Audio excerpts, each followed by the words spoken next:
Hello, hello.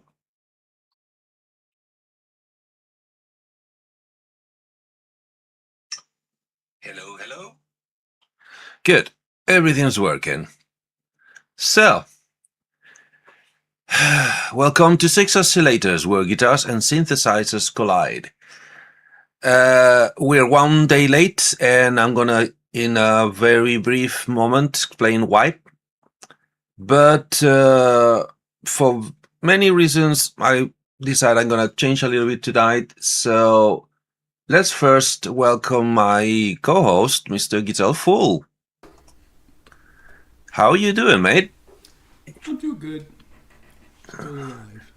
Long time no see. Yeah. Long time no see. Yeah, whole month. A whole oh my, it's already? Cheers. It flies. Really flies. So, first of all, to you and to everybody watching, I'm very sorry. I didn't manage to get the show ready yesterday, Friday, because not technically, because I'm rebuilding the studio. I'm rewiring everything. I'm unplugging, replugging, moving things about. And I thought once I had all the audio plugin and label and everything ready, computer would be just plug and play. It's just plugging everything back in. No, it wasn't. No, it definitely wasn't. And oh God, no, it wasn't. So on top of that, not only I was having issues with the audio, I was also having issues with the accent. I was having issues with the sound itself, with the quality audio. Once I managed to have any audio, the audio quality started doing things like this wonderful thing. Look at this. Turns out that computers are not predictable and dependable. Turns out computers are not predictable and dependable unless you're predicting and depending on them not performing as they should, which is my case. I don't know. I hate computers and they hate me back. Everybody who knows me knows that about me. So, I didn't troubleshoot fast enough, so I was nowhere near ready for the show on time. So I just decided to pull the plug instead of having to have a issue after another. Because at one point I wasn't even able to connect to StreamYard for God knows what reason. So I said, okay, no, let's better not do a non-job, because having no audio, no video, no streaming, nothing to show to account for, it's not even a botch job. It's just a no job. So rather not have a no job and have it a half job tonight, which is basically what we're gonna be doing tonight, because I'm still troubleshooting. I'm still fetching. Why is the accent not talking to the computer now that I just moved it a little bit? So, no accent today. We should be getting into a very interesting session of trying to create a patch that will allow me to demonstrate how powerful it actually is, and playing some sounds slash music, if you can call music the things I play. But once again, my accent's not playing ball. His accent is too far away. So, and we're still trying to not second guess, but to understand the manual, because some things are not clear, and because we're not actually going through the motion of doing and saying, oh, if we click here, what does it happen? Oh, it happens this or happens that other thing. So we're still scratching our heads about the manual. So we're gonna take another month to have it a good put it through his paces, and next time, well, I rather don't make promises I have to break, but I'll do my best to show you what this technology can do. So tonight, what's gonna happen was we're here. I'm apologizing. I'm very sorry. It's all my bad. It's all my fault.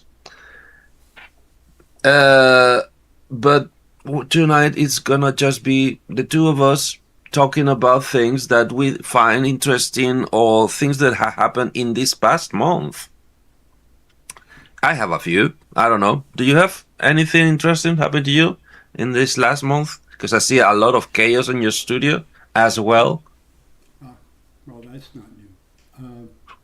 A lot of interesting things have happened around here, but not synth related. Oh, okay.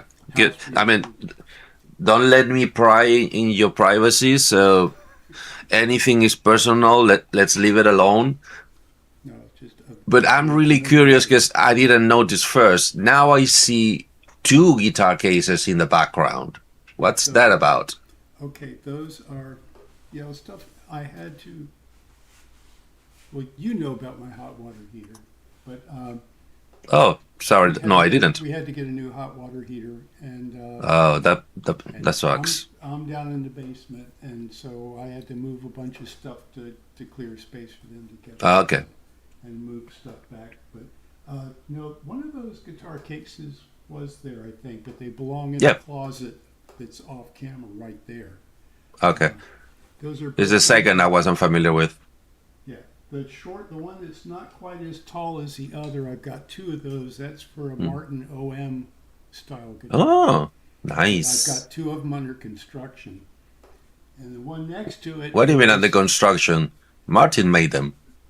No, that's the shape is a Martin OM. Oh, you mean Martin OM style. Model. Yeah, that's what they Orchestra call it, model, okay. orchestra model. And that's just the shape of the body. That's all. Otherwise, it's nothing like a Martin. And well, you saw those two. They were sitting back there last month. They're halfway through the French polishing phase, so they're near The Spanish ones. Yeah.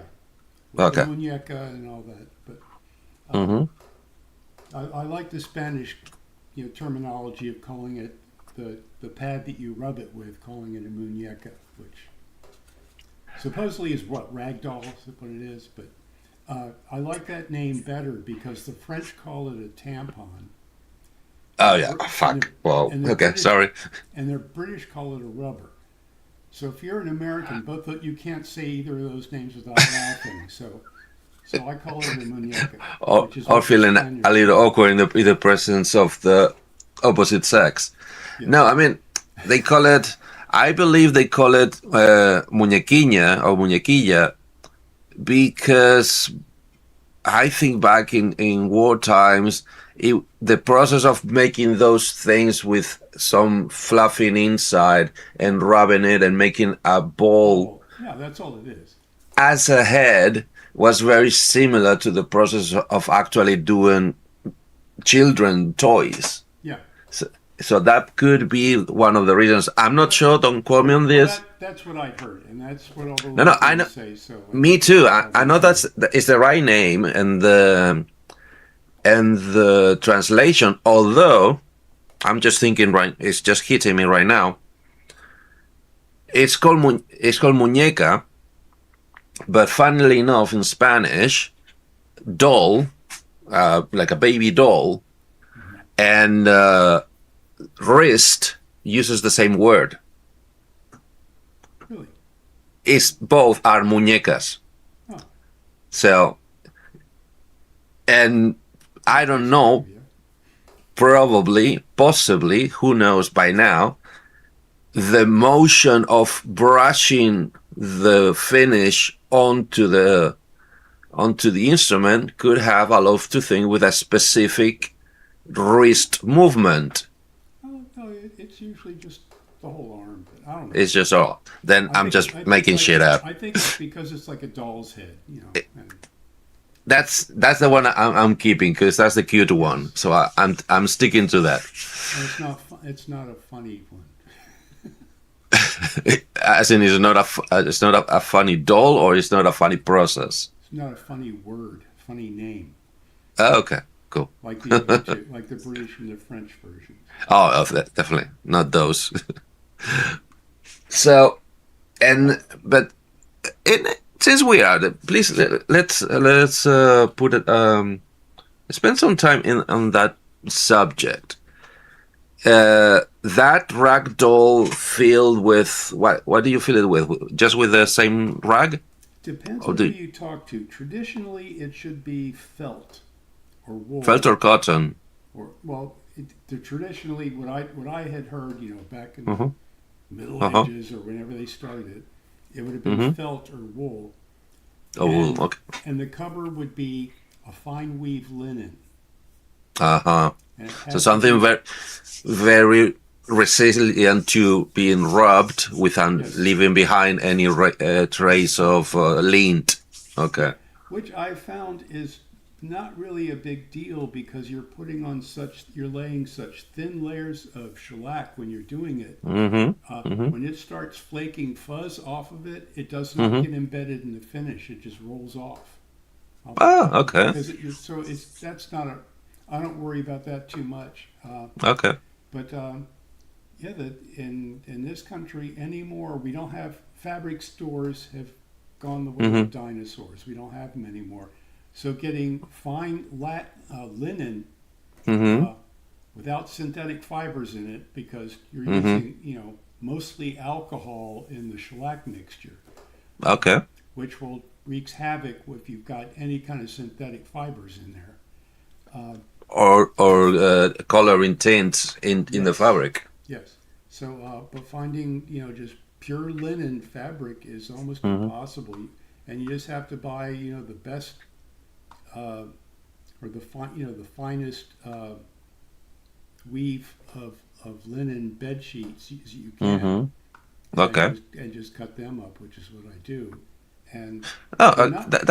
that's kind of weird. I mean, my perception in this age of the internet and the social media and the 30-second video attention span, my perception is that America is really, really big, spends a lot of time and effort into organic origin materials and foods and stuff. So I would assume it would be doable, as in not too hard, to find, although might be pricey, some sets of bedding out of 100% linen. Or is It's that very not hard. the It's case? very hard, and Really hard. they will say, and you'll see them online Mm-hmm. and elsewhere, and it wasn't so bad when we had fabric stores, brick and mortar Mm-hmm. fabric stores. You could go in there, you could look at the stuff, you could tell what it was. Mm-hmm. But all of those have just gone out of business, just in the last few years. And so you have to Okay. order online, and when you Exactly. get it, or if you read their fine print, you find it will say 100% pure linen, Mm-hmm. 100% pure linen, and then you get it and it's 50% cotton. Okay. And or you read their fine print and it's 100% linen with 50% cotton. And it's like, How? what? How so? What's going on? And it's Is like, and cotton falls apart, under the friction of yeah. rubbing it on, it falls apart. And Yeah. so you really want, but like I said, a good old T-shirt, a good cotton Mm. T-shirt, those seem to be pretty rugged because they're kind of a knit rather than a weave. And Mm. but like I said, once you start seeing, you just keep occasionally look at the pad and you see, Mm. wearing holes in it. You throw it out and you make a new one. The And what you do composition. is, and I learned a trick from another guy with the Luth Group, Doug Proper, and he did 6 hours worth of videos on just basic French polishing. And Wow. he's just a repair guy. He uses it to repair lacquer finishes and such. But what he does is he just makes a whole bunch of the muñecas, just a whole buttload of them, and puts them in a Mm. big basket. So, Mm-hmm. and when they start wearing out, he just throws them away. But what he does does different, and I love it, is traditionally what you do is you open up the muñeca, you charge the core material in there. That's the Mm-hmm. absorbent material. It's either felt or Mm-hmm. cotton gauze works fine. That's what most people use now anyway. Or you can use Okay. cotton balls on the inside. But you open it up, you charge it with your shellac and alcohol mixture, you close it back up, and you start using it. Well, he just makes, he makes the muñecas, and he uses Mm-hmm. rubber band to close it off. And instead Mm-hmm. of opening and closing it all the time to recharge it, he just Mm-hmm. uses a hypodermic needle. And it's Okay. great. Okay. Let me stop you there because ideas I palem. So first of all, when you said about the bedding being 100%, but no, sadly my brain went to, oh, that sounds exactly like McDonald's patty composition being 100% beef. Yeah. Yeah, but then just you read a small print. It means that the beef it's there is 100%, but it doesn't mean that the whole patty is only beef in the patty. Because so far, even ah, there's no proof because those studies and those compositions disappear magically. But even a friend of mine who was training to be that part of the hospital that takes care of all the blood tests, stool Yeah. tests to see the composition. I don't know what that the name of that profession Hematology. is. Is that hematology? I thought hematology took care only about the That's blood. blood draw. Yeah. Um, I don't know. Weird. You see, that's why I don't know the name either. I don't So know. they one of the exercises is they did a McDonald's patty to see the composition, and in their lab they got something like 40 or 40 or even 50% soya flour in it. Yeah. But no horse So meat. no horse meat. The meat is in there is 100% beef. That's true, but not everything in the patty is beef Beef. meat. It's beef protein. There's tons of other things too. Second, you just said just basic shellac process. First of all, what I know about guitar making and what I know about the Spanish guitar making tradition and what I know about the shellac is anything but basic because Mm, everybody basically tells horror stories about the shellac. First of all, what is shellac and what does it come from and how do you get it ready? yes. That's there's like I said, Doug Proper did like 6 hours of video, and I don't think he's done yet on the origins of shellac and whatnot. Uh, if you go, there's a website called shellac.finishes.com, Wow, you and see, it's not so basic. it's run by a chemist. The website Wow. belongs to a chemist, an Indian chemist who lives in San Diego, California. Uh, it's Vijay Vij. Vijay Vij, yeah, is his name. Hmm. And he came up with a synthetic polymer to mix with his shellac that makes it virtually bulletproof. I mean, it's called Royal Lac. But anyway, on there he's got a video, uh, visiting around in India where they actually harvest the shellac, and kind of goes to the story where starting with the bug and ending up with the shellac flakes that luthiers get. The bug. Can you elaborate on that? Because that to me is the crucial bit. Yeah, it's like a beetle. Okay, It's a sorry. bug. It's called a lac bug, So and that's where I just screwed up the sound again. Could you repeat that, please? Because I might have screwed up yeah the the sound. the name shellac comes from the lac bug. It's an insect called a lac, and it's in India and Southeast Asia,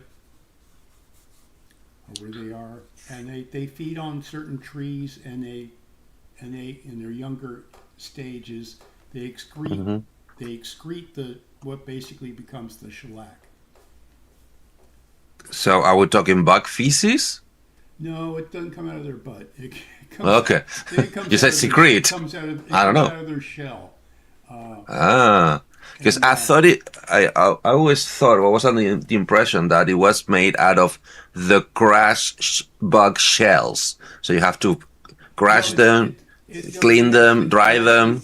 no, I think they actually excrete this stuff, and it may be like a process of adding a little more armor to their shells or something. I'm sure you can find the information on Wikipedia or something, but they excrete that, and of course you end up being, and it's to protect themselves from predators.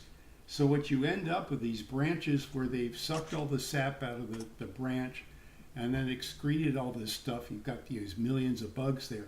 You end up with this big gnarly clump of hard orangey, or actually kind of burgundy colored gunk on a branch. And what they do is they take those branches, they break the stuff all up, and they go through various manual processes of just cleaning out the bugs and the bits of wood and stick and leaves and stuff, and getting down just to the lac part, just the shellac part of it. And then they use basically they wash it and then they heat it up, Mm-hmm. because it's technically a thermoplastic is what it is. You can melt it and it'll get soft. But Mm-hmm. it's also soluble with alcohol, Okay. which is how we put finishes with it. But it really is just all these various stages they go through to, purify it, and Mm-hmm. and it comes in different levels of purity too. Okay. But it oddly enough, according to this other video I saw, when they first started harvesting it, there's also a very kind of a dark red burgundy dye within the.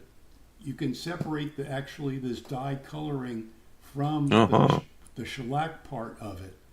Mm-hmm. And in India, they originally harvested this stuff for the dye, not the shellac. So, sorry if I make you repeat yourself. Did you say that that you just dissolve it in alcohol, or because I've heard that it needs to be kept hot or warm in order There to are be liquid? there are people that say that you basically, you dissolve it in alcohol and that gives you your shellac mix. Okay. And there's kind of like a limit to how thick a solution, how little alcohol you can use and still be able to put on a finish with it without making Mm-hmm. without making just a mess. Mm-hmm. So you have to thin it pretty good, and they call them pound cuts, and it's like pound of shellac flakes per gallon of alcohol or something like that. And like what they call a 2 pound cut is about as thick as you want it. A lot of people go with a 1 or a 1/2 pound cut. Okay. But it comes in different levels of purity, so you can get it between one that will put virtually a clear finish on to one that basically it comes out kind of like the red finishes on Gibson guitars. I get you. Because in fact, obviously, what I know, well, I know a little bit of theory of traditional Spanish nylon guitar making, but my real knowledge, which is very small, it's about the modern technology and the state of the art at this present time in the industry, basically, and it's very traditional to us to have the back end sides decently or reddish enough. It usually has a tendency of a reddish shade. Obviously, it's harder depending on the quality and the material you use for the back end sides, but they always manage to have no more than a yellow tint to the top. Mhm. And in modern days, obviously with modern chemistry and modern compounds for the finishing, you almost get totally clear top grain for the Sitka. as in totally not obviously white, because I mean, if you lacquer a boot, it stops being white and becomes a different shade. Yeah. But so close to white that is almost shocking. Just let me put a pin in that thought, because we have another repeat offender. My beloved co-host, Mr. Synthetic. Hey there. How's it going? Sorry, I'm allergic to Discord. I always forget to check it, so I just. Cool. I don't blame you. But yesterday, another segue. Yesterday, me and Guitar Fool, we had a video chat. Discord video chat, the easy of use, the graphic interface, the integration. My experience kicks ass this WhatsApp any day of the week. Yeah, on I'm not a the WhatsApp PC. fan at all. Yeah, so.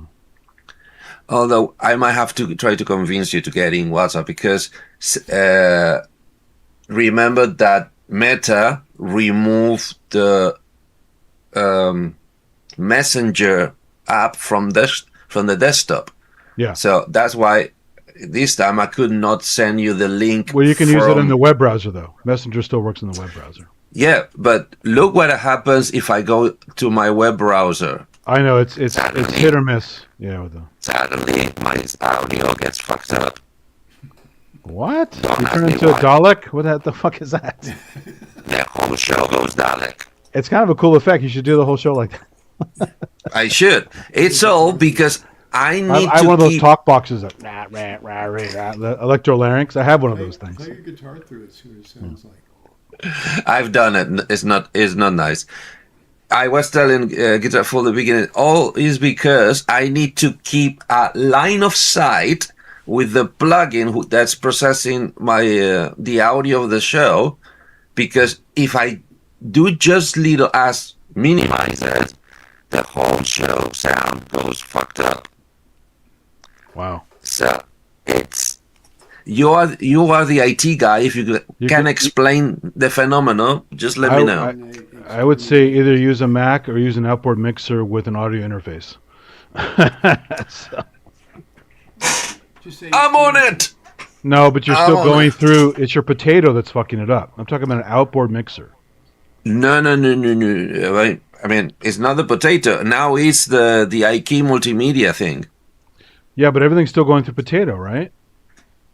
Yeah, but if I Every turn time it I've used off, just an audio interface and an outboard mixer, I have no problems. Now I can't hear my own stream back through it because it's an outboard mixer going one way, pretty much. But at least it sounds good, you know. if I turn it off, now it's off. It's nowhere. Yeah. The sound is just quiet because I don't have my processing, right? Yeah. It's not the potato. The potato does its job amazingly good for what it is. Then it's an IK problem, I guess. I don't know. It's weird. Exactly. So You just got to find the right Or- combination of stuff that works for you. yeah, and stick to it and don't touch it, because Pretty much, the yeah. whole reason we're here today, I don't know if you heard. because he moved it. Let me put this back. It's the old saying: if it ain't broke, don't fix it, right? So then Well, in this case, if it ain't broken, don't look at it. that too. Move it. Yeah. It's like the Spinal It's Tap like- scene. What's this Yeah. one? This can never be played. Don't even point at it. Yeah, You've seen enough don't of look that at it. one. Yeah. Can you hear the sustain? No. You would if it Well, were playing. Yeah. You would if it were playing. It's the best. Yeah. It's like, I saw the best troll meme in Reels this week. I get tons of once again. I say to you, I said to Guitar Fool, if my sound goes weird again, let me know, because if it happens when I'm doing it, good. But if it happens without me knowing it, then that's a bigger problem. Is it just opening a web browser, or a certain tab or certain type of function on the web No, browser? it's the software. It's Mixbox from IK, right? Yeah. I have that inserted into the mixer. Problem is, this is the only time ever, that's why you've never see happening, that if I minimize the window, the whole sound goes fucked. What? Don't minimize it. Just open something on top of it. But the problem is, if I open something on top of that window, the sound goes fucked again. What? I need to keep But it's line not of minimized. sight. It's still running. Yeah, that's weird. I need to keep line of sight with the That's got to plugin. be a bug fix. You got to look online and see if there's a thing with that. I will, Go to the but that's community. one. That doesn't make That's sense. one of the big list of things that I didn't have time to troubleshoot yesterday. That's why we're here today, because Yeah.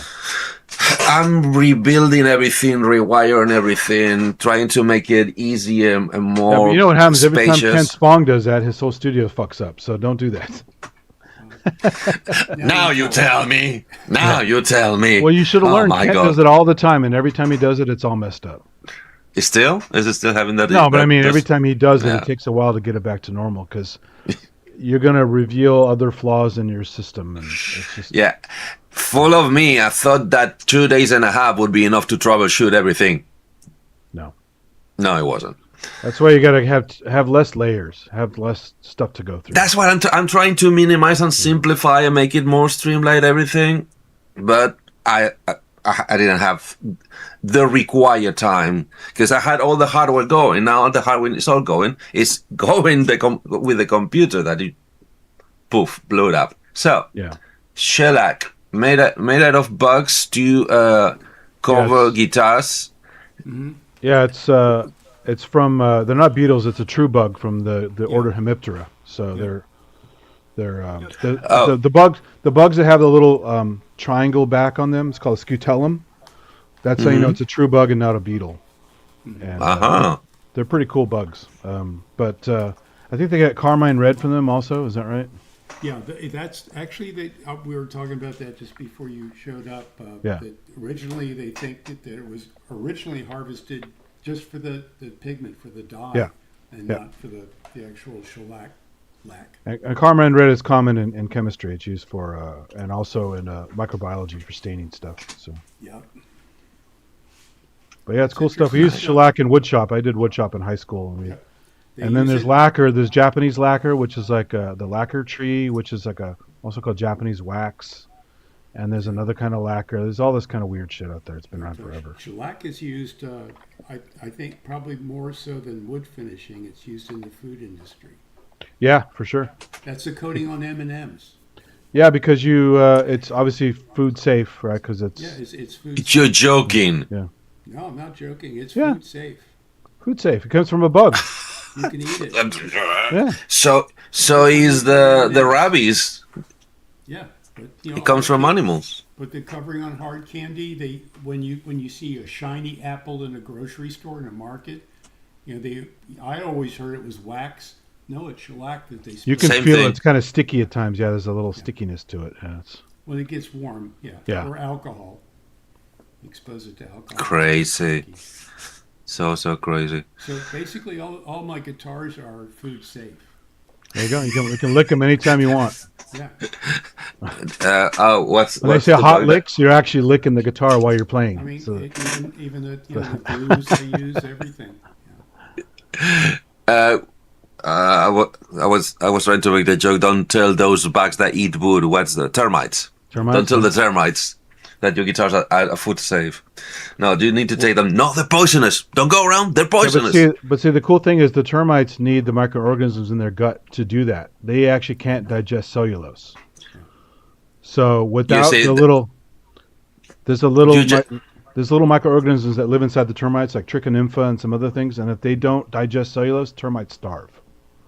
You see, you just remind me that when we talk about microbes or germs, the size is, well, obviously they're called microscopic, but it's really, really tiny because they can't even fit inside a termite. So, wow. Same thing with all the monkeys that eat the trees, like the proboscis monkeys and constantly eat leaves and stuff. They and they need to have all this gut flora Same as to us. process the leaves. Same with us too. Yeah, but I mean, So- we can't process cellulose. They have the special No. ones that can break down cellulose. So they. To me, the most amazing is the Australian ones, the koalas. All the ones yeah. that eat called eucalyptus leaves, Eucalyptus, which and is they're basically stoned all the time because all the eucalyptol and stuff in there. They're kind of is out of it there. half the time. Yeah, they're kind of out of it. But the only not many animals can eat that. They had to basically evolve eating that leaf because it's really nasty. Most things will get sick trying to eat eucalyptus. That's why it shocks me that a whole species of animals gets actually fed out of them. Is like, But it's okay, bad because if those trees disappear, just like the giant panda and the giant bamboo, if that thing, they're dead if that goes away. So they're so specialized that yeah. they're symbiotic with a specific type of in It's this just type like tree. the we have turkey vultures here eating like carrion, right? All dead animals. But the California condor, which almost went extinct until they did captive breeding to release them again, they're so specific. They will not eat slaughtered animals. They have to eat natural carrion that's rotting naturally. They're so picky. They almost went extinct being so picky about their damn food. So they need to be full of bacteria eating the It just flesh, needs, basically. yeah, And it needs maggots. to be found naturally. If you kill them and leave them out for them, for some reason they didn't go for them. So Because it's just very probably specific. Probably because when we kill anything, we tend to bleed them either at Well, they the would still time have the or blood in. first. No, they would still have the blood, but it's just something about it. I don't know I can't remember what it was, but Yeah, I'm trying they to think what would it be. they somehow know it's not the right Not thing. natural. They only want Yeah. naturally dead things, Pretty much, yeah. not artificially dead. So if you kill a bunch of things to help them out, it doesn't help anyway. So it's very weird. I mean, they're so specific. They almost they were down to like 200 animals in the world, I think. And that genetic diversity is really shitty. So they're lucky they survived much longer, even though they released a bunch of them. So Sorry, I'm trying to, because Mr. Alken Chrome is watching today. He's just lurking, waiting for his dinner. Set order, so I assume take Oh. away. Yeah, yeah, because he's 3 hours ahead of me, so yeah, DoorDash. it'll be dinner time. DoorDash. He does DoorDash. As in, he rents the service. No, yeah. There's a service called DoorDash, and they Yeah. they pick up your food. Sushi. DoorDash, Uber Love Eats, there are a sushi. bunch of them, yeah. I love sushi. He's having sushi. I love sushi. Sadly, I can't afford. In fact, I'm going officially on the record. I have never ever had sushi. I think. Well, the sushi could also be veggies too. You can get Yes. kapamaki, which is cucumber. So Oh, fuck that. No. If I do sushi, I I know, want but all technically the sushi covers the gamut. It's not just dead animals. Yes. No, my point is I never had properly Japanese cook made sushi. I had all these You should try it. Chinese. Yeah, try it. No, I sometime. want to. It's just every time I see the price list, it's Well, like, there are cheaper places. Wow. so you don't have to go crazy with it. but that's what I mean. The cheaper places are usually either Chinese or somebody else's Korean. There's usually a cook. Korean knockoff place that's And that's the one I have in the buffets or in the takeaways I get, or even the supermarket. But then you see how it's done and what are they using to do it, and then you see the real one, and it says, "Nah, that's just it looks like sushi, but it's not real sushi." Yeah. That's what I mean. I've never had actually Japanese properly done sushi in You my should life. also get ever. a plate of sashimi, which is just the raw fish and stuff like that. You don't have to have the rice wrapped stuff. Good, Rice because wrapped in seaweed. It's just love it, because that always brings me the thought is, so is smoked salmon sushi, No. Viking sushi? Why not? Well, there are some cooked sushi dishes, but quite often it's raw. So raw octopus, raw squid, raw. There's a cooked shrimp and there's a raw shrimp sushi. You can get all kinds of raw fish. You can also get a cooked one here and there, but in general, the fish-based sushi is raw. So because you're telling me that the smoking process is a cooking process? It is cooking, just like a ceviche is cooking the food too, right? ceviche It's chemical. It's chemical cooking. is of the food. chemically okay, right? It's not heated. It's chemical. It's not decomposed. How do you call when you changing break the down properties of the flesh, so it's cooking it in a way. when you break down the protein through heat? How do you call it? It's not decomposition. Denaturing. It's denaturing. Denature. Yeah, you're denaturing the meat. You had ceviche. Did you have carpaccio anytime? I haven't, Well, but sorry. I've You- had the fake sorry. stuff. There I is keep- a veggie carpaccio, but I keep forgetting you're a vegetarian. yeah, that's all right. I used to eat all that stuff though, so I've tried a lot of it. So yeah. Have you ever had guitar folk carpaccio? I don't think so. It's basically it's very similar. It's the Italian version, and it could be the origin of ceviche because I think ceviche is Central or South American, isn't it?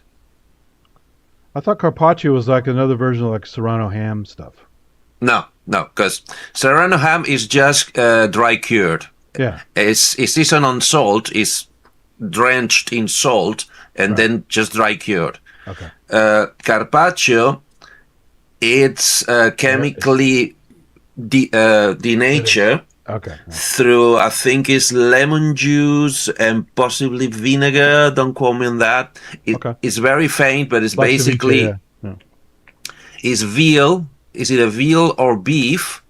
Cut thinly, like we would cut Spanish ham, serrano, and then marinated in a composition with herbs and I want to say lemon juice. I'm not sure about that. Yeah. Some kind of Makes sense. fine and very light acid, food acid, and then served with grated Parmigiano. Okay. So it's meat, acid, Meat and oil, cheese. Yeah. meat and cheese, Yeah. and that's why that's why I understand it. That's the original one from Italy. When there was a huge migration from Italy to anywhere in America, everywhere, Oh, right? we don't have that many here. There aren't that many Italians here. So That's what. Okay. Funny you say that. we have no mafia. we Wink, have none of wink. that stuff. So Wink, wink. Funny you say that. So, and when the Italians went central and south, yeah, I think it's because they didn't have Parmigiano. They couldn't make Parmigiano. Basically, they adapt the recipe to whatever was local. So, what is ceviche made of? As in, what protein are they using for the ceviche? Just a Is fish of some kind, or it could be other kinds. So it's too. out of fish. Yeah. Okay. Because we have, and I don't know where the heck does it come from. In Spain, we call them agritos. It's a translation of caballa, of fish. It's a very small fish, but when you cook it, goes white and it's Yeah. very oily. Right. Then we marinate that in vinegar, white vinegar, and olive oil for 1 or 2 days, and we just serve it with bread or cheese, as in tapas style, as in different stuff, and that is very typical of the Wait, Mediterranean you're shore. serving a topless? No, I was kidding. Sometimes Yeah. male topless is totally allowed in Spain. If you go female, then you get in trouble somewhere. I mean, not really. It's just you get nagged by all the religious people, the few ones that are still alive. Sure. So we were You know, talking. real quick about Serrano ham. It's really creepy. I Yeah, went to this please. fancy food fair in San Francisco a couple times, and Mhm. have you seen how they display it, like in a No. market? Right. No. So they take the pig's foreleg Hmm. that's been cured, and they You mean put it in the kind of- foreleg? yeah, they put it in like this little rack kind of thing, Yep. and they basically they clamp down this thing, and they Mm-hmm. shave it off, and it looks just like a human forearm. It's very creepy. It looks like cannibalism when they set it like that.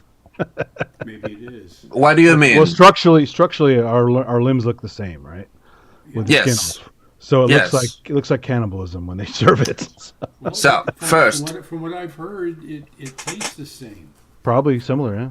Okay. Humans and pork, according to All right. in Borneo and New Guinea, the Yeah. cannibals. Okay. In New Oh, sure, Guinea, they say it tastes just like pork. Long see- pig. They call it long pig. Yeah.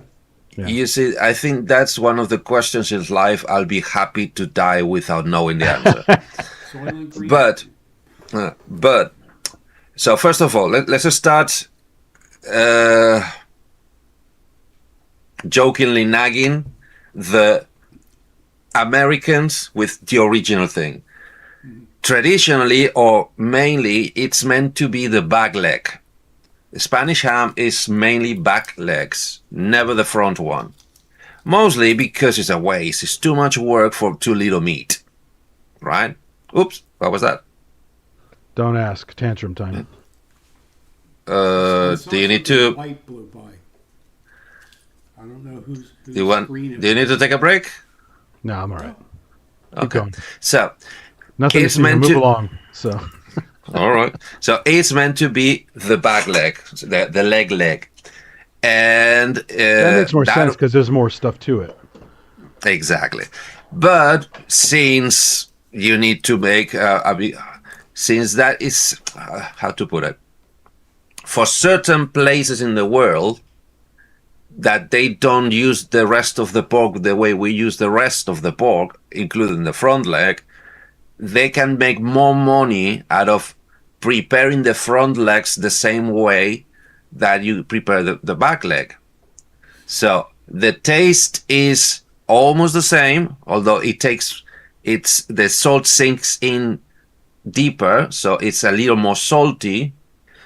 Let's say if you would be able to take from the same pig both front and back and do the same process with the same time, same curing, the one on the front would be saltier than the one on the back. So it would be less flavorful. So that's intentional. People like the more salt. No. That's another reason why for proper Spanish ham we don't use the front leg because But if it's you always leave it less saltier. time, it should be less salty, right? No, but once again, it's because the proportion of meat, tendon, and fat in the leg. Yeah, the cross section. the salt- too. The thickness of the meat. Yeah, the inverse square law is the cross section of the meat. So. Exactly. So the salt you put on the back leg gets diluted through all the meat and fat when it gets too concentrated because there's not enough meat to go where, in a way of speaking. Well, the Plus, back leg would have looked different. The front leg looks damn creepy because it looks like a human forearm. yeah, it's like this. I was It's I was looking for Hannibal Lecter, in the area. So. Yeah, and then you start skinning it. Yeah, it is creepy. That's why we don't use it, and it's not meant to be used. But if you can charge back leg prices for front leg pieces, that's a business. I think it's also because it was a smaller display, right? So it fits on a little table, and the back leg is much bigger and fatter. So It was because it was a human arm. it probably was. I mean, it is San Francisco. A lot of Stop stuff happens up there. You never know. So Stop it! Yep. Stop it! Now, we do have a homeless problem. Maybe they were starting to eat them. I'm not sure. So please don't bring that up. Not in front of me. It really breaks my heart. oh, it's horrible. I see it every day. No, I drive through I'm- there. So I'm fine with the cannibalism. I just don't get along with the concept of homelessness. Yeah. well, nobody does. Nobody has a It good touches solution. home a little bit. It's really bad. We should have better solutions, but nobody cares. So. No, you should have solutions. You don't have solutions. You They have have temporary patchings. ones, but they're not working. So. You have patchings, not solutions. A solution removes the problem. Well, you can't remove it because that means everyone's equal, and we don't have that. So You said it, not me. it's true. I know it's true. You need to tell the orange hair guy. Oh, he doesn't give a shit. Exactly. His followers are convinced that he cares about them. He will never care about anybody but a very small group of people around him. Well, Cool. that's your typical politician. They only care. Politician, but also rich person. Like a billionaire just doesn't give a shit about Same anybody. difference. Okay. Yeah. That one's on me. I already opened the can of worms. So anyway, I only have one question about that person. Why nobody or enough people has already make him abdicate because he thinks he's a king. No, resign. Are you kidding? He will never resign. He doesn't even think I he's don't know. guilty. He was proven guilty in a court of law of all these things against women and So- kids and all kinds of stuff, and he still refuses to Are- admit anything. So Are you telling me that the American people doesn't have a mechanism to kick somebody we have out the of the White mechanism, but House? the support structure doesn't support it because he's surrounded by yes men. No one's going to do shit about it. We do That's have the a answer. mechanism. You don't reelect them. We also have the 25th No, Amendment, that's but not- no one's doing it because everyone's afraid of him. That's what I mean. Every democracy is meant to have a mechanism to kick the person in power instantly, as in overnight. But he's instantly killing all the mechanisms. He's not following the Constitution. He's going to war without Congress. He's doing everything illegally. Nobody is. Yeah. It's a mess. And you can't In the believe what you parasite, see on yeah. television either. It's just so much Okay. misinformation. Once again, we're already in it. Getting Why? What part shouldn't I believe? The fact that he is, he needs to be, how do you call it, institutionalized, or that everything is worse than it looks like?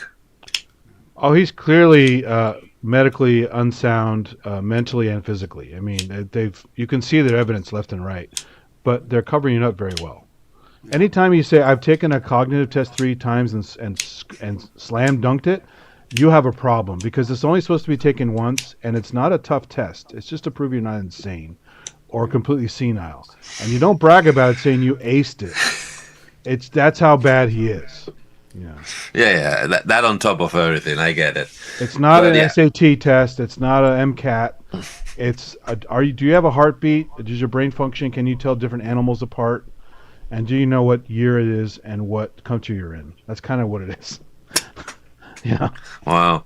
Don't get me wrong, but thanks to my meds, some days even I forget those things. Well, everyone has their problems, right? But I know. as you age, my dad's 80 now, and he's not the same person, and he's just going to get worse, and that's just life, right?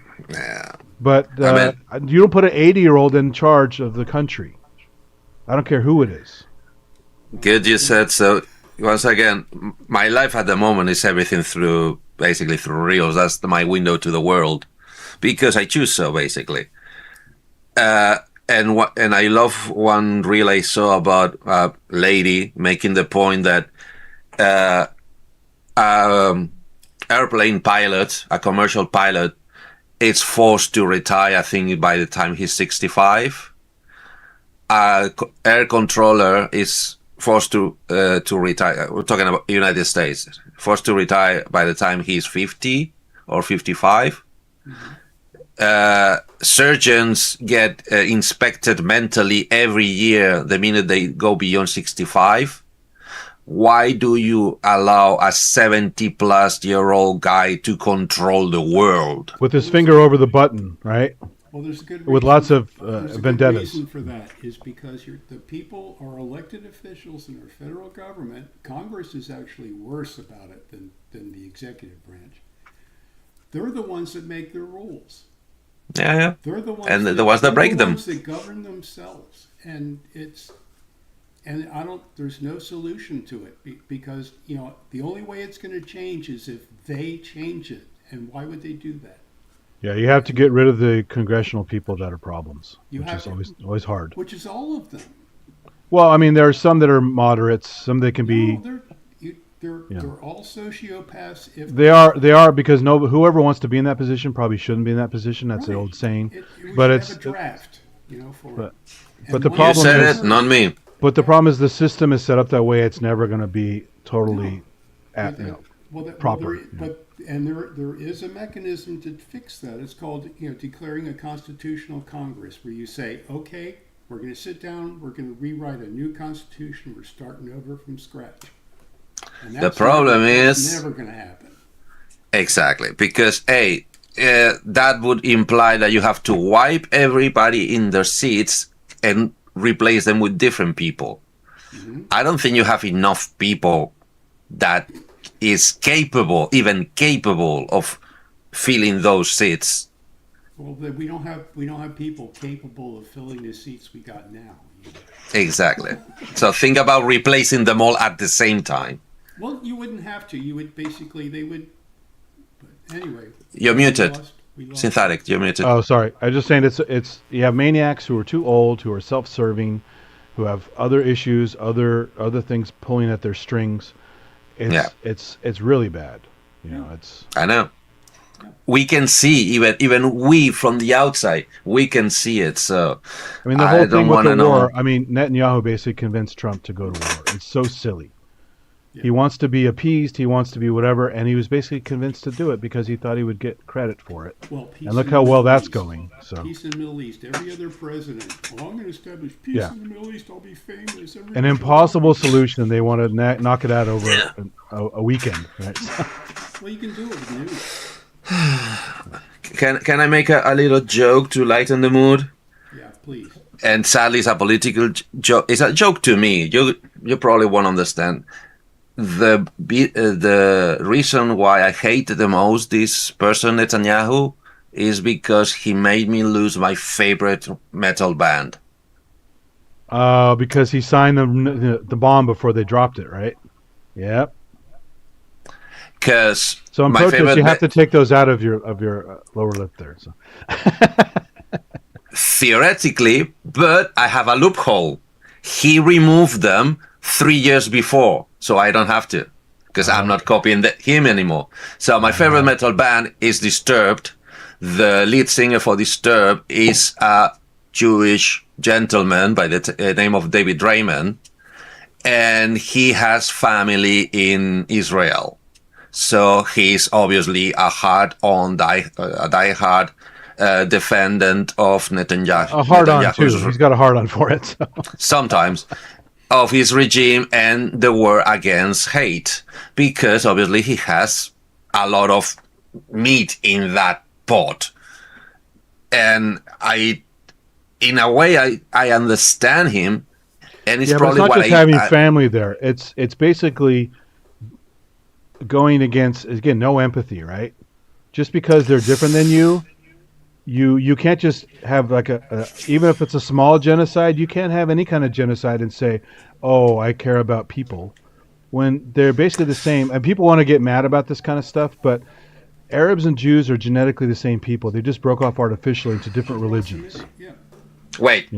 Wait, because that's when you start pushing my buttons, okay? But they came from the same region of the world, just like. No, not that. The sentence before.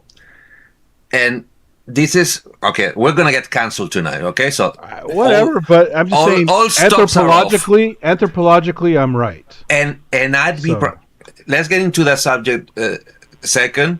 Yeah. Let me clear my point, make my point first. So all stops are off. Fuck it. I'm starting to be fed up on the whole conflict, because one single reason.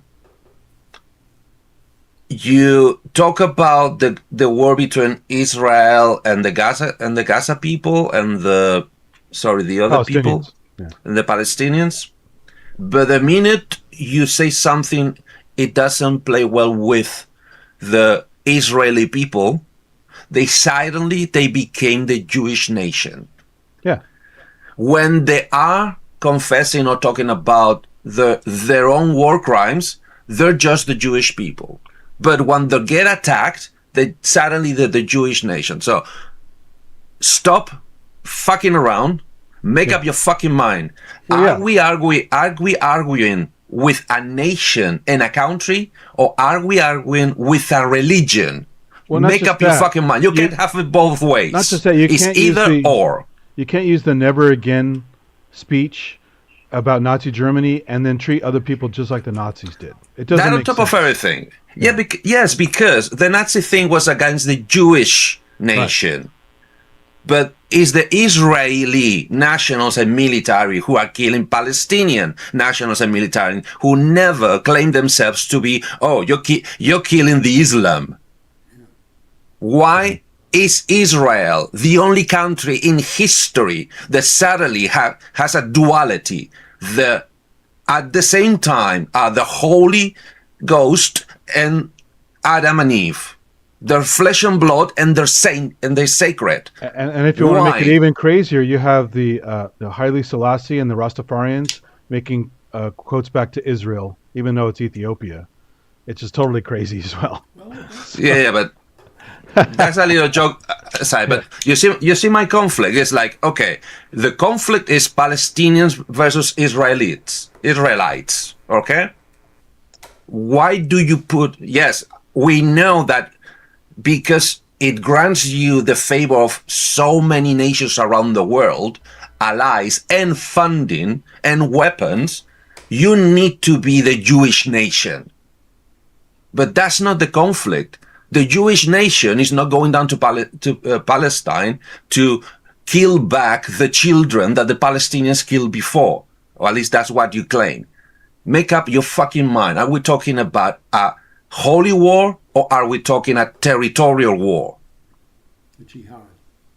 Make up your fucking mind. You cannot have it both ways. Depends how it swings to you or what is more convenient to you. Yeah, but they want it both ways. So Exactly. So they're exploiting to their own benefit the Holocaust, the Jewish history, both the Jewish from Israel and every other Jewish that ever went beyond the borders of Israel or the river, whatever it's called.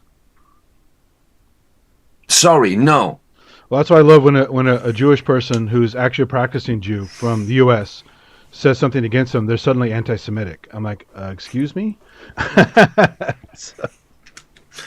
No, you're either talking armies and politics, or you're talking religion. Because the last time we mix both, we fucking made the fucking holy wars for a century, I think it was. Or was it longer? The holy war to... Talking about the Crusades or the Yeah, Crusades. yeah. Yeah. Which Wanna mix both? Wanna mix Yeah. crown, politics, army, and religion? yeah, Let's make the Crusades again. Yeah, well, And we also get the Spanish Inquisition, which was wonderful as well. So Want a piece of this? Come and take it. But you see, my point is, it really because of this situation with Damien Draymond, and once again, I totally understand. He's defending his own blood. I'm Spanish. I'm all about the blood, right? So even if he wants to, he claims to be a very logical man in favor of empathy and humanitarianism and against war and bellicism. But then his blood is dragging him to one side of the equation. But at no the risk matter, at the risk of invoking Godwin's law, if you're a relative of Hitler's, you can't defend him as your relative. He's still an asshole. So I mean, sorry, what? the relative thing, saying it's your blood and stuff like that. Who cares if Yeah. it's your blood if they're assholes, right? If you're a bad No. person, I mean, No. you defend your family to a certain extent, but if they're genocidal maniacs, you can't But- defend that much. I'm sorry. But that's what you choose not to see. You only see the retaliation, because Draymond is still waving the flag that Israel is just defending themselves from the Exactly. Palestinian attacks, from Hamas. He's cherry picking history, which is bullshit. Yeah, that's, It's all bullshit. The whole situation is bullshit. You want, and this is so naive, but it's so true. It's unarguably, you want to stop the Palestinian versus Israeli, the Gaza conflict. Do you want to stop it? Stop funding both sides. Stop sending weapons to both sides. Stop the Americans sending all the weaponry they can and more to the Israel side, and stop Russia sending the weapons to the Palestinian The side. truth is, nobody wants to stop it. That's the problem. That's the well, just problem. give them all nukes, and it'll take care of itself. We don't even, as I said, my solution is longer lasting. Is it, they claim, is religion against hate, is person against person, an eye for an eye, father kills son, son kills father. Yeah, they're tribal. They claim is that, right? remove the weapons from outside, close them in the Gaza conflict, no support, no petrol, no communications, no weapons. Let them kill themselves by their own hand, looking at the eyes of the brother, sister, cousin they're killing. And that conflict is finished in 5 years or less. There's a similar thing in American history, the culture, the Hatfields and the McCoys, the two families that want to fight together to the death, and there's no good reason for it, and they probably even forgot why they wanted to fight, but they'll continue fighting forever, and it's silly. It's very silly. Yep. It just, well, One- you killed my brother, so I'm going to kill your brother, and it just never ends. Until you run out of weapons and out of support out of the international community, like the Israelis have. But see, the classic Star Trek had a great episode about this. The guys who are half black and half white, and one's white on one side and one's white on the other side, and that was their racism. But they get to the point where they beam down to the planet, and there are only two left on the entire planet, and they still want to kill each other. That's how crazy it is. I think they did. Yep. didn't Well, they don't show up, but you know they do, because they go to a barren wasteland. How are they going to live down there? Not even water to drink. Yeah. Yeah, I mean, don't get me wrong. Of course, I can talk furiously about the subject because I'm not there. I'm not bleeding. I'm not being hurt. I'm not starving. I'm no sides of those. But if it feels so, it seems so simple and so logic to me. Is it? For God's sake, even in the Middle Ages, if two countries had any conflicts, they would send a knight from each side, one person, to decide the future of both countries. Yeah, it's like the joust or the dueling or something like that. but see, if you do that and your knight loses, you've still got an army you can send it. Yeah, but technically you should not because honor. I said, "Oh, But- sorry, we had our fingers crossed behind our back. Sorry, This whole thing of chivalry and honor is a myth. I mean, It's not a myth. It's just. Yeah. It's not a myth. It's just something we should strive to. the ideal is good, but it's never practical, sadly. So Of course not, but it's better to try to than not even try and get the mess we have in. For God's sake, we have Ukraine, we have Palestine. So is the American army actually engaged in Iran again? Again, I mean, we have forces down there, but they haven't done anything, as far as I not in a know. while. They're just kind of laying low. Doesn't Storm in the same Iraq-Iran territory? No, well, I thought they were neighbors. It's nearby. Iraq and Iran are neighbors, but they hate each other. Yeah. They're not. Potato. And besides that, one's got a lot more oil. Yeah, Iran was on our side during the Iraq conflict. So Yeah. Well, Yeah. Crazy. The enemy of my enemy is my friend. Yeah. The one that almost scared me about the Iran fuck up, because you can call it what Trump did with Iran, you can call it anything but a fuck up. I'm sorry.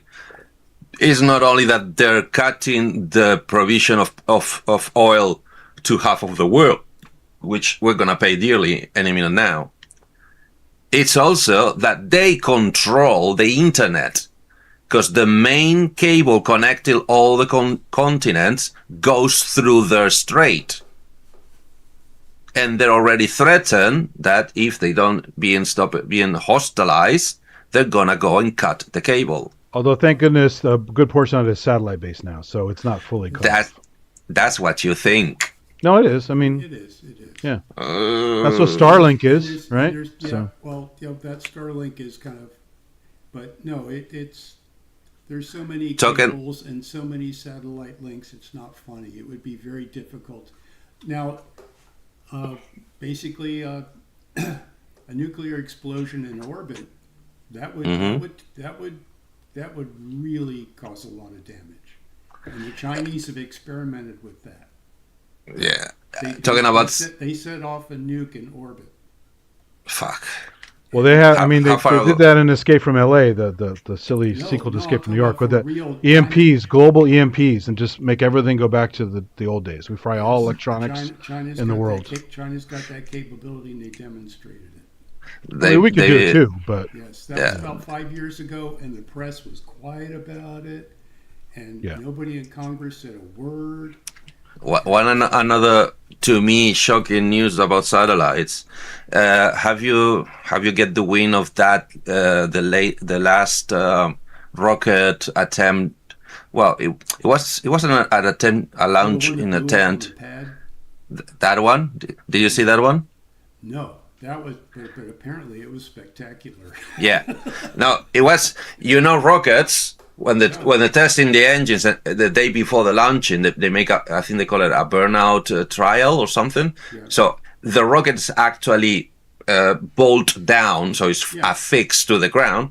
So they just give a full blast of the rockets that expands to test that the rockets, nothing is clogged, everything is working as it should, the fuel goes the way it should, it's pushing as much as it should, but it's a massive but very short blast, just a test, a dry run. Yeah. The problem with that one is that when it started going down, at the same time it started going up. Yeah, just It went up in flames, almost like a nuke cloud. Okay. It's Yeah, I very missed much it. like that. Oh yeah, there's videos of it, but people saw it and filmed it from 100 miles away. Yeah, because it was very dark. I think it was not middle of the night, but very early in the morning, something very dark. It would be a very bright flash. Yeah, it was not. It was what, a couple of hundred kilogram TNT equivalent. Yeah, basically all Cape Canaveral lit up like in 4th of July. Well, no, most of Florida did, but So, but that's not in there. that's not why I'm bringing this up. I'm bringing this up because the cargo, the payload that obviously wasn't in that tried in the rocket, the payload that was meant to be put on the rocket and launched the next day. Do you know what was it? I don't remember. No. 26 extra satellites from Amazon. Oh, those. Okay, yeah, that's their competition with Starlink. And by extra, I mean this is the 4th mission launching Amazon satellites to orbit. They've got too much crap up there. Well, there is a website you can track the space junk halo we have up there, and everything is there. You can roll a mouse over it and see what it's called. It's a dynamic list of space junk. It's pretty impressive. The other video made its way to me is the fact that now when they're making the plans to put anything in orbit, it's not anymore where to launch it from, at what time, with power, in which direction. On top of everything, all of that, they also have to aim it so it ends up on a spot of orbit that is empty. Yeah, or relatively As in- empty. Empty enough so they won't crash into each other, basically. Yeah, immediately. I know it's In it's absurd. X years' time. But basically, they're running out of space of orbit. Yeah, And that drives me to the thought that this is because NASA got stopped in its tracks in the shuttle initiative. Because now I understand why the shuttle initiative was actually about. It was never to just be more gentle to put the satellites in orbit. It was basically to go and fish back the rubbish that was outdated. no. That's no. There's only really the first thing they ever even went up to get to was the Hubble Space Telescope for that one shuttle mission. And Mm-hmm. it took many years to develop the technology they needed to actually fetch a satellite. No, the space shuttle, NASA, once they put a man on the moon, it was like, okay, now what do we do? And that's what the problem was. And NASA is a horrible bureaucracy. and they're all about covering their butts, making their excuses and whatnot. Well, the science part is good, but like anything else, it gets corrupted by a bunch of bureaucrats. So Well, I think the Government Accounting Agency did an audit of them, and they came to the conclusion that NASA really needs to just be scrapped and built again up from scratch again.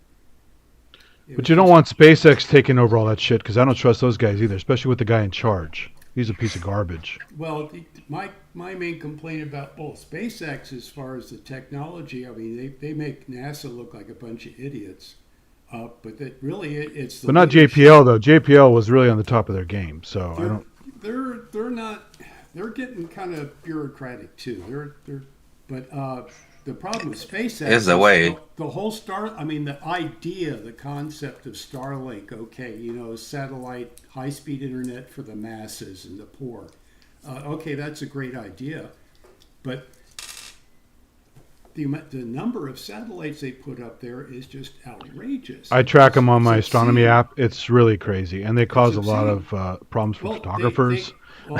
and astronomers. They basically ground-based astronomy, radio astronomy, all bands. It's just come to a screeching halt. It's pretty because of bad. it. And Look at the link I put in the chat. That's the Space Junk Tracker. If you guys want to see it, it's real time of all the shit that's up there. It's pretty insane. I'd rather not. It's kind of cool, but it's also depressing. So yes, it's Okay. but the good news is, you wait 10, 20 years, and all that crap's going to be down here anyway. It'll be gone. So yeah, just like Skylab when that came down. yeah. So It's all- you it's mean all this over one? orbit. Yeah. There it is. Yeah. So let me catch up a little bit because poor guy, We digress. Uncle. Yeah, that's the whole point of tonight's show, to digress. Hard on. We sure did that. No, and I expect a little more from you, gentlemen. So I'm trying to catch up with Uncle Chrome, the poor guy. Oh, what's that about? This is a new toy. You said we should talk about new toys. Okay. Pin it there. It's anyway. It's We're gonna give me a minute. We'll get right on with that. So I'm trying to catch up with Uncle Chrome. So first of all, it's eating. Tape Up Magazine interviews with Scott Burns, metal recording engineer in Tampa. No, is Tape Up a YouTube channel? If so, I might look into it if I can remember.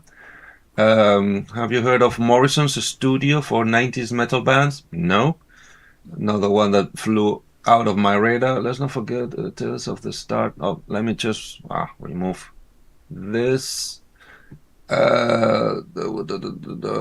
Is that? Let's not forget the Tale of the Star. Bellied Snitches. Does that Dr. ring Seuss. any bells? It's a Dr. Seuss reference. Ah, okay. Oh, Phew. So once I again, read a shitload remember. of Dr. Seuss when I was a kid. So good in stuff. fact, the Lorax is a great thing about the environment, and yeah, it's really good. In the Hispanic Latino world, we had Mafalda, for the little bit I've learned about Dr. Seuss, Mafalda kicks his ass any day of the week. But yeah, let's get into that. So obviously, we were talking about the conflicts and how to basically represent on a night and adjust country against country, and he comes with this. At least that's how I understand it. Are you aware with this? Are you aware with Eurovision? I don't follow it, but I know about it. Some pretty awful music came out of it that I've heard, but Yeah. Okay. although I like the Sam Battle thing, that was kind of fun. I was kind of disappointed. That song sucks. I was disappointed with him. He Yeah, should've but it's done just the better. look of it and his energy. Oh, It has yeah. a lot of his, Well, I like him. I I love his that song- comments. That song was kind of dumb. Okay.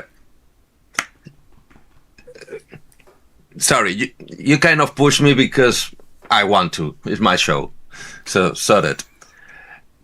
Eurovision started, at least that's why I understand, it started as a way to, with the excuse of Europe, of the EU, at least the germ, the initiation, the seeding of the EU, when the EU was, I think, like 6 or 8 countries only. Because I know that we started taking part in the contest way before we were allowed into the Union, almost 10 years or 15 years earlier. And I think we weren't allowed in the Union at that time because we were still a dictatorship regime.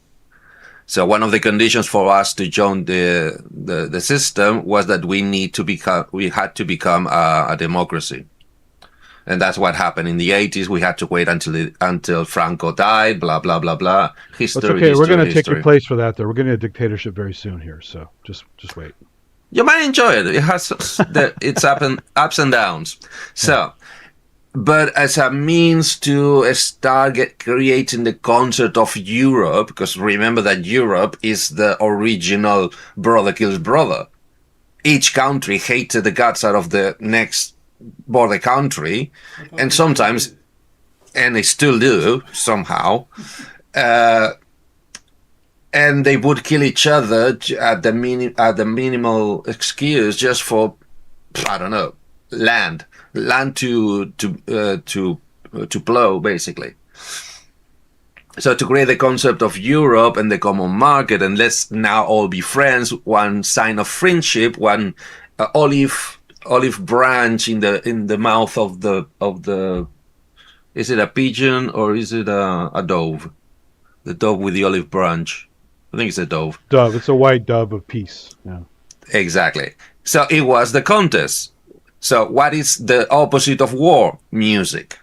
So let's all the countries come together and bring their own idiosyncrasies, their own culture, their own music, and let's all together decide which one we like the best each year. Yeah, but that was in the 60s, okay? Late 60s, mid 70s mostly.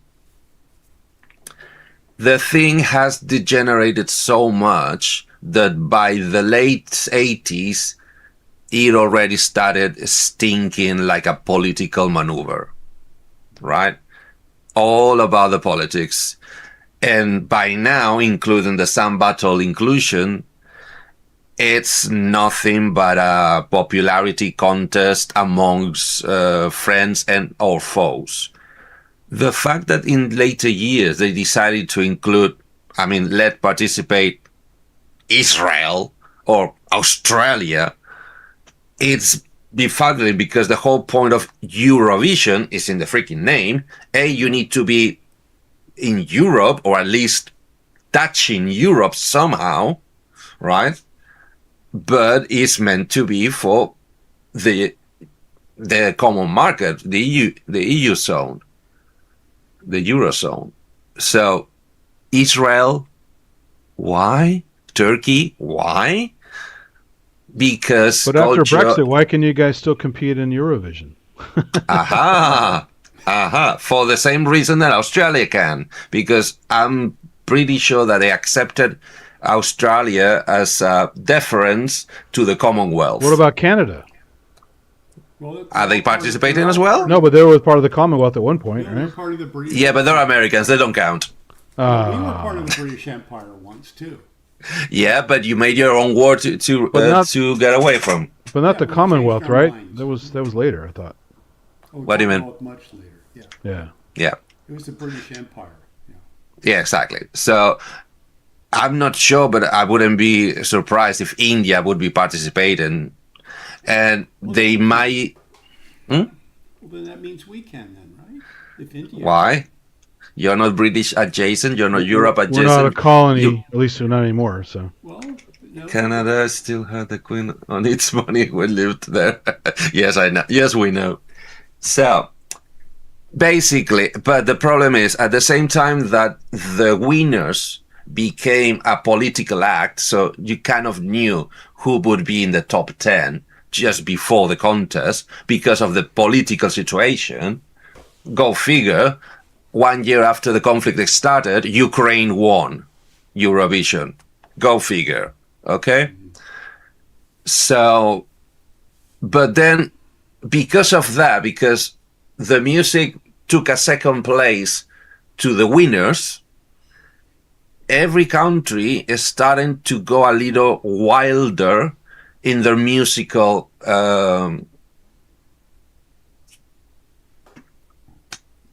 aportación. What the fuck?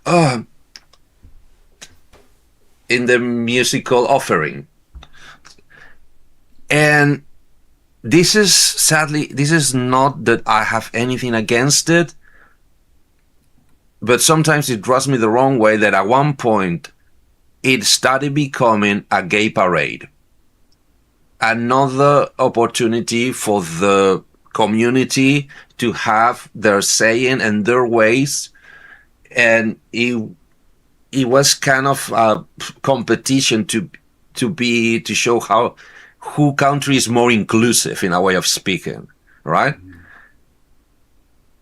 But that to me was still good because the music level was still kept high, although on the more experimental side of things, considering that Eurovision is technically a pop music I thought it was more of a pop thing. There's a lot more than that. I thought it was mostly pop.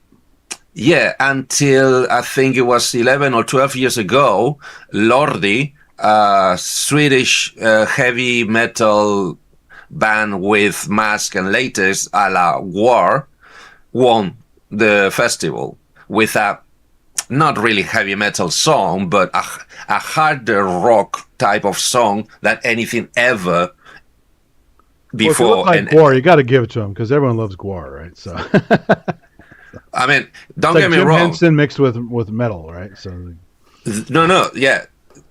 Looking at the lead singer with a horror mask, fangs, blood, and suddenly displaying two wings, like I don't know, 6 meters cross, looking like a bat, in the middle of the song. That was a kick. That was something worth seeing, and that was 13. you know, So- what they should have done is have Ozzy come out and bite him when he was on stage in the outfit. So. Yeah, technically, because that's the other thing I don't really like about Eurovision nowadays is that they keep changing the rules. Originally, nobody who already have a musical career, as in a published artist, could take part. It had to be a beginning or upcoming singers, Unsigned artists. Yeah. Or amateur. unsigned artists, and the song had to be not written by the artist, written by a composer, and be totally new, unpublished song, right? Now anybody can get in. In fact, I think that some people are even coming back, which was another rule. Once you participated once, you could not participate again. But once again, I'm talking about the rules in the 70s and 80s. To make the festival, the contest more and more interesting, to get more and more audition through the world and people paying to get the broadcasting across. Basically, they're making a real mess out of everything. But as I said, when I saw the Sun Battle song, because I've been sort of following the evolution of the type of singers, the type of music, and the type of show performances that Eurovision has been escalating year after year. When I saw heard Sun Battle songs, I went like, it's a very good song. It's very young. It's very honest. But compared to what he is gonna be put against, it's too naive. It's not gonna make it.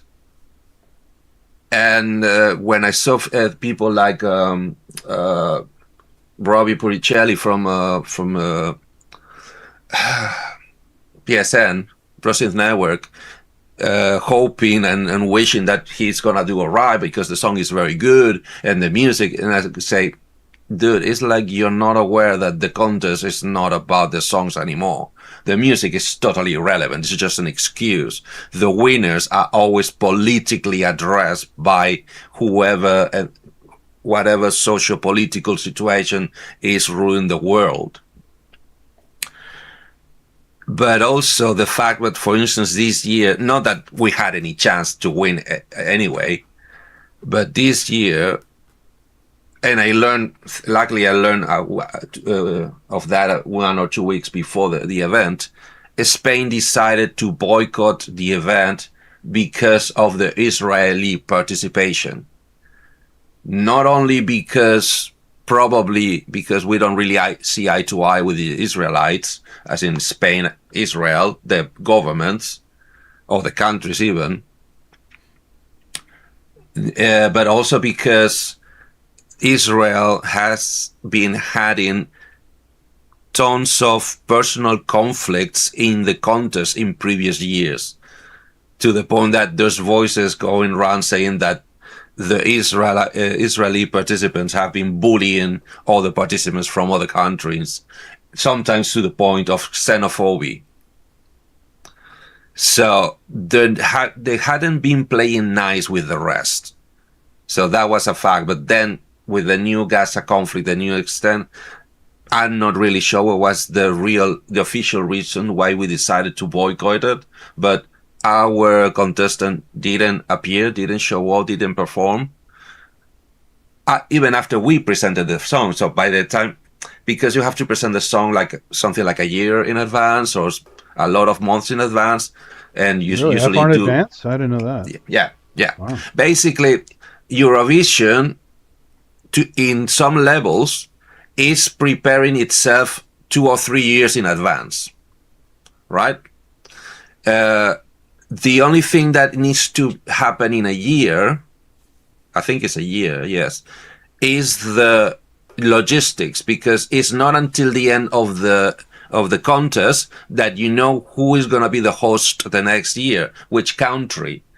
And that changes all the logistics of everything, because the infrastructure of the country, the investment of the country, because technically nobody would have to worry anything if Germany won, because Germany has everything. You want it, just ask for it, you'll have it.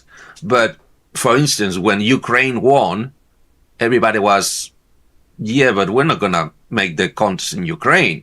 You're in the middle of a freaking conflict. So first of all, where is it gonna happen?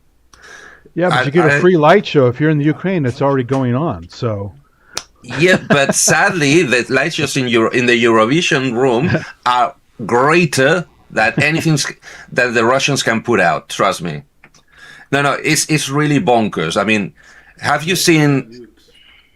Yeah, have you seen lately? Well, I think you did, Synthetic. Have you seen any show in Las Vegas lately?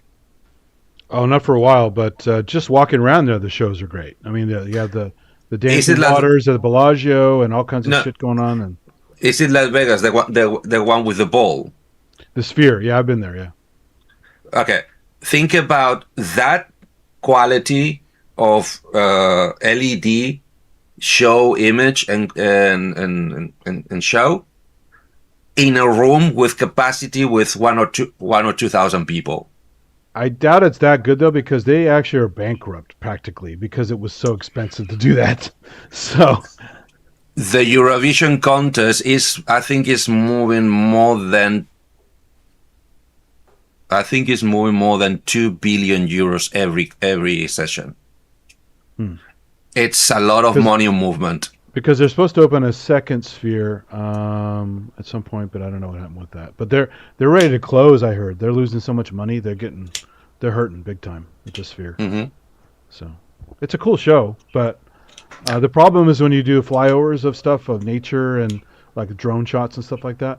When you have tall buildings, because of the extreme curvature of the dome, all the buildings are curved.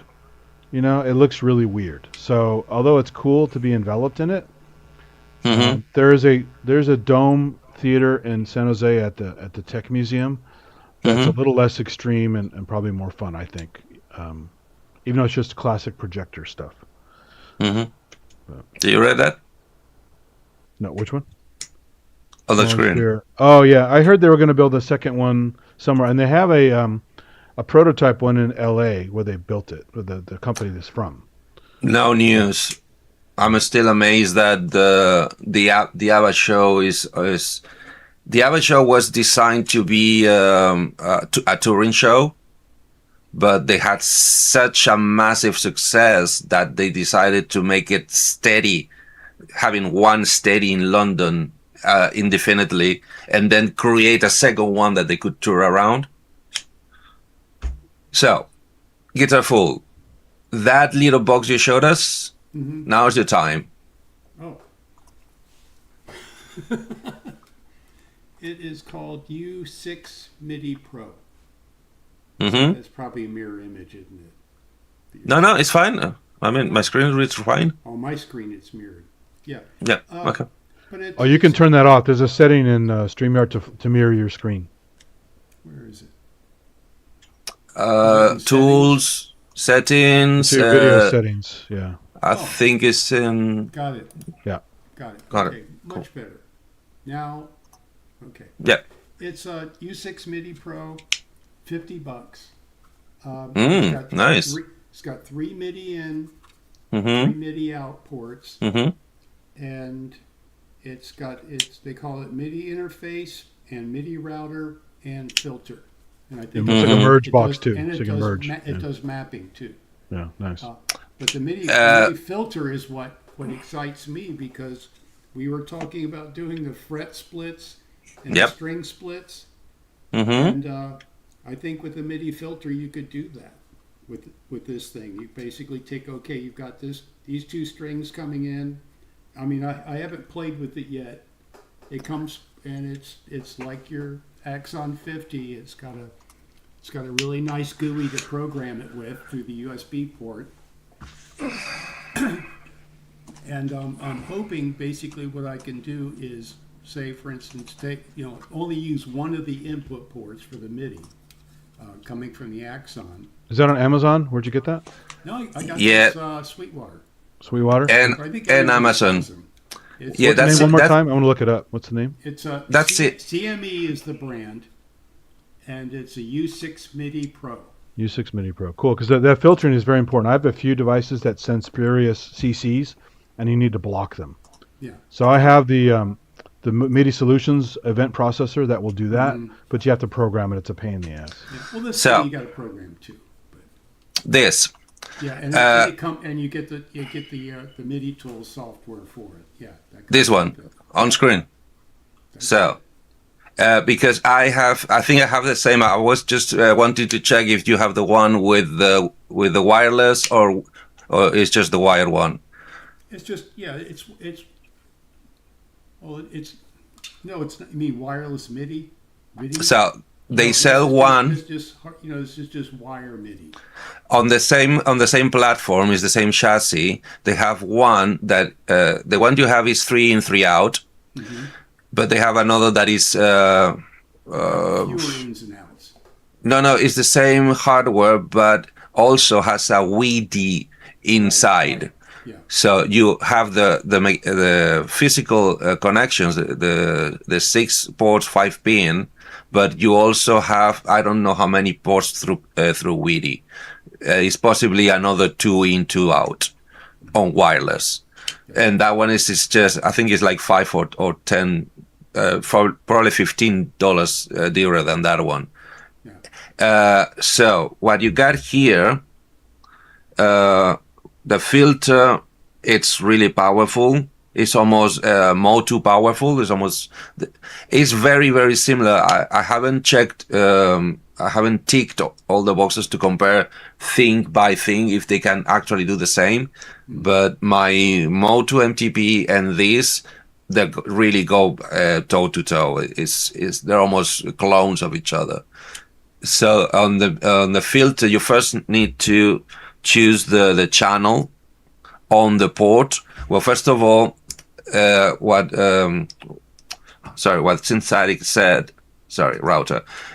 It's a MIDI through and it's a splitter as well. It's basically a total router. Any input can go to any output, including, because it comes with a USB-C connection that sadly is used by power. That's what it really bugged me because that's kind of the MIDI brain of my pedal board, where I have my 55, my GT6B, and my Boss pedals, and now I'm gonna make some add-ons as well. and I decided to also control my my TD3, and my SR16, my drum machine, which is another project on the go, in progress.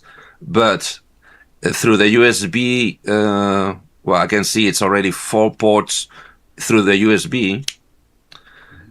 If you want to use it as a remote interface, so you have the 6 in, 6 out, which is the ones they call MIDI.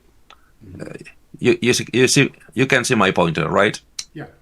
So you got, well, in fact, no, it's 4. Why 4?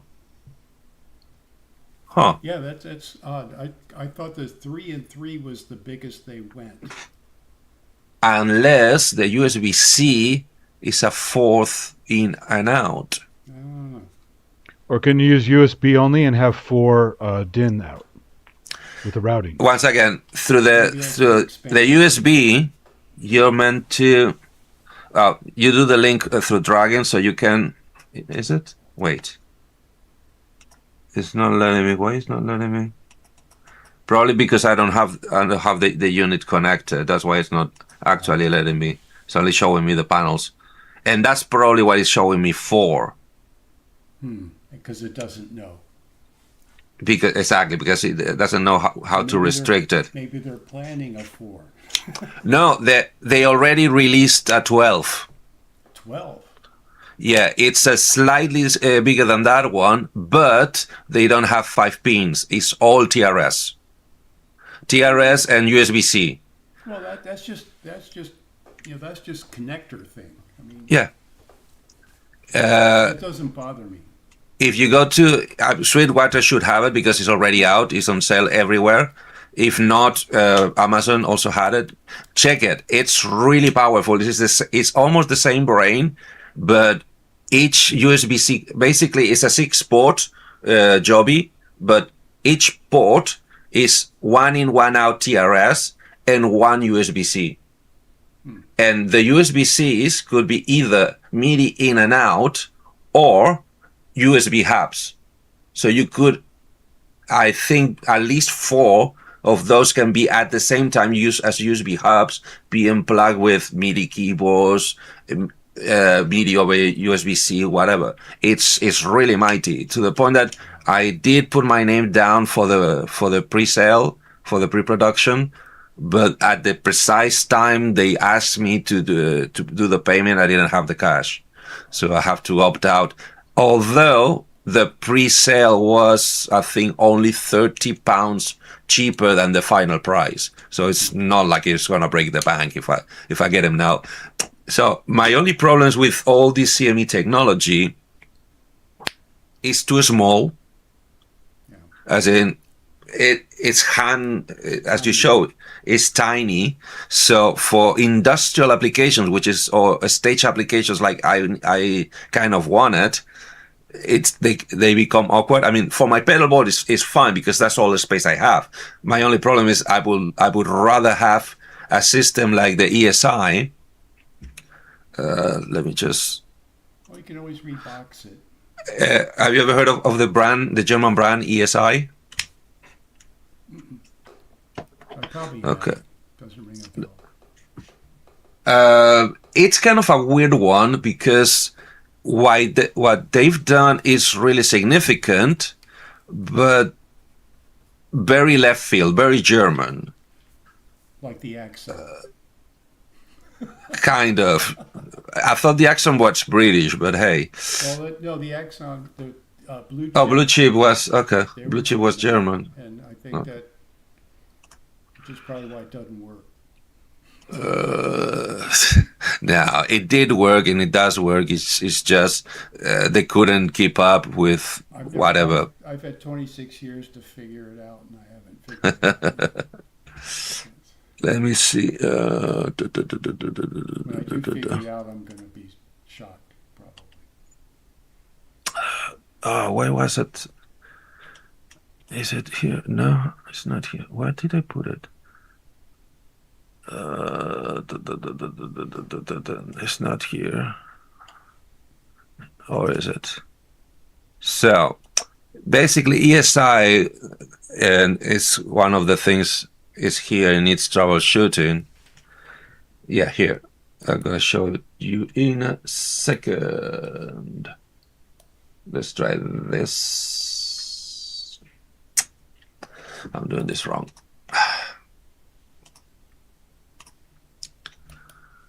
I'm doing this wrong. Here.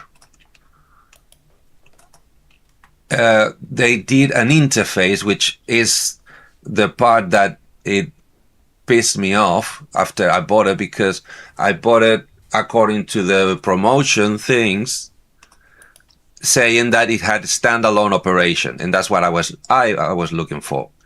So they released this baby. M8UEX, falls out of the tongue. So the brilliant part is you have 16 ports, right? It's and they call it ports because they develop a self-detection technology that no matter which socket do you use, it knows what type of MIDI cable are you plugging, if it's an input or if it's an output. So you can have any combinations out of 16 sockets. As in, you can go 1 in, 14 out, 15 out, or 15 out, 15 in, 1 out, or any other combination that you can think of, right? On top of that is a USB hub for 3 ports. Win-win. Problem is, I mean, at least the problem for me is, yes, it does have a standalone operation, as in it doesn't need a computer running for it to work like it is doing right now, but they created only 3 routing modes in standalone, okay? One that is merge, which is for 15 in, 1 out. That's so useful, not? The second one is split, 1 in, 15 out. Almost could be if you have a master keyboard to send to the whole studio. Yeah, probably. But the third one, and that's the one that breaks my brain, how to explain it? Input 1, outputs, so port 1, it's an input, fix, no self-detection. There's no self-detection in standalone mode.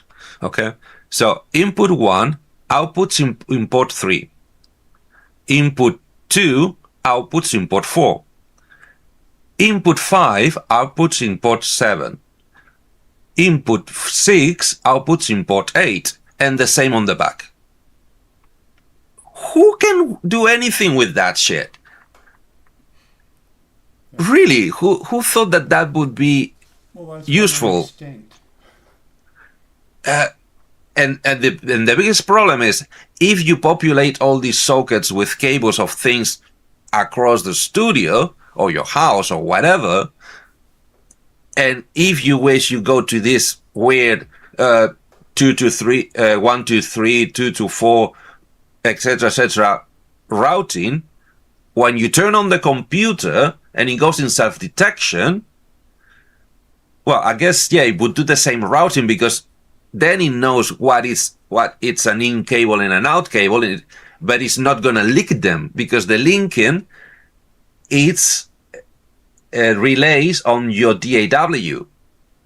So all those links or all those loops that you thought you were doing with your gear, they disappear. So that was a killer, a buzz killer. But the biggest buzz killer to my particular case is that it looks like a very big unit. It's not. It's 2/3 of a 19 rack unit, and it does not come with ears. So there's no freaking way to rack it. And it's not even deep enough, because it's like this deep, is this thin, is 1 U tall. The ends are not even straight. Can you see? They make a little bow, the sides. Like this. Let me see that. Is that No, that depth? This is basically just a big MIDI through. No, but this is exactly what this is. It's just a little more advanced. It's a very similar box. Yeah. Yeah, but you at least your right and left side are squared and flat. Yeah. This one, no way, Jose. And Look at that shit. Yeah, yeah. But this you could take two of these side by side. It would be a rack, one rack unit. So that is half. No, this is. I wish this would be half, right? This is 2/3. Sorry, let me get to. It went dark. Yes, I did. Well, that's the problem with the tabletop aesthetic. They don't think about racking, so you couldn't even. You'd have to make a custom, like I've got with woodworking tools, make rounded thingies for it. So, Seriously, I'm. My MS 3200, and it's just it's rack mount, but the controls are on the top, you know, and it's like. So Exactly. It's a tabletop synth with useless rack ears. You know, it's Exactly. I mean, I'm new to this to the electronics, as in the electronic world, synths and keyboards and drum machines. But sadly, I just landed on the tabletop generation. And if there's anything I don't have, it's tabletop space. I don't. My desk is this deep. These things are this deep. I don't have a table like that's why I everybody always else use like a have. kitchen table for that. I set up stuff temporarily, then I put it back. You Yeah. make a pedal board like fixture on your wall, you know, so you just Velcro everything on the wall. Yeah. Exactly. But that thing pissed me off. So that came because of your unit. So apart from this, I'm gonna need to remove from studio there. So yours have all this routing. It has all the on the filtering. I know that it can. Yeah, because nothing is. Oh, sorry, I said I'm using this because the size is small enough. Is good for my pedal board, but the new one is powerful enough to take care of my studio. Problem is, it's tiny. It's almost like a pedal power supply. So, and putting that many cables, even if they're TRSs, but because obviously in my case, everything in my studio is 5-pin. So if I take a brain that is based on USB-C and TRS, I'm going to start using TRS to 5-pin DIN converters. And that starts getting heavy, plus the 5-pin DIN cable. I don't know. It's probably because only the low budget gear that I pay attention to is like that. But it's like they don't make the instruments with any idea of everlasting at all. It's like they know that we're gonna burn through them every 5 years, and they don't even bother making them last any longer, because TRS jacks is a pin doing this motion on a PCB board that is barely soldered on a chassis that is made out of plastic. It's floating, so it's gonna break for sure. Well, exactly. But they're priced and aimed and promoted so people take it on the road. It's like, okay, so I see what you see there. So you want to go the Behringer route, the disposable instruments. Buy it once, break it, buy another one in 3 to 5 years, and keep buying new ones every time. I get it, but isn't that a waste of so many things on so many levels? So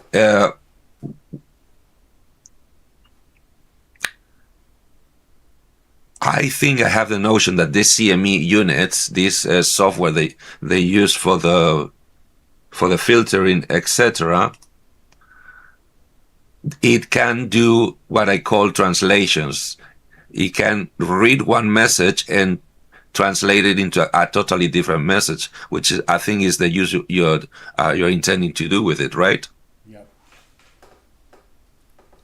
was hoping maybe I could filter it by note number, which would be, there you go. There's your fret splits. You know. I'm looking at it. Doesn't look like you can. Yeah, I think you could like just filter it. Okay, only note only. Oh, this is the one. This is the one that's the one I meant. So you can choose a channel, select USB Now MIDI you're in input, the mapper, yeah. and then you can say when this message comes in, you're gonna send out this other message, which to me is brilliant. Yeah. This is gold to me. Same as converting channels, messages from one channel to another, or one value to a different value. But I was And thinking in to- terms of using both the mapper and the filter together. But Yeah, I mean, I'll have to play with it. I just don't know what all it'll do. as I said, apart from the hardware side of it, I think CME products are gold. Are really, really amazing. Over $50. Exactly.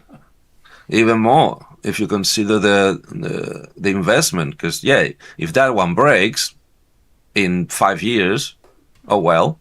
No, but I mean, if I can't get it to do what I want to do, it's $50. You know, not a big loss. Is anybody following the chat? Because sadly I can't chew and talk at the same time. Chew and walk at the same time. So I think- It's awkward teeth and hair and Uncle Chrome going back. Yeah, there are a and bunch of forth. conversations going back and forth. So It's got nothing to do Okay. with us. Okay, good. As long as we don't bother them, that's all good. Yeah, firmware CC settings. Yeah, it's about what do you connect to it, and the router is, as I said, as I told Synthetic, you can connect any port to any destinations. As in, it could be every port a splitter, so every port can go to the rest of the ports, or even because they're not linked, they're not actually loops. You could send one input to 3 outputs if you go talking about hardware. But I'm so interested. Why is USB twice? And why is it 4 ports instead of 3? Yeah, I think it's because you don't have a unit plugged in and it just doesn't know. Because I would understand it being 4 ports each. No. I would understand it's 4 ports total because the USB-C would be 1 port in, 1 port out. So And yeah, it looks like you've got 8 ports, 4 USBs and 4 MIDIs. So I don't know. exactly. I think it's just confused.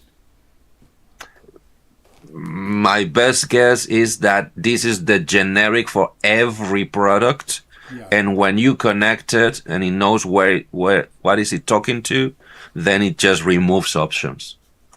That's my guess. Okay. But that's a very nice one.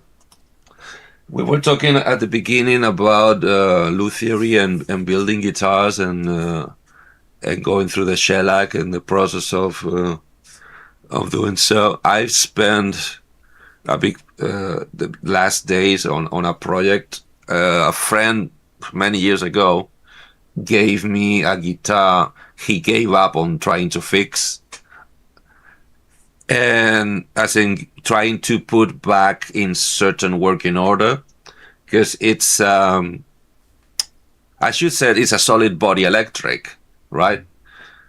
But when I finally got the guitar and start looking into how to go on about it, etc., calling it solid body is a stretch.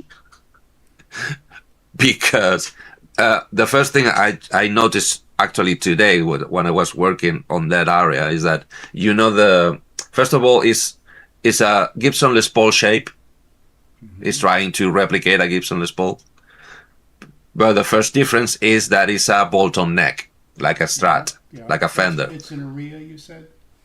It's a what? Aria, you said it was? ARIA? No, I didn't say anything yet. So the first thing I noticed is because today I was working on the neck that had one of the screws loose, so I have to plug it, glue it, tons of CA all over my hands, and the plate, the plate on the struts, the one that holds the screws, the plate says made in Japan, but it says made in Japan as in somebody scraped it with a nail. It's not even stamped or embossed or properly carved. It's really faint and very minimal. That would tell you how old made in Japan must that thing be. Yeah. Second, and why do I say that calling it solid body is a stretch? I have to replace the pickups. Let's put it this way. On any standard American made, if you try to replace the pickups, you need to, before you remove the old one, tie a thread to the cable, Yeah. pull the pickup, the cable, Pull and the it thread, back through, yeah. so you put the new one. In this one, all I had to do is to drop the cable and wait straight to the cavity. It's, let's call it a sandwich construction. Yeah. Some sort of middle plank of heavily routed wood is in between two layers of bowed, probably by heat, plywood, very thin plywood, probably bowed to give the impression of a carp top and back. What was that company? Go on. I have to remember something. Go ahead. I don't know the brand. I could, if you can talk with yourself for 5 minutes, I can go back downstairs and show you. It would take me 2 minutes. Oh. I cannot tell you what brand it is because one of the things missing from the guitar is any type of branding. Apparently, it was some kind of screw-in add-on on the headstock, and that's missing. I don't have it, so I don't know. But really, putting the wires through was basically drop it, it's there, pull it. That's it. So the channels for the wiring and everything, they're basically, I don't know, 3 fingers, one finger, 2 fingers thick. Is really, you almost, well, no, sorry, you actually can see from the neck pickup cavity, you can see the control box through the channel. Is that huge? Yeah. And obviously, I've got a Japanese. Actually, you can see pictures of it on the Guitar Full website. I'm about to basically tear it apart and rebuild it again, do a new, different refinishing and wiring job on it. But I think it was Aria, the Japanese firm, made it. But it was a Gibson Explorer copy, and it's got a wonderful neck. And it had really wonderful split coil cream pickups in it originally. I still have those laying around. But it's like 1.5 inch plywood is what the body's made out of. wow. And it was like you said, yeah, as far as threading wiring through it, you got the cavity for the controls right down here. You've got the pickups here. So yeah, you didn't have to worry about pulling wires through.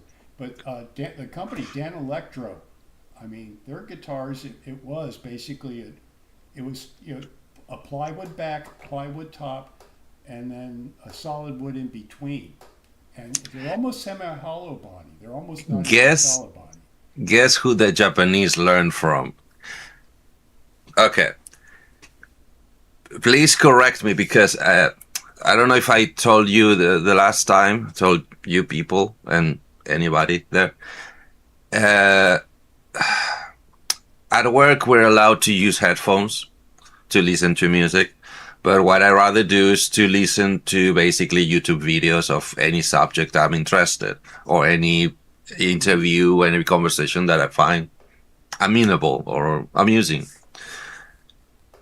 Lately, I discovered, I assume because they're not very old, 2 YouTube channels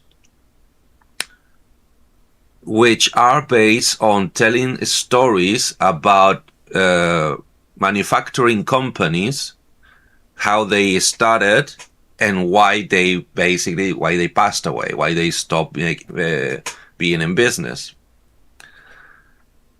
And one of them, I'm remarking both channels because one is kind of specialized on American brands or American-based brands, and the other one is specialized on British brands, on UK brands. Obviously, the American brands, has a very big chunk about guitar companies, manufacturing companies, audio companies, computer companies. Mostly talking about the ones that went to bankruptcy. They have to stop working, including a very sadly and to me infuriating and hilarious ARP documentary about the history of ARP. Brilliant and amusing because it's a nice way to tell the story. I learned 2 or 3 things. I'm not sure they're right. For one thing, I'm going to tell you, and infuriating because when they were talking about the ARP 2600, right on that precise moment, they started talking about the Blue Mini. Right? You know the story about the 2600. The first one was the Blue Mini, the 26. Blue Mini and Gray Marvin, Yeah. right? The Blue Mini. And right at that moment, I happened to watch to look at the picture it's they the other way showed. around because of copyright. It would be Blue Marvin and Gray Meanie because the Yellow Submarine Behringer. are basically, they can't call it Blue Meanie because that would be. Well, I think the Blue Meanie was just a nickname. I don't think they marketed Exactly. it that way. No, I know, but I mean, it's often called the other way around though. I don't know. I've heard different things, but Okay. Now, the reason why I say this way is because the first one was was blue, and they call it Mini because of the Yellow Submarine, called amicably, because of the movie Yellow Submarine, was the nickname within the production line and the sailors and the users, kind of the nickname, right? And the second one was called Gray Marvin because of somebody in the marketing department called Marvin was usually always dressing in gray. So they give him the nickname of this is the Gray Marvin. That's the story I've been told, and I'm sticking to it until corrected. But my point is, it was infuriating because the moment they started talking about the Blue Mini, what they show on the screen was the Barb Blue Mini. The Behringer. And I went like, Art product. It was a Behringer. motherfuckers. Because I knew what it was and I knew this story. If anybody else comes with no knowledge, well, something and here sadly says thinks, initially called Blue Marvin after Marvin Cohen, ARP's CFO, okay, but it became called Blue Meanie later just because of other associations. But these guys are saying it's Blue Marvin after Marvin Cohen. Okay, so that's why the confusion, because it was the other way around. Good, thank you. So Just saying, this could be wrong as well, Yeah. but you never know. Right? no. That's where do you got it from? The ARP Foundation? It was a hybrid search thing, so I don't Okay. know. I don't. Obviously, if we want the truth, we need to go to the ARP Foundation. I mean, Dina would That's- probably know off the top of her head, so I could ask. You think? In fact, let me ask her right now. I have her on Facebook. Let me check. Oh, bullshit. Come on. Really? No, I'm friends with her. She got me free passes for NAMM 2 years in a row. So Are you seriously going to ask her that? yeah, I'm gonna ask her right now. Hold on. Do it. So, my story is these 2 channels, what is infuriating about both is that every video is, I'm not going to call it AI because it's not AI, it's ML. They're all ML generated. And sometimes they get really on my nerves because it's like they need to fill a specific amount of time, and sometimes with 2 facts, they spend 15 minutes of locution talking about the same two facts, and the delivery is really annoying because it's very grandiose and dramatic and all very, oh, because this and that. I don't know. But I still sometimes I think I get info that is important, and all that becomes because of the facts we were talking about. You were talking about the guitar you were working on. The Japanese. Thank you. So, through following the documentaries about Fender, Gibson, which first of all I never knew, Gibson became famous and popular because they invented the truss rod. And Gibson was never a guitar maker. Orville Gibson was never a guitar maker. He was Well, they got started a long time ago with mandolins and banjos. But by the time they started making guitars, Orville Gibson was decades dead. Yeah. And they became famous because their acoustic guitars were the first ones having a bar on the neck, and they wouldn't bend when you move it across the country. And that's what put Gibson on the map, not anything else. But, apparently. Well, they were up in Michigan. It was, and I'm surprised they didn't move to Nashville a lot sooner than they did. I think they went to the West Coast first. No. Kalamazoo? Where's Kalamazoo? Kalamazoo, Michigan. That's in the Midwest. Okay. It's up near the Great Lakes. Well, at some point they went to SoCal. Well, then SoCal. Then they went straight from there. No, Fender was in SoCal. No, they went I got Kalamazoo, Michigan to Nashville, Tennessee.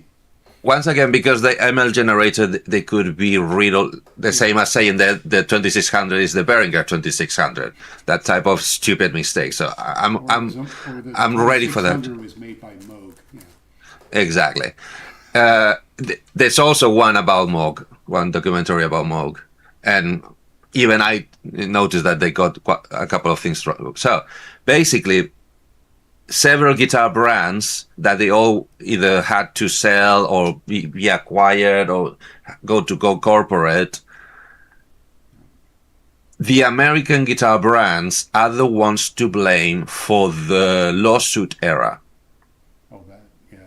Because all the Japanese made guitars were commissioned first and trained by American brands so they could sell cheaper guitars in USA soil. Mm-hmm. And apparently in around 82, 84, the Japanese government, agreeing with somebody in Europe, I think, I got the facts a little blurry because it was a long time. And I was working at the same time, so didn't pay much deep attention. The yen kind of overnight, in the space of a month, doubled his value. So suddenly, all of the brands like Gibson ordering the Epiphone guitars to, I think it was Fuji Kengaki, was the factory in Japan doing the Epiphones. Suddenly, those guitars, once come back to US soil, double their price, their cost. So they weren't cheap anymore. So basically, they gave him an ultimatum. Either you find a way to make them cheaper, or we're gonna basically take our business and take it somewhere else. That's when the Japanese decided, okay, you give us the contract, we keep the contract with Gibson USA to make the Epiphone imports, but we're going to go to China with the machinery, with the Japanese machinery, the Japanese manufacturing excellency, and train the Chinese to do the same things. They're going to send us to us, and we're going to send them to USA. So the American industry, trying to get cheaper product, is the ones to blame for all the Chinese manufacturing of guitars, parts, and counterfeits. So, and when that didn't work neither, or they went to Korea, because America, I think, went straight to Korea to make the deals and train them to do those cheap guitars, is when the Japanese found themselves with no contracts. They didn't have Fender, they didn't have Gibson, they didn't have Jackson, they didn't have Kramer, they didn't have anybody else.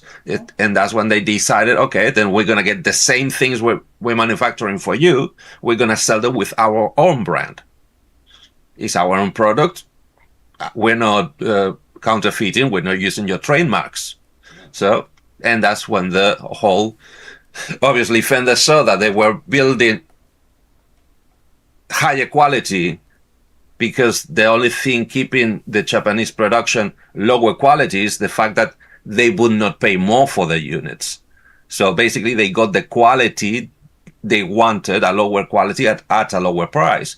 Once the Japanese didn't have that restriction, they started building full quality, full on process, full of machining, CNC, and selling their own brands, which did equal, and I've been told, sometimes surpassing first level American brands. And that's why they said, oh, we can avoid that. We need to stop all the inputs that they're basically looking and playing like Fenders and Gibsons, because they're using our own jigs and our own tools that we send them and taught them. So funny, huh? Yep.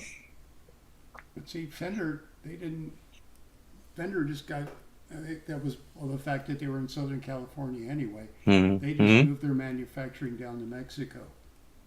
But that was afterwards when They were doing that with some sub-assemblies and whatnot early on, I think. What year do you mean early on? I'm talking 82, 84. 24?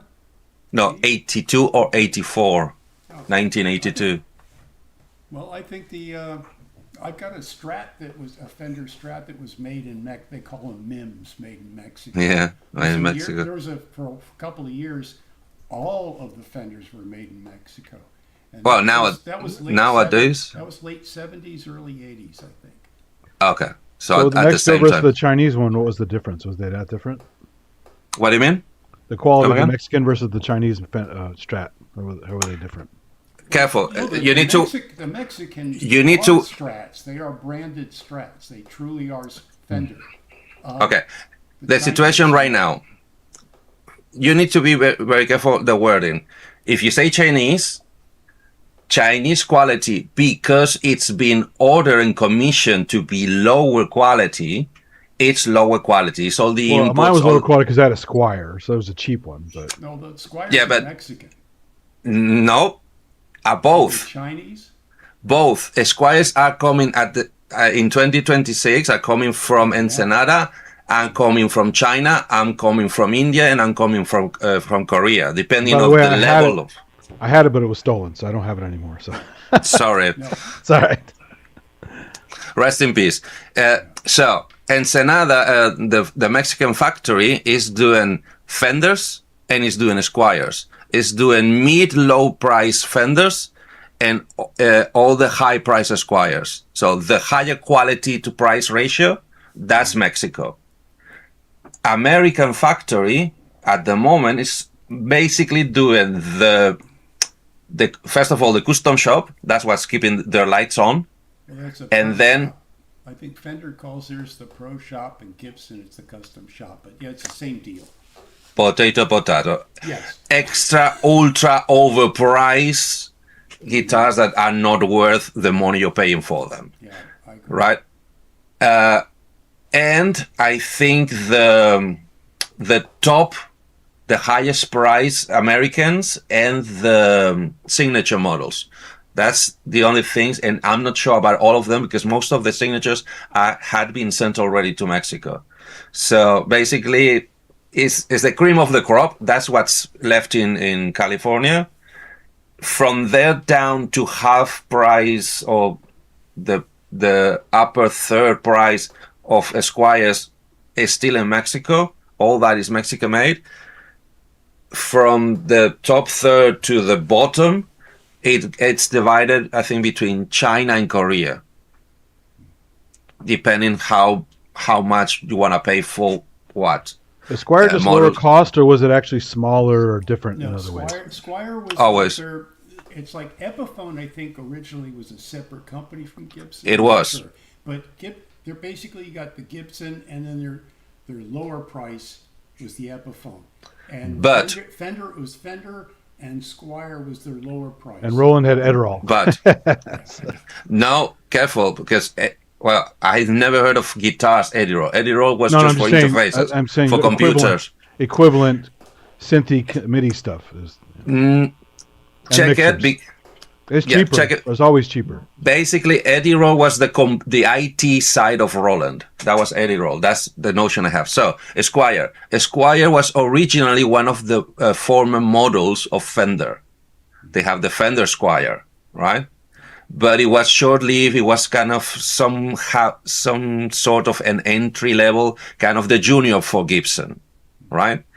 And it got discontinued once Tellys and Strats and Jazzmasters and was the Mustang in the 60s?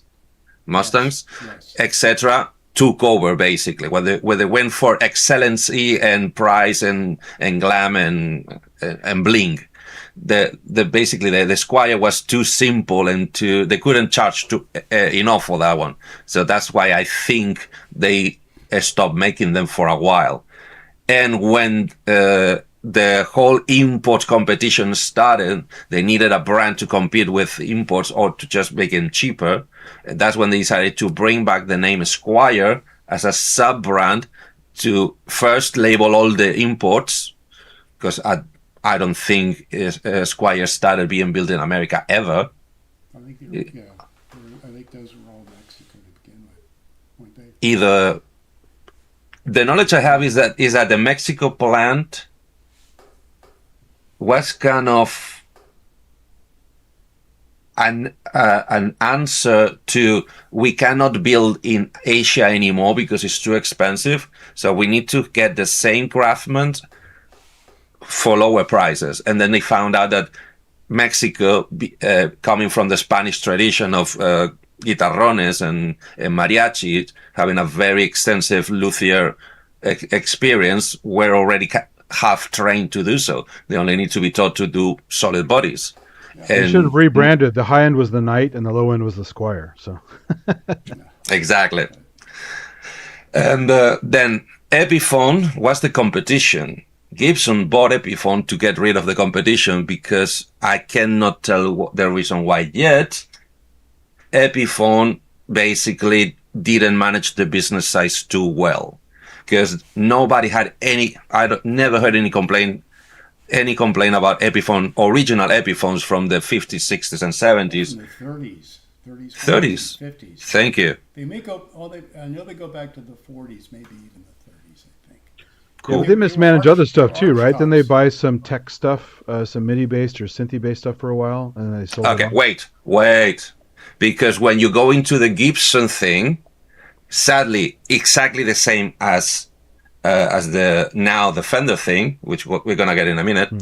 So let me put it this way: Gibson has stopped being a luthier creating stringed instruments and became a corporation 25 years after creation in the 1800s. Gibson has never been a music company alone. From the beginning, from the inception, it was an investment way for a conglomerate of rich people to make more money out of it. The difference is they left the company alone to its own devices to do their thing all like the way up company. to... Yeah, I used to work at a company that also owned Polycom, and they had all these holdings all over the world. It's crazy, you know. Yeah. Diversification, folders, files, investments, and dividends. That's what Gibson is always been about. So Gibson has always been in a group that, or belong to a bigger group of companies. The biggest debacle was 60s and 70s, to the point that Harman Kardon bought Gibson or incorporated Gibson into their portfolio. Have you heard of Harman Kardon? Yeah. Oh yeah, they used to be all over the place. But I They're thought part of there the was- laptop speaker I system. thought there was a time Norlin took them over. Well, in this documentary explains it with more details and dates. I don't know if they're all true, but basically, Gibson has never owned anybody. He was just one of the companies in the same group. So if anybody owned anybody, Mr. Harman originated of Harman Kardon, the Harman side of Harman Kardon. He bought Gibson and put it in a group with another 15 other companies, 7 or 10 of them dedicated to music. Everything from computed, from DAWs, Cakewalk, to guitars, Gibson, and then Epiphone. When Gibson absorbed Epiphone, because that's the biggest joke with Gibson. It's such a huge corporation that each company, at their own pace, they also eat smaller companies through the decades. Because once They again, bought Opcode as well. They killed Vision and all those products too as well. But those Gibson. I don't have those facts, but I wouldn't doubt it for a second. Basically, it's been a transatlantic, a behemoth, a dreadnought of a corporations ever since the 1900s. They've never been anything else. So that play authentics and were the inventors of rock and roll, sort of, mate. Well, wait a minute, Dreadnought, that was Martin. Martin did this. Yeah. Careful, they're gonna buy it any minute now. Really, it's crazy how when you learn about the real history and the facts behind those companies and how they buy and sell each other all the time, non-stop, behind closed doors and telling nobody because they don't need to, and it's not good for the company or the product. Crazy. So, shall we give at least 5 minutes to the biggest debacle at the moment? What do you guys know about the Fender debacle? Because of the copying of the design or something like that, or the shape or whatever it is. Hang on a minute. Okay. We're going to give it a minute so he can sort his stuff out. Because this story is bonkers. It's bananas. But once again, it's basically another corporation because that's what Fender became when they was bought by CBS. And when CBS sold it, although the magazines and the blurb was claiming that it was bought by original former members of the manufacturers of the workforce, so they would make it again a great instrument center and musician center brand, so you would get again the great American-made guitars. It's not quite. Yes, one of the former managers of the company asked another holding company to fund him to buy the group, the name, the IP for the holding company. So they didn't become an independent manufacturer again. They just changed the holding company. So the debacle, the last Fender debacle. What do you guys know so far?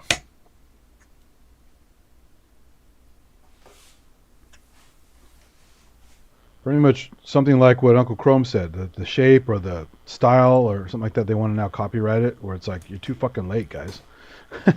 It's not, So, what I'm gonna tell from now on, I just learned it through listening to YouTube videos for the past 2 weeks. Okay, so take everything with a sack of salt and do your own research for the minutiae and the details. I'm just gonna summarize this on my own way. So first of all, are you familiar that there's only 3 legal ways to protect IP in the United States? One is patent, and another one is trademark, and the third one is copyright. Good so far? Patent, it implies an technical/scientific innovation or creation of a technology that wasn't there before, with the caveat that it could be creating from nothing, something that was not there before, or just improving on the performance or the application or whatever aspect of something that was there already. Okay? Like the conversation I had with Gitafu yesterday about COS headphones. They didn't invent the headphone, they invented the stereo headphone. So that is a patent. Who Okay? invented it? What were you talking about? The KOSS headphones. COS, yeah. COS. Yeah. They didn't invent the headphones, they invented the stereophonic headphones. Oh, I didn't know that. And by accident, because they wasn't trying to sell that. They were trying to sell, those little suitcases where you put a vinyl and you play it. Yeah. They were trying to sell one with a headphone, a stereo headphone. That was the innovation they were trying to sell. It's And funny because to I never owned demonstrate one it, COS product, so wait for it. And the only way they had to demonstrate the headphone connector, a stereophonic headphone connector in their vinyl players, they put together 2 monophonic headphones attached with a wire cloth hanger, because they did it the night before. and some kind of crossover circuit, right? And no, just that. It was double mono? No, a TRS plug, yeah. But I mean, you have to have a crossover to make it work, right? No, you don't need a crossover. You only need one cable for the right and one cable for the left. No, but something has to process the signal, otherwise it doesn't go different to each speaker. The vinyl is already imprinted in the vinyl. The vinyl, when the vinyls went stereo, they had one needle, okay, basically moving mostly up and down. Oh, right. I see what you mean. Yeah, that's right. On the stereo, the needle goes sideways, and this is the left channel, and this is the right channel. Oh, is the crossover only for frequency stuff then, not for stereo? Is that what it is? No. Yeah, it's just like Just frequency But the stuff. Right. Yeah. Okay. No, the headphone doesn't need any technology. Just I got plug it. Yeah, it. My bad. I'm being So, retarded. So No. No, you're not retarded. Just like me, ignorant. We're all born ignorant. So, what they put together is 2 monophonic, because at the time everybody was selling 2 double monophonic headphones with one cable, one switch, one TS, not TRS. What they developed was a TRS headphone, but they didn't exist a stereo headphone. So the night before, they put together 2 monophonics, they made a cable so they could demonstrate the player on the convention, trying to sell the player in the convention. They didn't sell a single player. They got 200,000 orders for the headphones. So that day, right there and there, they have to change their business from vinyl players to stereo headphones manufacturers. And the biggest joke is, in the process of the decades, they've been have orders by the government. They had a lot of things that keep them in business and become almost the company in USA about that would do the best and most ubiquitous headphones everywhere, stereo headphones. In the process to try to stay relevant, they tried to develop the wireless headphones, stereo wireless headphones. The joke is, they were so proud of the technology of the wireless, although they couldn't manufacture it cheap enough to become successful in the market, or light that enough. or wide enough. Light, So they light enough. or light enough, exactly. So they patented the wireless technology. Good. That wireless technology is the seed inside Bluetooth.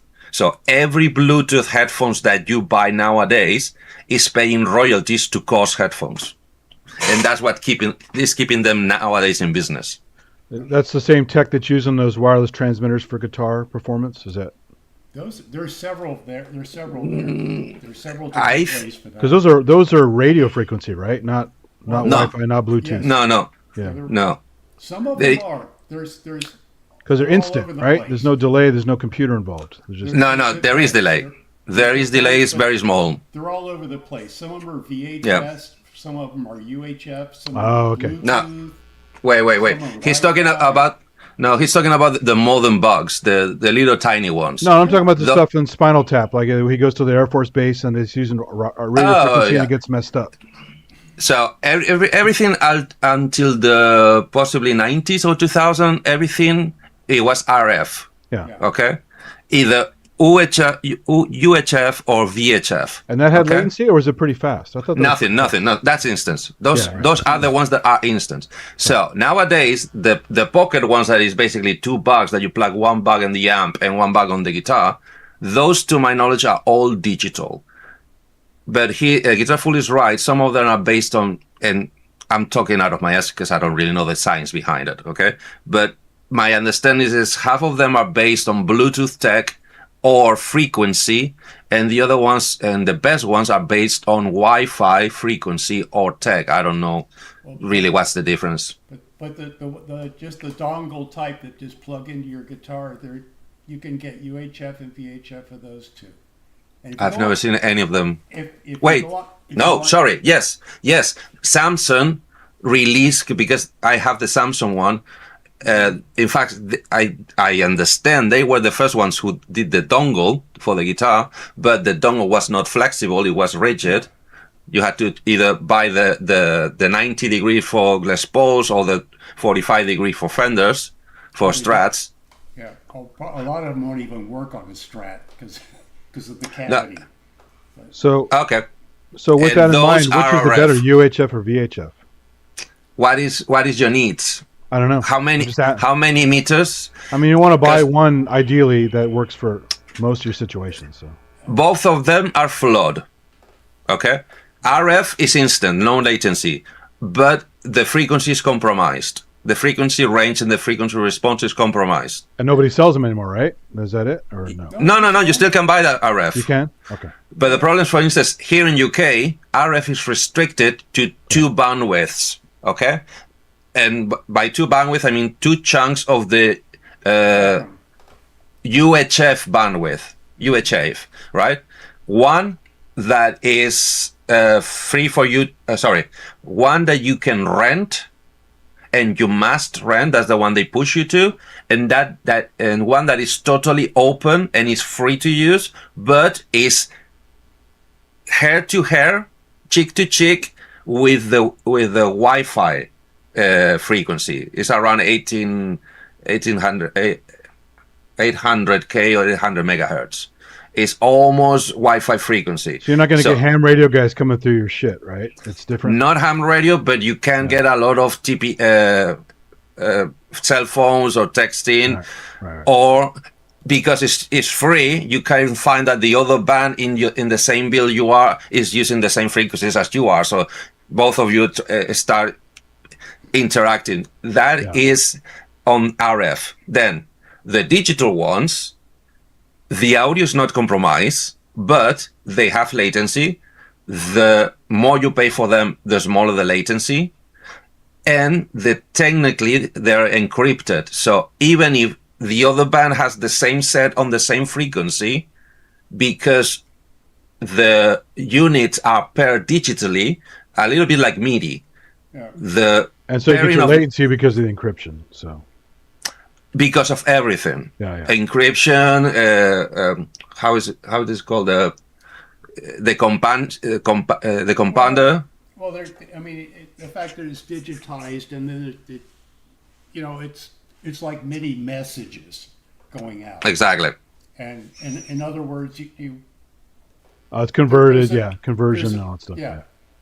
As converted and deconverted on both ends. Yeah, So. okay. But the latest Shores, the highest level Shores and AKG, I think they're talking around 3 to 5 millisecond latency round trip. And in an ideal situation where it's working without a glitch, is there still a compromise in the signal content? Like, are you using low end or high end or? Which one? I mean, on the one you're talking about? Fidelity. Yeah. I mean, fidelity. Oh, fidelity. So digital is full band, full fidelity technically, but read the small print. They do whatever they want on the edges, the bottom, and the highs. Because like with CDs, right? CDs always had weak low end. So Exactly.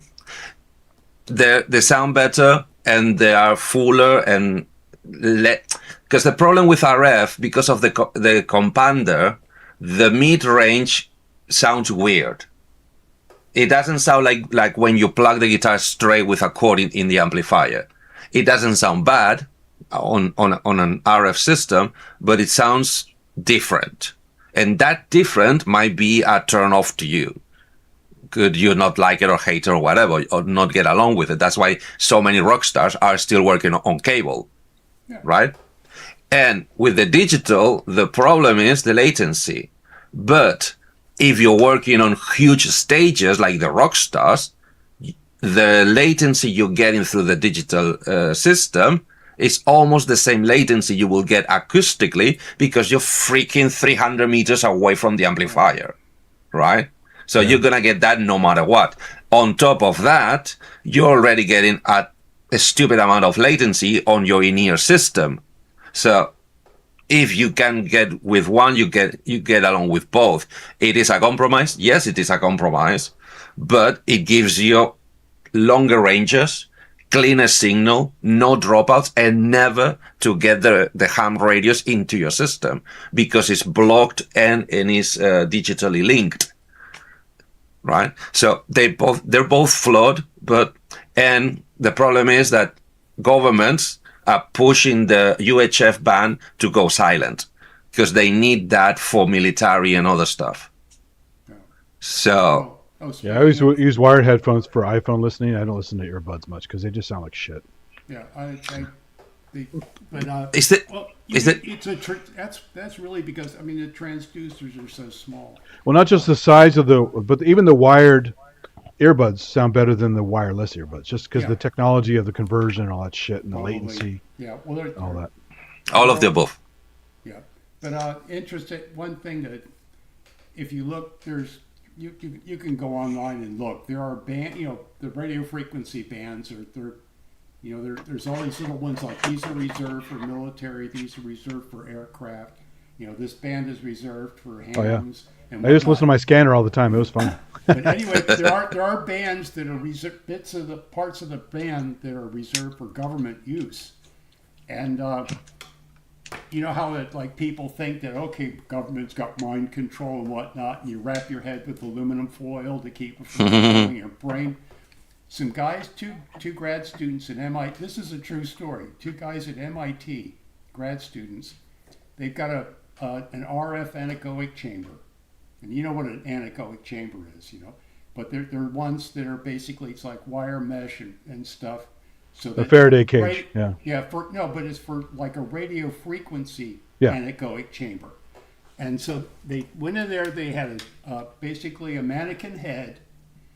And they wrapped aluminum foil around it and put a broadband receiving antenna in it, and had a transmitter that they just swept the whole radio frequency bands, and then received on this little antenna inside this fake human head and covered with aluminum foil, just to see what the frequency response was. And yes, it acts like a Faraday shield. But it also, since it's not completely spherical, it acts as a kind of a resonator. Well, and it resonated at several of the reserved government bands. So that means the government wants you to wrap your aluminum foil around your head. Guys, can you explain this? I don't understand. One that what? I don't even know what that word is. Oh, so neither do I. Coax or coix? I don't know. No idea. Or is that a typo? I don't know. Because that was the previous one. Let me ask him. Oh, come on. I'm not going to join it. Oh, buy it's more the opposite foil. of anechoic. That's why. Oh, Anechoic. Oh, I get it. Ha, But- ha, ha. But and you got to try different brands of aluminum foil. They might have different properties, right? Reynolds wrap Depend- is the best one, right? No, that's what the government wants you to use. Yeah. so shall we go back? I might be the only one interested, obviously, in this conversation, but shall we go back to the Fender situation? Well, I'm curious about. I barely heard anything about So- it, and so if you have some truth on it, it'd be interesting to hear what's going on with it. I got some facts. I don't have all the facts, and I don't have all the truth. Okay, so obviously both brands, Gibson and Fender, because they cannot increase their incomes through manufacturing guitars, they try to increase their incomes some way else, some other way.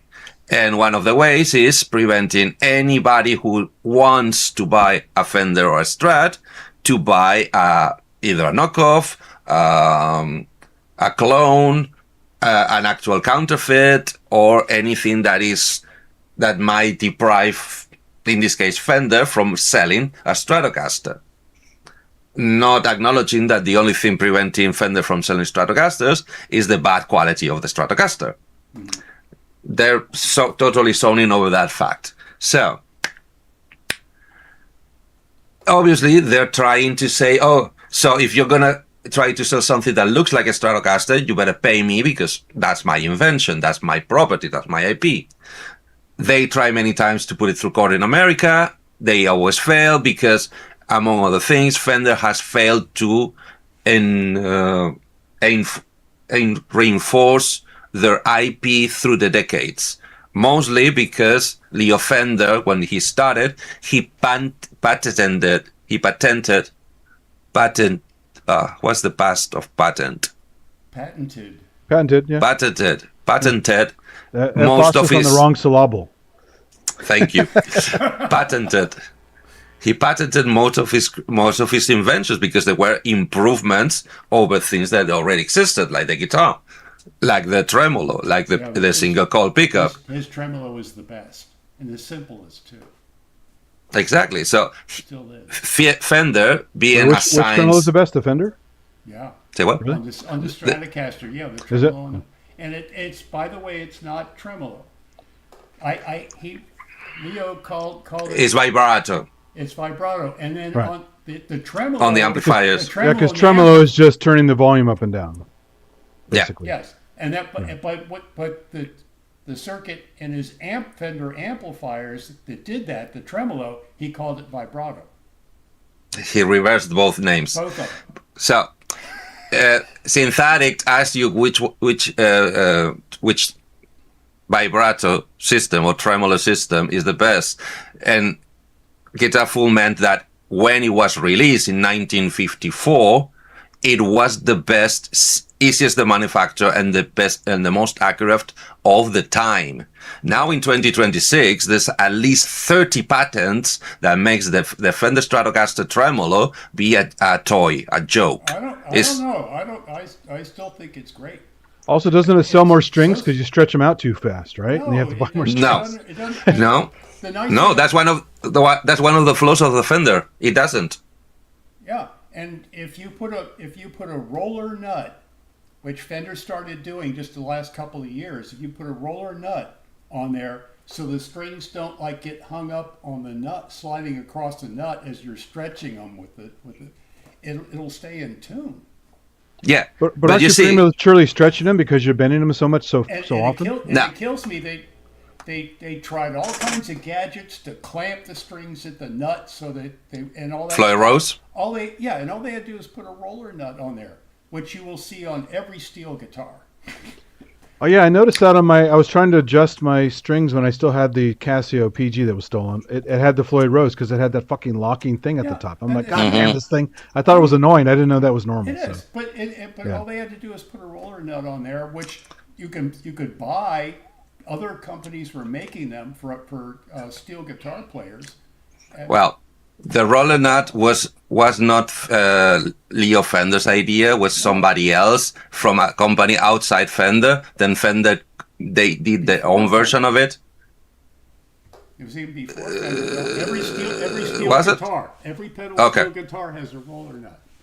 There you have it. Then Fender tried a variant of that, just applying 2 ball bearings holding the string. Yeah. Problem with that one is that you need to keep that particular system extremely oiled and clean of dust and any speck of anything. Because if any speck of dust gets lodged in between the ball bearing and the holding mechanism, it gets clogged and the whole system stops working. Yeah, we So just gotta keep it clean. those 2 alone, that's already 2 of the 50 patents that developed since Fender released the Stratocaster bridge. Right? So nowadays they're using locking pegs. I recommend you try them.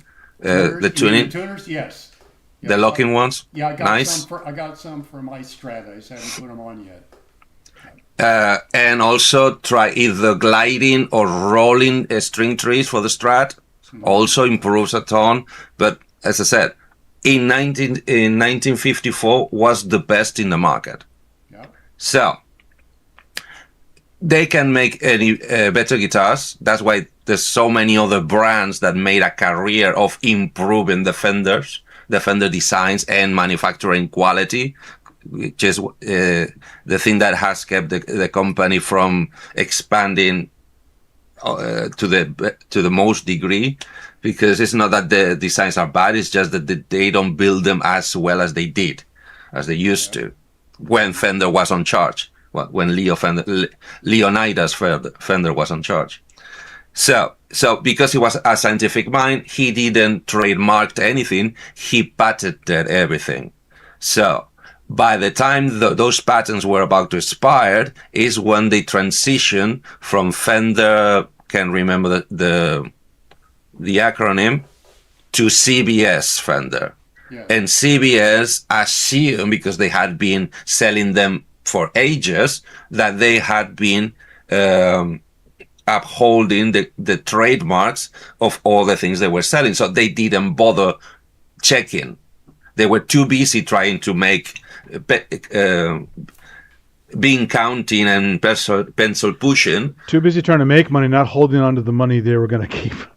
Exactly. Exactly. That's mostly what CBS did through the whole process.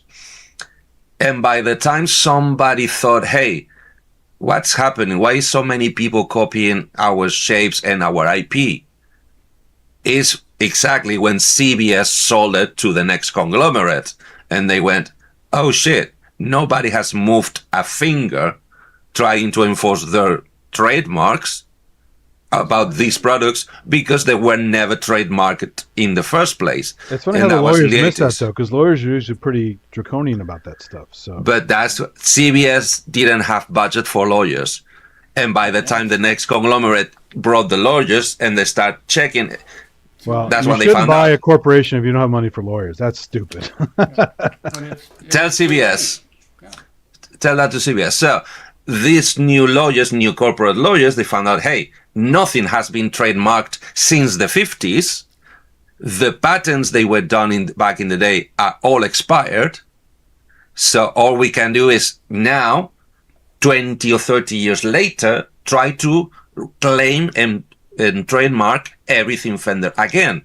Problem is, by them, the judge deemed them, except for the Stratocaster headstock and possibly the P-Bass headstock, deemed them so commonplace that they became generic, and they were declared generic. That's why Fender could not sue or shut down any company that were selling a Strat style or T style or Telecaster style guitars, including everything from offshores. It's like trying to patent the piano keyboard style. Yeah, what's really funny is that trying to patent the Fender headstock, they stole that headstock design from Bixby. Not with the same measurements. I know, they're very subtle. No, it's not subtle. It's almost an inch smaller. Oh yeah, okay. The one the they bottom corner. Yeah. The one they trademarked is almost an inch smaller on every measurement Yeah. on the headstock. That's probably how they got away with it. Exactly. But they So, didn't trademark theirs.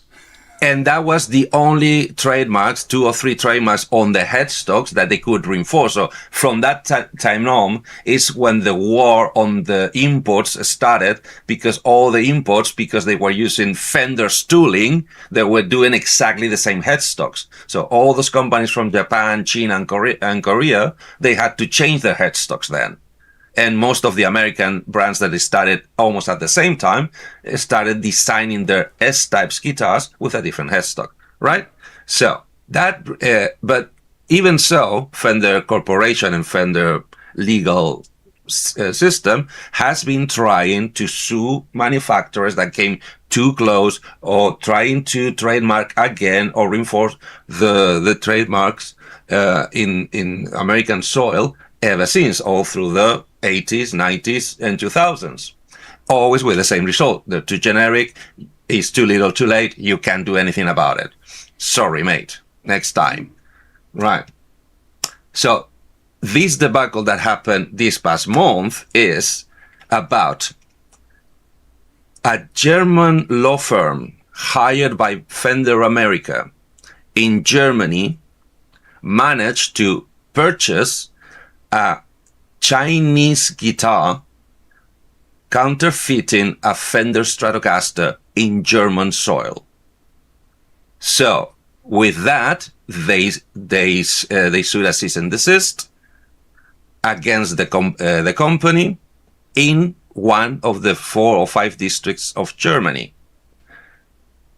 And the case they presented in front of the European German judge was that Chinese company was infringing their copyright because the Fender Stratocaster was a piece of applied art, since Leo Fender designed the shape of the Stratocaster to resemble a feminine figure on a... Wait. They even had some ads like that where you had like the nude woman with the... Someone had, the Japanese company I think had that. Somebody had that. Yeah, but once again, Leo Fender, art. Leo Fender was an electronics engineer. He designed the Stratocaster together with all the 5 guys because they told him to do it like that. His only apportation to the Stratocaster was the tremolo system, how to engineer it and machine it cheap and fast and efficient, and the single coil pickups and the electronics of the guitar. All of the shaping, all of the woodworking, the fretwork, the design, that was somebody else in the company. And he deemed it so much of a work of art that he didn't even trademark it. He only patented the pieces he could patent back in the day. But now this German law firm, in name of Fender USA, is claiming that a Chinese company is violating their copyright, not trademark, not It's like patent. the guy who worked at Hershey's who invented the Reese's peanut butter cup, and he did it on his own I don't time know or that something like that. But it's I part don't of know that Hershey's. story. Yeah, it's kind of funny. No, but the joke is they built their case hoping that would be the Chinese part of the Chinese lawyers coming to Germany to the same court to fight for the right of not getting sued or whatever, or penalized. That the case that, it's not that they're infringing our patents, they're not infringing our trademarks because we don't have any or very little. They're infringing our copyright of the Stratocaster body shape because it's a piece of applied art. That So was none of it's the case. technical or operations of it. It's just the shape. Art. A cookie It's a cutter. piece. Exactly. Well, actually, It's a piece of art because it's a piece of art. Yeah. Okay? Because you only can copyright art affixed to a media. Was it the outline or also the way the pick guard looks and all that shit? Oh, maybe all of it. It was so vague that reading line by line the whole case they presented it, you could not tell if they were talking about a Stratocaster or a fucking Rickenbacker. All right? Very vague, very artistic, very provocative, very bucolic, very non-Leo Fender. Okay? But the problem was that they present the case, the court, the case starts, the trial starts, and the Chinese are nowhere to be seen. They don't show up. So the minute in European legal rights, also there's a common law for the EU zone, but we still have our own laws per country. So you have to study both, right? But the way we do it here is if the accused party doesn't show up, the judge, not asking a single question, hammers down that the claiming part wins. You got your rights. This company cannot sell counterfeits. So our borders, what's the people controlling the merchandise to the border? Customs, our customs service are gonna scan for this company trying to sell its products in Germany, and we're gonna stop them because they're counterfeits. Just so use you the got term. that. That's aduana, right? Isn't it aduana? Aduanas, exactly. But I don't know if you would know this one. So, but it was by default. The judge didn't even hear the bogus and not factually accurate declaration that the accusing part did on the written thing. So they won by default. Problem is, days later, I think the same law firm sent cease and desist letters to every single guitar manufacturer in America and possibly the world. And some sources claim it's because they went to Thomann website, they went to the Stride section, and they just copied the list of brands in the Thomann website section of Stride of S-type guitars, and they sent a letter to everyone in the list. Most of them American-based companies, right? On the terms of, because we own the copyright of the Fender Stratocaster body, according to this case in Germany, you are to stop. Are you coming back? He's like, I've had Okay. it. This stuff is too much. I can stop. No, I'm just kidding. I actually have to leave pretty soon anyway. I got to go make some money. So, but keep going real quick. I want to hear more of the Basically, you have to stop manufacturing, destroy all your inventory, reclaim all your product in the market, give us the list of all of your customers, pay us $15,000 per item that you reclaim, and $200,000 as a penalty, plus legal costs to every of the brands in the list.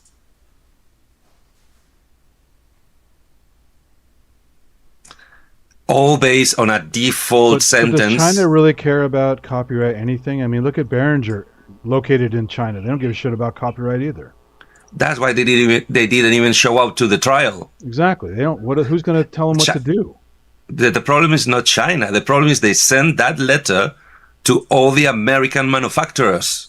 Right, but I mean, China or not, China doesn't care. So, China doesn't care, and if you try to go against China, first you have to go through the Chinese juries or judges, whatever system they have, which is basically going to give you the finger. I mean, talking about art, all the manufacturing happens in China. They have side door selling of counterfeit stuff and all that because they don't give a shit. But it's not even a piece of art. No, I know, but I'm just saying, if they want to do the art thing, China doesn't care about that either. Like Louis Vuitton, all those fake products sold in China, they don't give a shit That's about a fact. Yeah. China is not even in this subject. China is just a side note. Well, right? They are because they have the knockoff Strat, so they are part of it. They are the origin of the situation, but the situation is not with China. As you said, China doesn't give a shit. Right. They're not going to touch them. If you would be able to touch them, you're talking about a guy who's probably doing $5 per guitar he sells. how the fuck are you going to regain any damages or American legal costs from a company in China? You're not going to get paid. You're just wasting time and money just to get a piece of wet paper. The problem is, because of that, and even every lawyer which is 3 that I see online going through the process saying that if the Chinese people would have showed up, the most plausible outcome of the process of the trial would be that the judge would have dismissed it because the applied art it's not applicable. I mean, even on a government level, our tariff stuff against them was a joke, because they said, okay, we're not buying your soybeans, and now our farmers got fucked, and they had to go get subsidized for all the business they lost to the Chinese because the Chinese are smarter. Well, the Chinese basically don't play by the same rules. As No, they don't, us, so- and they don't care, and they don't have to, because they're so So- powerful now. They say, "Fuck off," you know. Yeah. Because we I'm made them that way. yeah. Well, you have no idea. We are how much enablers. I mean, you we did. enabled Japan to do it to us for years with auto market and computers and stuff. So I mean, we enable all these people to do So, it. Guitar Fool, you just left when I was getting to the good part. Basically, out of a default sentence of winning a case of copyright, that German law firm sent a cease and desist letter to every No. guitar. Oh, so you know the American side. Well, you told me yesterday. Sorry, I forgot about that. That's why he left, because he knew that part. He knew that bit. And I had to go to the bathroom, too. That's it. That's more important. Yeah. But so now Fender, basically, all the online guitar community is against Fender. It's like, what the fuck are you talking about? Second, who are you sending this letter to? Because you might get in more trouble than you're worth. And yes, they did, because one of the recipients of the letter is Paul Reed Smith, Yeah. which already won a trademark lawsuit from Gibson on the basis of the single cut that Paul Reed Smith is manufacturing. Yeah. So they're But going I to don't get know in too much of the deep shit. PR stuff. Does it look like Gibson? No, not really. So, How long is a piece of string? How much do you need to? but, I don't know. I mean, It looks like a Gibson. Yes. Fender It. tried You to- could confuse. Could you confuse it with a Gibson Les Paul? Fuck no. No. Not even blind. But like the whole Fender thing, they tried that before, and some judge basically said, you can't copyright something that's shaped like an amoeba and say anything that's got like this little wild curvy body. Well, what about like the Warlock of the Flying V? Those are very distinct. Those would be copyrightable, right? Warlock is not Gibson's. Yeah. I know, but Sorry. I'm saying in shape-wise in general. Yeah, Just but No. you can The Warlock. sorta, but you Not only even, not have even to- close. But you only have to change. You can take a Les Paul and just change it a little bit, and or that it's- or that Z shape, the famous Z-shaped guitar that's all over the place. Oh, the Explorer you meant. Yeah, Is that what you I've call got- it? I don't know what you call Yeah, it. I've got. that's the Dean, one- Gibson managed almost, or is in the process, or because it's getting juicy, that one. This is fighting, Gibson is fighting against Dean Guitars because they have a Flying V, but so does Jackson, the Randy Rhodes, and then that's why Jackson, the Randy Rhodes was 2 symmetrical points, but because of the first scare that Gibson gave them, from then on, the Randy Rhodes is 1 longer, 1 shorter points. So that's not a Flying V anymore. And now the King V from Jackson is getting away because it's 2 symmetrical points, but extremely thin and peaky when the Gibson and pointy, because the Gibson is very roundy. Or do the asymmetrical one like the Star Trek logo. So Yeah. In fact is going. There's a Roswell Rhodes made by the Jackson did in the 90s, but it must have been a complete flop because I think they produced it like for 2 years, if any. And you see it is identical like this. It's like a Randy Rhodes, but instead of being squarish and pointy, It's all roundish on every single curve, and even the headstock is round. They changed the standard peg heads for the ones that is just a cylinder that doesn't have the flaps, like one of the Yamahas had. Have you ever seen those peg heads? So standard peg heads. Here we go. So you have a shaft and then flaps on both sides. Somebody, I don't know, I know it was not Yamaha, but Yamaha adopted them, made a tuning machine so over-engineered that didn't need the flaps. It was a flat cylinder. The whole post is a cylinder, and it's so smooth and so easy to turn that only that with a little grip it looks like a cylinder. Huh.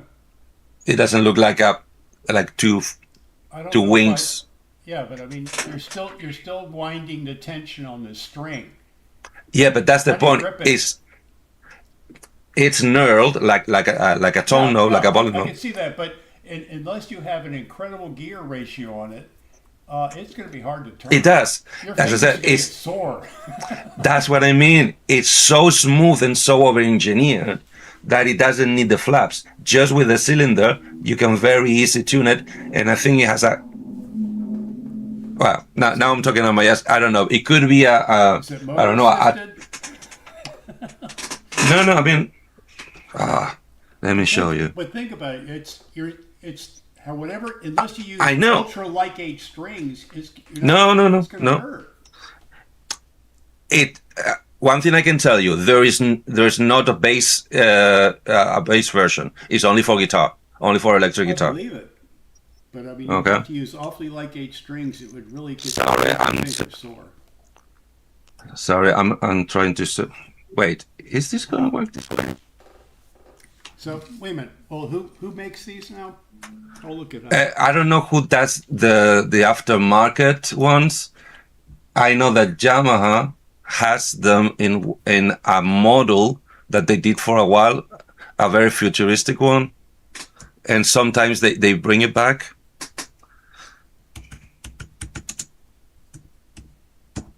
Is it the RBX? No, it's not the RBX.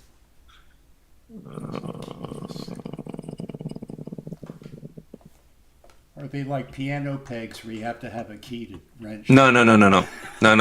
Manual. That would be hard. I don't. I mean, it's basic laws of physics would have to be violated, unless you have to turn it 1,000 times to.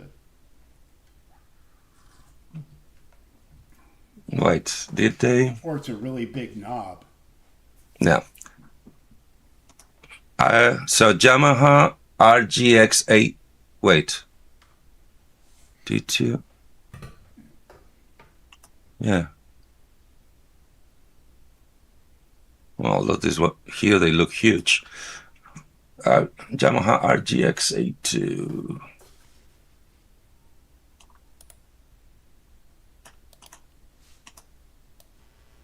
Hey guys, I gotta go grab some grub and get ready to go out for a while. So good to hang out. Sure. And thanks for the news. I'll read more about this Gibson. I'm sorry, this Fender nonsense. Fender. So Yeah, it hasn't stopped because people are still replying to it. Take care. See you soon. Sure, thanks. See you guys. Be on touch. Bye. Bye. So let me get back if I can see it. Oh, the It's- RGX Space A2. Is that what you're looking No, for? but on the bass is a standard thin pad head. Go for the guitar. Yeah, that's what I'm looking at. And well, they're pretty good size shafts. They no, I never meant they're thin as picks. Yeah, but yeah, if they were a little bit larger, it would be nicer. But And that here. And can I copy this? I kind of like that idea. But Copy image. So can I? Sure. Can I? Okay, I'm gonna. it's nice I'm gonna looking try- guitar. I love and I love that one. and it's not only. Oh, it's not letting me. Why is it not letting me? I am the fucking host. But they're not the locking tuners, though. I'm not sure they're not locking. I mean, not the kind where you stick the string in there and it locks onto the string, so you don't have to wrap it Yeah, up yeah, and wrap and all that. that's what I mean. Oh, bollocks. It doesn't look like it is. But How can? Oh. Oh wait, I can. I should be able to share the screen. Let me try that. This and this. Share screen. Share screen. Window. No, because it's not open. I need to open this. And now. Yeah, computers, huh? Yeah. Here. anyway, you're now. You said you didn't want to go for 2.5, 3 hours. Famous last words. No, they're not looking. They're not looking. I can tell. So, is it sharing?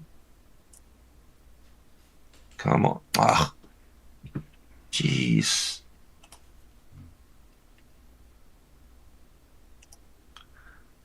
Yeah, here. Yeah. There. I got Jesus. that. Yeah, that's a picture I found too. Yeah, but they look like they're still pretty good size. The shafts Yeah. are. So No, that's not so bad. I think I remember the original ones because I remember the back of the gear body also being slightly different to the point that I'm not sure if the original was not also locking.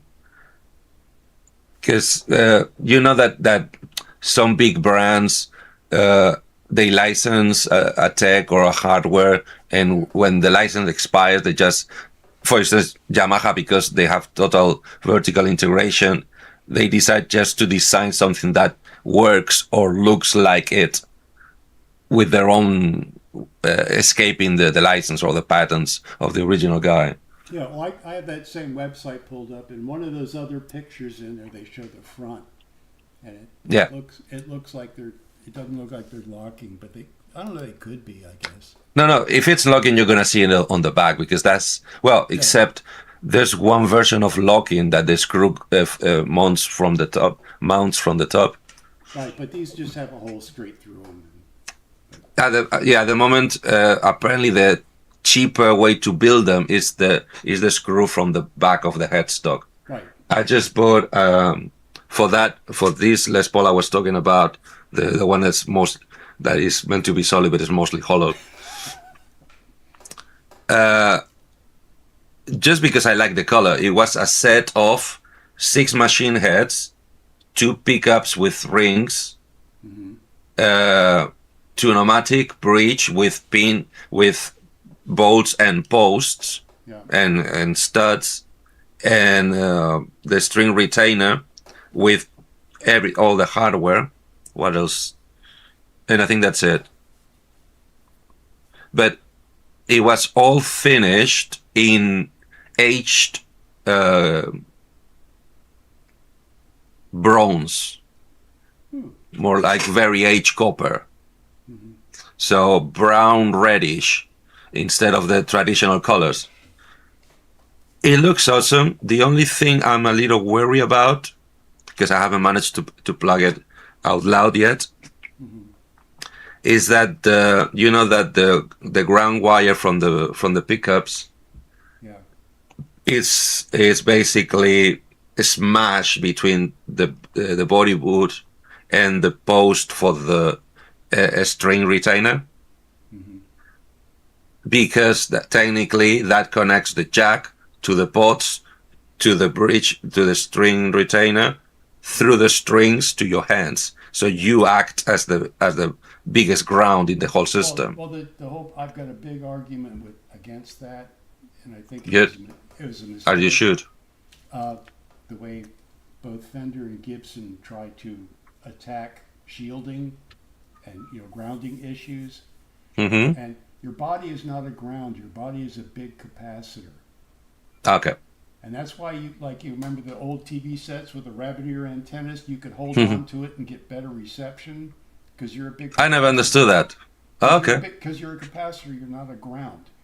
Uh-huh. Unless you're standing barefoot on a metal plate, on the floor. Exactly. And And not even so, there's too much water. if you look at the really old, any really old vacuum tube amplifier, guitar amplifier, that have the Mhm. two-prong plug cable. I've power I've seen cable. those in videos, yeah. And a lot of them will have a phase switch on the back. Mm. That's because with two-prong power, one of those is neutral, which is Mhm. pseudo ground, and the other one is the hot Yes. for your AC current. Yes. And and one of those, hopefully, the neutral, which is almost a ground, is the one that's connected to the metal chassis in the amp, which is also connected to the shielding on your guitar cable, which now is Yeah. also connected to your strings. Yeah, but that's There only have been a few that's on guitar players who were electrocuted from that. yeah.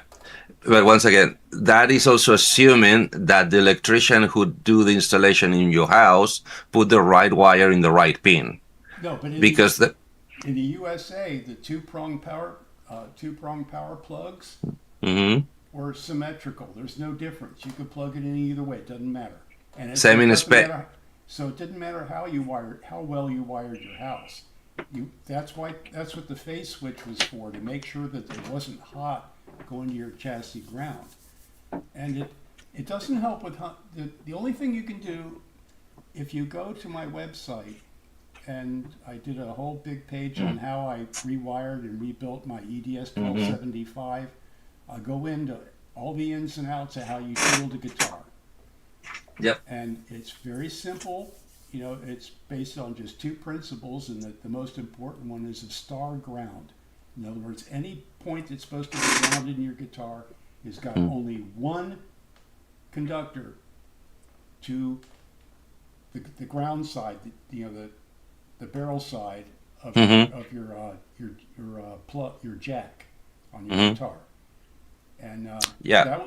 that avoids ground loops, and the rest of it is just, they make this wonderful copper foil. You can buy it from anywhere, it's copper foil, and the adhesive, it's got adhesive backing on it, Mhm. and the adhesive is conducting. So you can just slap it in there any way you want to shield it, connect it to your ground at your jack, and then your ground wires for both of your pickups also go straight to your jack and are grounded there, and you won't have any hum. And I've got a Strat that is, you can hold it up to electric motors and fluorescent light fixtures. You won't get anything. Fun enough. So you are familiar with all the shortcomings that all the electric manufacturers try to apply so they can save a penny, right? So you start with the graphite paint, which there's that's what always Gibson does. Yeah. no. So many people do it nowadays that it's not even fun. It's kind of the standard. Everybody does graphite paint. Problem is you can find all sorts of graphite density, conductive density, continuity gaps in the paint, because some of the cavities of the cheap stuff on the imports are not even flush. The wood is all chunks inside. So no matter what you paint, there's always gonna be gaps and holes in there. And nothing on the lid. Mm-hmm. If you're lucky, and in fact, I just opened an Epiphone Thunderbird because I just put a kill switch to it, and I'm trying to put lights to it as well. Nothing on the lid, nothing on the cavity plastic lid. No conductive paint on the cavity because it's all paint in the same. Is it polystyrene that they use for the cheap paint? Oh, the paint, no, polyurethane. Polyurethane That's is a the good same paint. paint. Yeah, but it's not conductive. No, well, yeah, and then, well, that's the way all the bodies are done. Once a wooden body's done and sanded and prepped and paint, and then it's spray painted, and they don't care where all the paint goes. No, this one is thoroughly polyurethane painted inside the cavity. Yeah, It's all one thick chunk. So if Okay, you're going to use graphite paint, you want to put in that afterwards.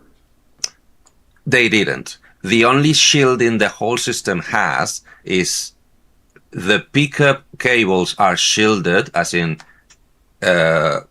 fish. How you call it?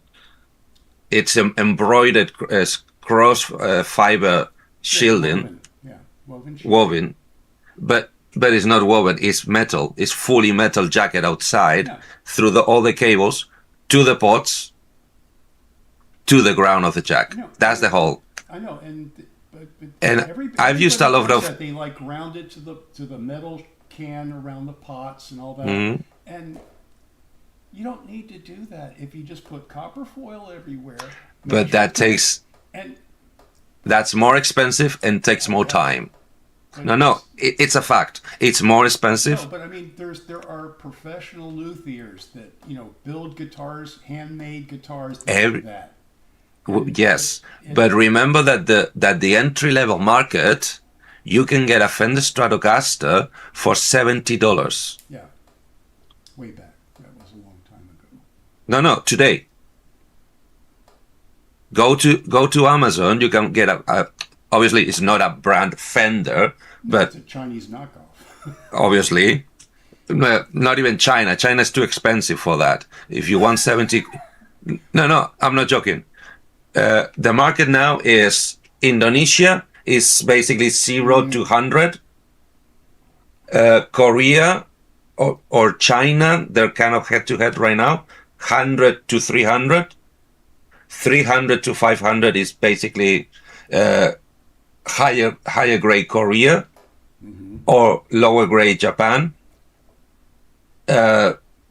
What did I say? 300 to 500. Then 500 to 1,000 is usually Japan made or China made, but assembled in America. And everything above $1,000, assembled or supervised in America. Yeah. Which one in the 80s there was a brand? Kramer? Kramer? Yeah. I think Kramer guitars outsold 2 years in a row Fender. They outsold them for 2 years in a row, and they never ever built a single guitar in American soil. They just assembled them. All the parts came from Fujika and Gaki in Japan. Well, they probably had nice finishes on them then. Amazing. Once again, they were the best sellers for 2 years in a row, selling more than Fender. In fact, in one of the years, they sold more than Fender and Gibson combined. Wow. But obviously, they only lasted for 5 years, because they also got the transition when the gen doubled value and the parts weren't there, and they could not go back to build guitars anymore because they didn't know how to do it. Blah blah blah. That's another of the documentaries there. So yeah, I mean, for God's sake, look at this thing. This to me, it's when I bought this, I thought it was impossible. Not only bonkers, but impossible. Okay? I like the fingerboard. That's why I bought it. Mother pearl inlay. Yeah. Mother pearl inlay. Yeah. Flame-ish veneer, of course. What the fuck are you talking about? It's got a real Binding to it. on the body and the F holes. It's got a nice shape to it. Well, I try to take care of that. Yeah. The bridge is an aftermarket that I have a very horror story about the guy who tried to install the bridge. Okay, F holes, hardware, okay, solid piece back. Sorry, I'm showing myself. Okay, I could see your screen in the back. you can see yourself. Okay, this is order and kind of design by Thomann, built in. Well, in fact, this one comes, funny enough, with a CE sticker. Yeah. Okay, because these guitars are in limbo until Thomann opens the containers. So I assume Thomann puts the C brand because they have to. Okay, how much? I have no idea, but it would they could charge a good bit for that. It's beautiful. Give a guess. Just give me a guess. 1,000. 1,000? 170 euros. You're kidding. Wow. No. And I thought they could not improve this.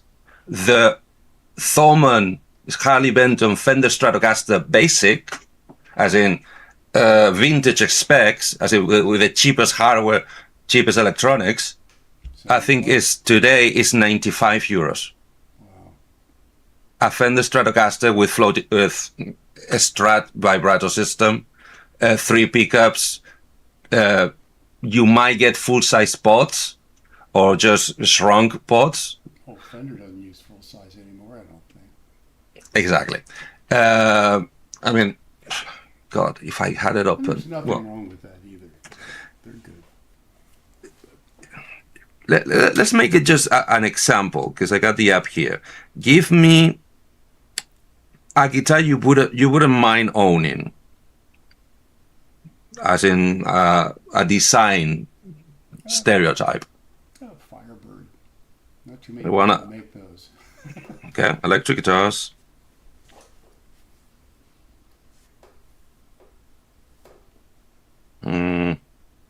So there's not a category for Firebirds. They're not Alternative designs. Oh my God. Oh motherfuckers. Okay, sorry, that just derailed something else. Well, I get what looks almost like a Jazzmaster. Well, God's sake. Okay, how about a Fender Mustang then? They might. So can I show you this? Yeah, Okay. That is okay, and they did change the headstock a little bit. And they they got the arm bevel. No, this is trying to be its own thing, although it's obviously based on the Jazzmaster. Yeah, I think, right? I think that Okay. I get confused on some of those So ones which. first of all, this is, although they label it as a baritone, but it's a 30-inch scale. It's basically a bass 6. Okay, it's a short bass. It's a short scale for a bass. Between a bass and a baritone. It's a bass 6. It's a 6-string. Comes tuned B to B, but with guitar tuning, with the minor third on the second. Okay. Block inlays, no binding, pick guard, 2 P90s, volume pot, a Strat bridge plate, Clusen style vintage tuners, which I've been told are shit, so I will have to upgrade them. Give me a price. Okay, that's probably 100 and something.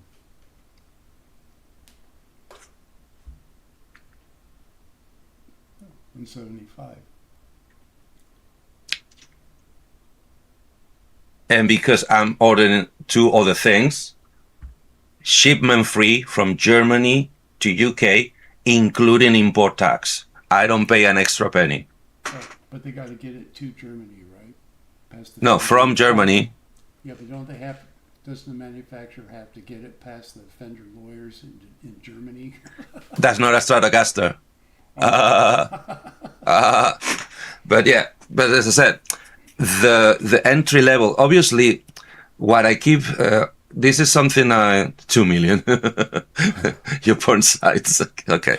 So many years when the very real big competence started, I mean, when I started playing guitar, you weren't being serious if you weren't talking about guitars worth between 1 and 2,000 euros.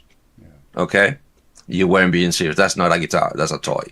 That's why every entry level under 1,000 will feel like a compromise. But then they started dropping. So, oh, you can have a serious guitar for 700. Oh, you can have a serious guitar for 600. Oh, the 500 range is really, really interesting, really nice. I came to the conclusion that, and because many of the big brands started having import versions, as in the made in USA $2,000 or $3,000, and the import under 1,000.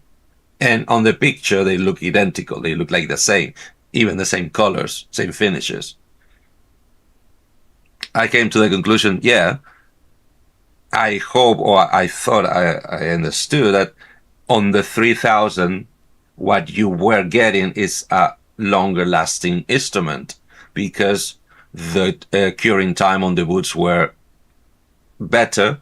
Let's not say correct, because now, exactly, now I learned that not even those were, but better curing systems or longer lasting, better cure woods,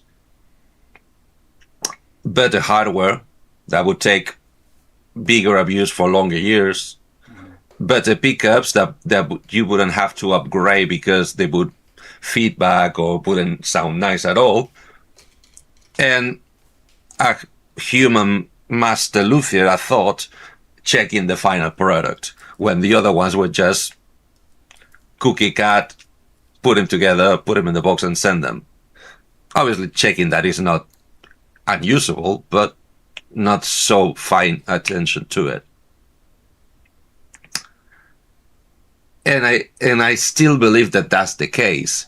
Basically, what you pay on a more expensive version of the same shape or the same specs or abilities in the guitar, as in, can you get a 500 pound Ibanez, or I don't know, Harley Benton? Yeah, they have 500 pounds. Harley Benton Strat, or a 5,000 custom shop Fender. Where's the difference?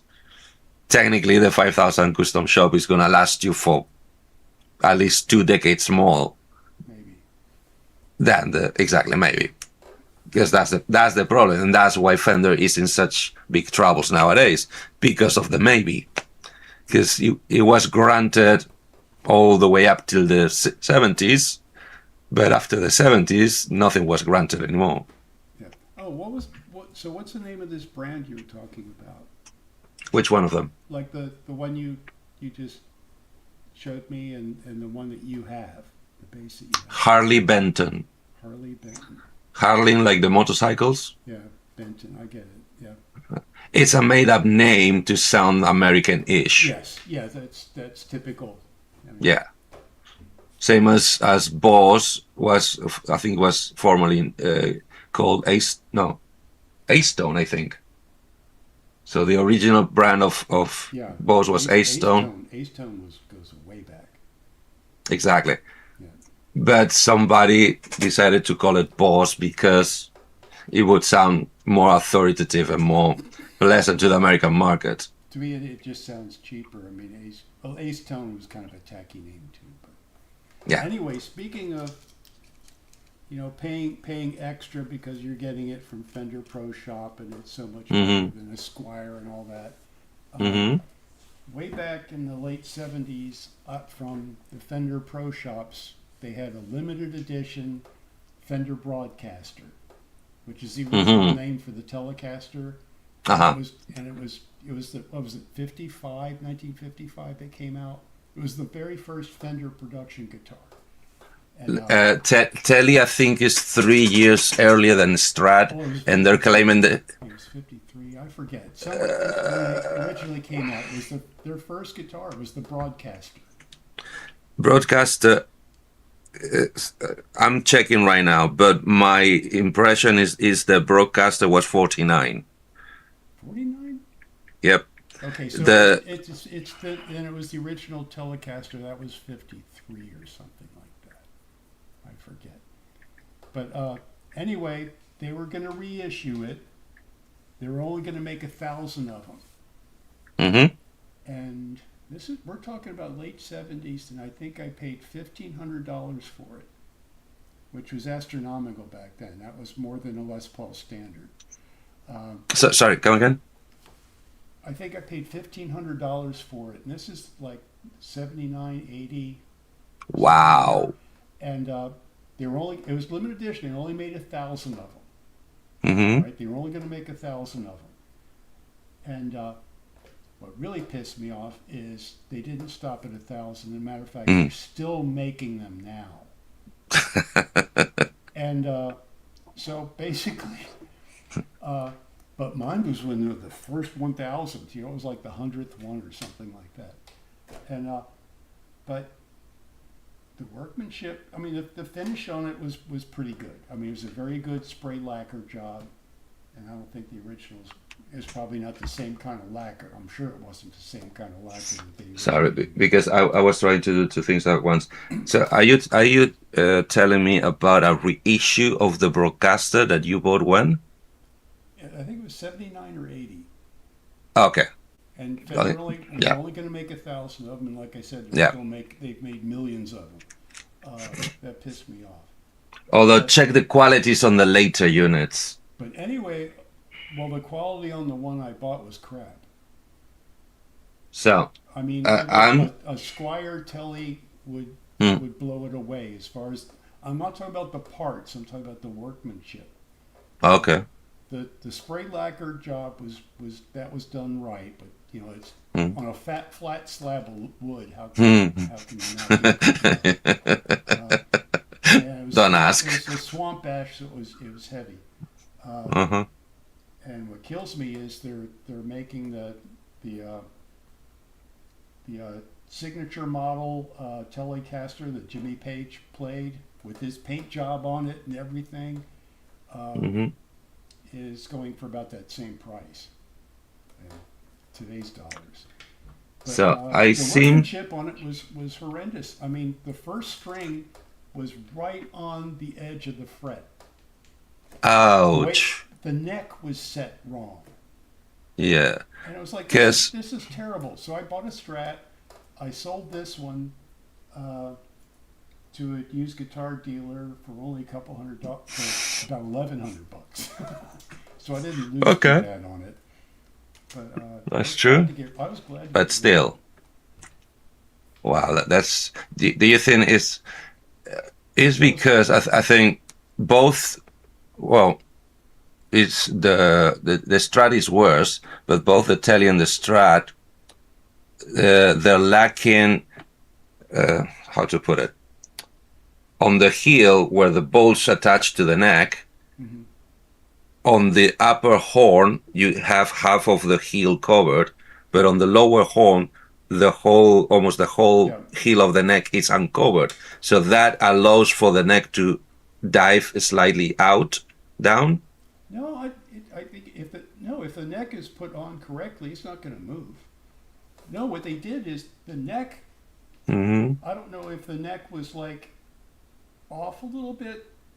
Hmm. It was the angle. I think it was just awful. It was, up a little bit too high. And of course they sanded everything flush, so it looked fine. But, or maybe I don't know, but it's inexcusable. It should never, I mean, No, as soon as they strung it up and tried to play it, the first string would just come right off, come right off the edge of the fingerboard. And it was So horrible. But I'm I guess if you're going to play with your thumb over, sling it low with your thumb over, so you're always pushing the strings up, you could get away with it. But if you play it, like this with your thumb on the neck, the first string would just keep coming off the fingerboard. It was horrible. So the first string. You mean the high E, right? Yeah, the high E. Okay. Yeah. Not I'm just the going. sixth string. I'm just very quickly going. In fact, in the Fender.com website, I was wrong, obviously. Fender instruments started in the 40s, but that's when they were doing only Steel guitar. lap steels. Yeah. Yeah. And according to this, the release of the broadcast, the first telly, was actually in 1950, bang on. Sorry, 1950. And 4 years later is when they released the Strat in Yeah, 54. Okay, so it's 54. I was thinking it was 53 or 55. I don't know why. Well, at the moment, the number that's got making the rounds is 54. I'm trying to get to the Hmm. relation to That's the the- year I was born. That was the year. So the One Godzilla Piece, movie. One Piece Riffs on Maple Neck has a 1950 broadcaster profile. 51 backward broadcaster. Yeah, I mean, eh, if you have a chance and find the right video, I could send it to you if you need it. Because in fact, one of the first manufacturers to reply to the cease and desist from Fender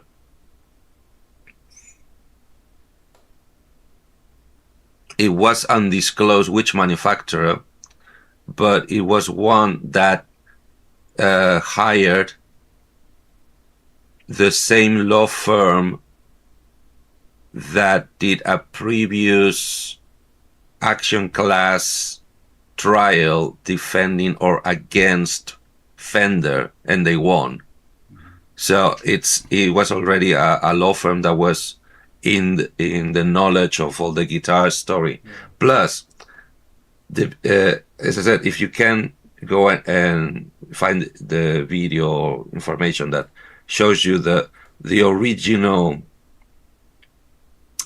No, it's not a letter. The original file of the case that the German law firm presented against the Chinese, and the terms and facts that they citate, and then you watch this lawyer replying, basically sends a response letter with, I think it's 9 points, 8 or 9 points. 6 points of them is correcting the original law firm in all the things they got wrong historically, one by one. And my thought then, apart from not being able to stop laughing for an hour,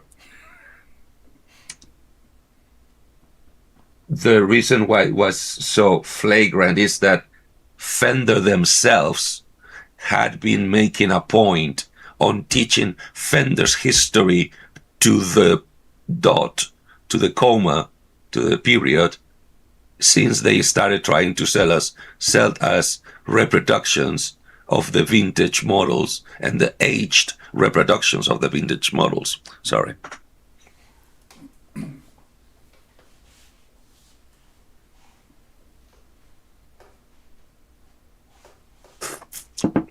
So in a way of speaking, they're dying by their own blade. Yeah.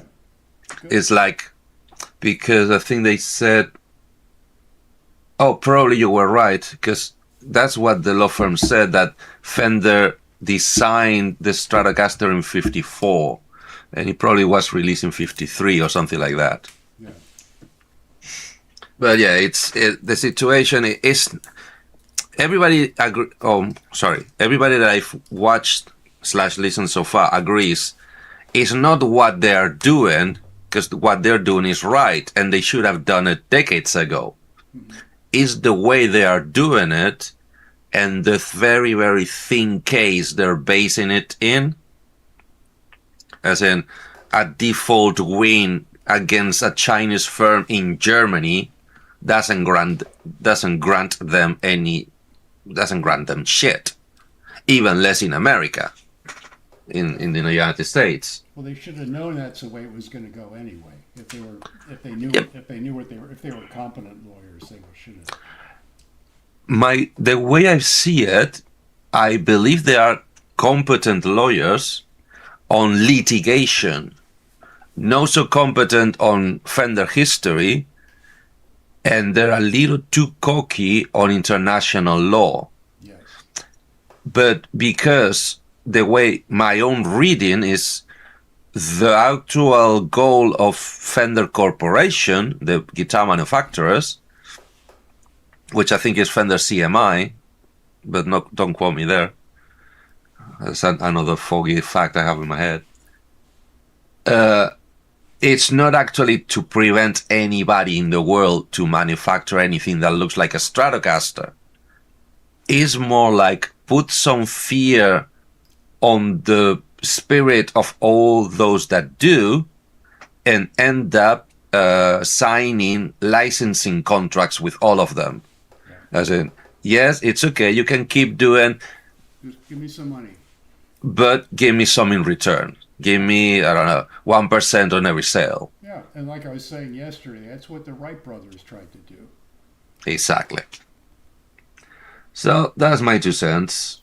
I think we had a, well, definitely long enough show. Yeah. It was interesting to me. I had a great time. I hope you did as well. Oh, it beats watching TV. I don't know what TV are you watching, but you have no don't- idea how right you are. I don't watch TV. I haven't in years, decades. I should stop watching stuff. Although on the traditional meaning for you and I of TV, yes, I don't watch TV anymore. I don't watch anything real time. I don't watch anything that is. In fact, I have so many rants and complaints about modern days. Back in my day, I'm gonna start shouting out the clouds because and step off my grass. So, and I don't have. Yeah, sorry, I do have grass. Because sadly, I'm one of those kids that got raised by the television Oh, me too. for many reasons, which is not the subject. You are today. Of yesterday's problem is the past. Yeah, most of the yesterday problems. That's why we're able to do that. Although we should be doing other stuff that's still in the works. So hopefully next month. Sorry, I'm answering an Uncle Chrome question. So first of all, I hate the cancel media generation because of the streaming. Because most of the First and Second World watch their shows and films on streaming systems, either through or monitored by a computer. The studios know exactly instantly in real time the effect that is having on the viewers, as in how successful every product is. Problem is they're taking it too seriously. Some shows are being cancelled after the 6th or 7th episode. If you go back in telehistory, most of the greatest shows ever didn't actually took off until the 2nd season. That means 12 to 24 episodes were meh or getting there or hit and miss, and by the 25th or 27th, it start getting grip and repercussion in society. And these morons are cutting down great ideas with great productions and great budgets after the 7th episodes because nobody's watching them. Well, sometimes there were cases back in the old days when they canceled shows after 1 episode. Sure. Yeah. My But mother with the car. but It's horrible. my point is the shows that went at the beginning Yeah. all the way to 4 seasons, or later on all the way to 5 seasons, and later on all the way to 10 seasons. Those shows, the first half season basically sucked. They were really, really meh. Really, what's the deal? I don't get what's going on. Why? Why should I watch the next one? But you watched it anyway because it was time, and that's the time you had allocated for television. So, okay, let's watch it anyway. So you kept going. And then because you kept going, you start getting engaged. And the more you engage, the better results and scores, then they would put more effort, and then it would all rise up. It would be what the kids call now organic. And now they cancel shows and films because they're not seeing enough clicks.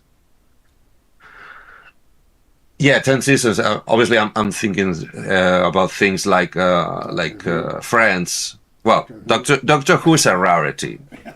Trust me. And Doctor Who is technically cheating. Doctor Who is technically cheating. Because it's not one show that is lasting 50 years. It's a different show every 2 years or every year. It's just 50 different shows that happen to be called the same thing. And they won't with the same. And they won't let us watch it in the United States. Probably because it's BBC, and BBC only sells, doesn't lend or I rent. know, but they won't sell it to us for some reason. I don't understand. Oh, that's weird. Hence the name. Yep. So that's one. And the other thing is the freaking open-ending films. Oh God. Every time I find those, which is basically all the time now, I have to stop the urge to jump on a roof and shoot people. It's like, enough already. The problem, because, and that is being self-deprecating or self-damaging, because since they already have a plan to make 3 films, they don't put enough effort, as in budget and writers-wise, on the first film to actually make it great. They make it okay. So. And then, because that one did, some of them do more so than others, the ones that do really, really poorly, they don't even get the second film. They get cancelled. So you end up with a first film that is not even finished. Yeah.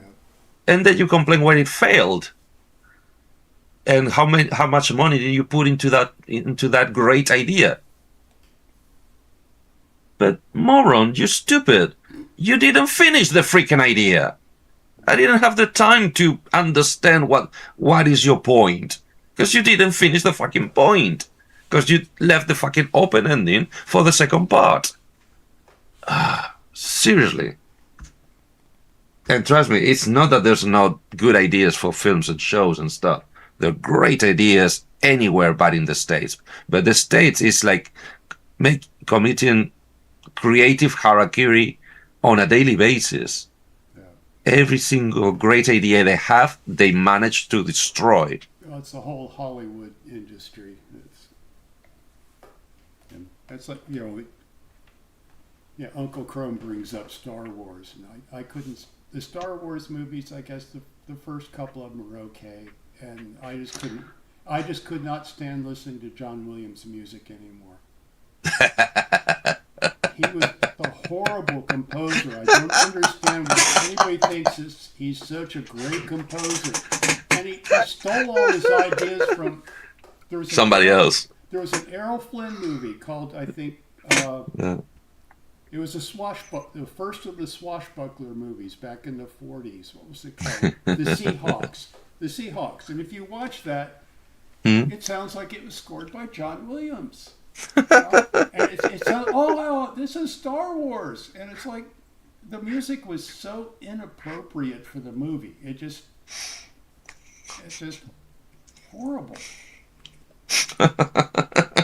You do realize that they're playing John Williams in opera houses right now, right? Well, they have been for decades, and it makes me want to it nauseates me. I hear you. I totally hear you. It's so corny. All I can say is it's corny. It's very corny music. Sadly, 1940s action adventure comedy music. Yeah. Sadly, I'm not smart enough to notice that he's a, how do you call it, a poor composer, a bad composer. Yeah, he's bad. It's terrible. But yeah, I'm with you that. But the thing is, I'm so used to by now composing by numbers in films, in film music. I mean, if you think that probably the same feeling you have about John Williams is the same feeling I'm getting to with oh God, me and names.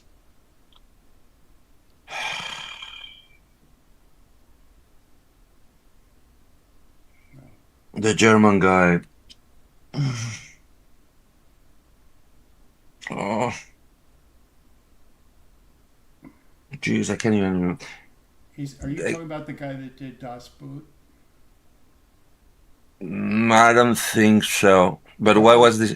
That was Klaus Doldinger, I think. No, not that one. The other one. Oh, the other one. Oh, the guy that did a lot used to Hans Zimmer. Thank you. Yeah, Hans Zimmer. Hans Zimmer. I could picture his mode, but Because the problem with Hans Zimmer is that even when Hans Zimmer, well, allegedly Hans Zimmer has not written a single line of music in the past 15 years, allegedly, because he has a think tank team that does all the sweating and writing, and he only supervises and sorts the problems. That's how I understand his work goes like. well, that's what John Williams should have done. It would have been a lot better. Possibly, but the problem is that Hans Zimmer, even if one of his pupils went on his own, because that's what it sells, he or they or she or whatever, they would write like Hans Zimmer in his inverted quotes style. But even if that's not the case, everybody who wants to try and get the same jobs that Zimmer used or does get, because now there's so much being produced that I think there's job for every composer under the sun, they still write on the Hans Zimmer style because that's what sells. So you have Hans Zimmer doing Hans Zimmer think tank doing Hans Zimmer, and everybody who wants to compete against Hans Zimmer doing Hans Zimmer. So you end up having with 90% of the film's releases of the year sounded like a fucking Hans Zimmer soundtrack. And it's like, enough with the fucking taiko drums. Enough. Stop it. Use something else. He has Alexa. Video Killer Radio Star. Who's Gregson Williams? Is that John Williams and somebody Gregson? Oh, Danny Elfman. I love that guy. I love how weird he is. The Oingo Boingo is amazing.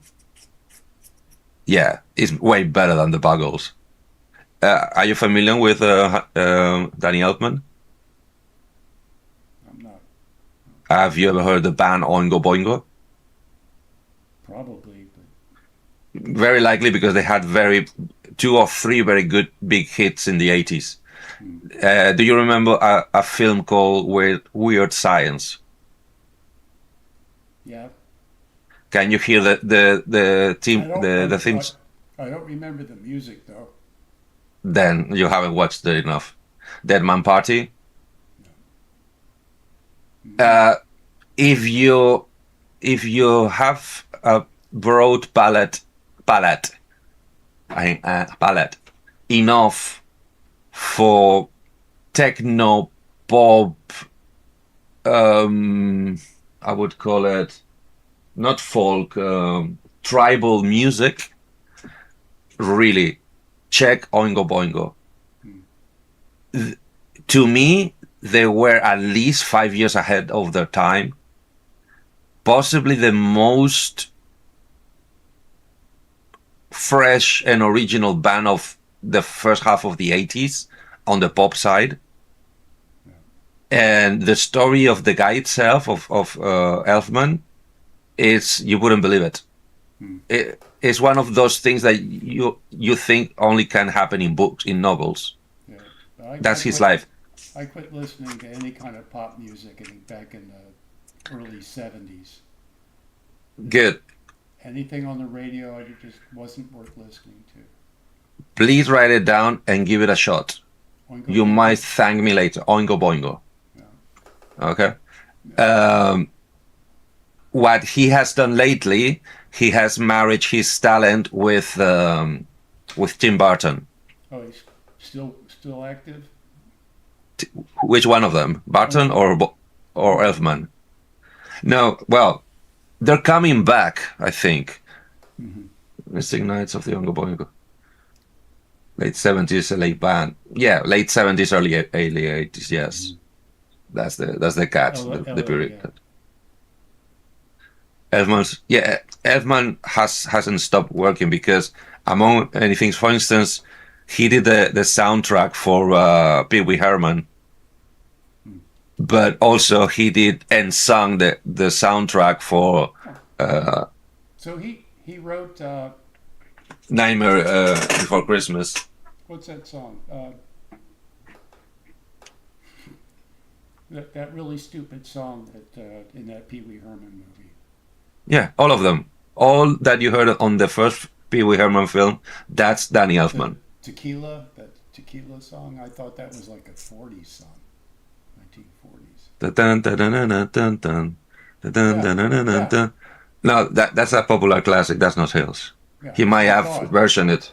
That's the only song I remember from the Pee Wee Herman movie. Sure, I don't expect much, but the thing is, the way he writes for film is really distinctive. It's very him. Although he drinks from a lot of people, including Williams, but he doesn't copy. He steals from the other people and then creates something that is just Elfman. It's Elfman style. Even when he tries to be John Williams, he ends up sounding like Danny Elfman. Oh, but that's a plus. And the guy is weird as fuck. What is the... I would recommend... Okay. there's another... Well, So Elfman Why not? did The Simpsons then? he was in The Simpsons. I don't think he did The Simpsons.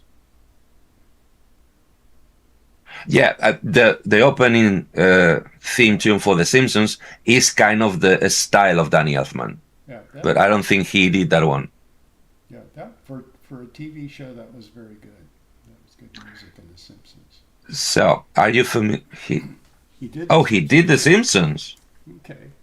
Okay, I didn't know that. It doesn't Now see, that's one of the surprise me. a few movies and TV shows where the music stood out enough that I remember it. Yeah, but that's another thing that he has. His background, both culturally, intellectually, and musically, it's so vast Yeah. that every work he does, that's why he's so hard to trace. It doesn't sound like him. It's not like Zimmer, that they feel like cookie cutters. You can hear Zimmer in the first 4 bars. Yeah. Every time he tries a new film soundtrack, it's actually a totally new concept and a totally new set of tools. Although when you start hearing all of them in a string, you can hear the guy behind it. You can hear his mannerisms where they are, but they're not in same instruments on the same cadence with the same dynamics, with the same shit, with the same chords. Yeah. He's way more varied than that. So, are you familiar with Billy Corgan, Name's familiar. lead singer for Smashing Pumpkins? Oh, okay. Yeah. I'm not that familiar with him. I know of him. You've heard of him, right? Yeah. What he's doing now, apart from the Smashing, which is still making money, is he is a manager, not for a fighter, but for a whole league of wrestling in America, and also he has a YouTube channel about interviewing what you would call second row what's names, personalities, old stars or second line stars or starlets or people who were significant at one point in American history, but they're not anymore or not for a long time. I would recommend you either watch or listen to, because I think he also does his shows into a podcast, to the interview he did with Elfman. It's pretty good. He's a very good interviewer in general. Alf Klaust did the music weekly, but Elfman the main theme. Okay. So he's getting copyrights, a ton of money out of The Simpsons. Can you believe The Simpsons? Talking about successful shows. What's that about? It's what, 40 years already? Well, look at Star Trek, the original series. No, but at least Star Trek is reinventing itself, and they have all these spin-offs, and it's nauseating. I can't stand this stuff, and it's just yeah. it's just people with different latex bumps on their faces. Yes. Yeah, but if you watch them all in a row or you rewatch them, that's mostly what the original was. I mean, well, the original was low budget. What do you mean low? They had no budget. Yeah, and they were good writers they had. Almost wasn't Simpsons 89? Yes, exactly. But my question is, wasn't Simpsons Saturday Night Live? Yes. Who Matt Groening was the cartoonist. Yeah. Yes. And he did little 5-10 second blurbs of The Simpsons. Okay. Just in between things, on the Saturday Night Live, and that was like 1989. Yeah. I think in Saturday Night Live, it seems to me it was longer ago than that. I get wrong. Fox started in '87, and Simpsons were an offshoot of the Tracy Ullman show. Tracy Ullman, that's right. Yeah, Tracy Ullman. Tracy Ullman. That was a good show. I enjoyed that. Never got that one. Yeah, it didn't last long. Yeah, sorry, my bad. All I know is SNL because of the Blues Brothers. But yeah, it was Tracy Ullman. I remember that was a good show. But yeah, so 89, that's 10, that's 35, 36 years, 36 seasons. And that's the biggest joke, non-stop. And in fact, half the Ullman cast are the Simpsons. What? Okay, yeah, I get it. Sure, I believe that. In fact, the few times that the Simpsons have stopped, apart from season changes, is because they needed to give a break to the writers, and they kind of did it on purpose to see if the audience would finally forget about them and let them die. But it's not the case. They're still having the highest scores in TV history. You see, The Simpsons is America's Doctor Who. Mm-hmm. Same case. Yeah, well, the one show, speaking of Doctor Who, used to watch it late at night, and I think we were always like 5 seasons behind what they showed over here. Mm-hmm. And there was Doctor Who, and I think that went off at 1 a.m., and it was followed by another British sci-fi show called Red Dwarf. I love Red Dwarf! And there was only 2 seasons of that. Oh, that was What? the greatest No. Wasn't it only 12. 12 of Red Dwarf? Seasons Red Dwarf. or episodes. Seasons. They just finished 12. Red Dwarf? Yeah, Red Dwarf. They started it up again. Wait. You're talking about the American Red Dwarf. That one was 1 season and died. No, it was way back. The British make early Rimmer yeah, and and Holly yeah, and the android. I thought there was only 2 seasons of that. No, And 12. And then they kept trying to bring it back, and I didn't know they actually did because it never got over Yeah. here. That's when they did 10, 11, and 12. In fact, they're not really seasons, as in they don't have the full amount of episodes. Oh, One of them is okay.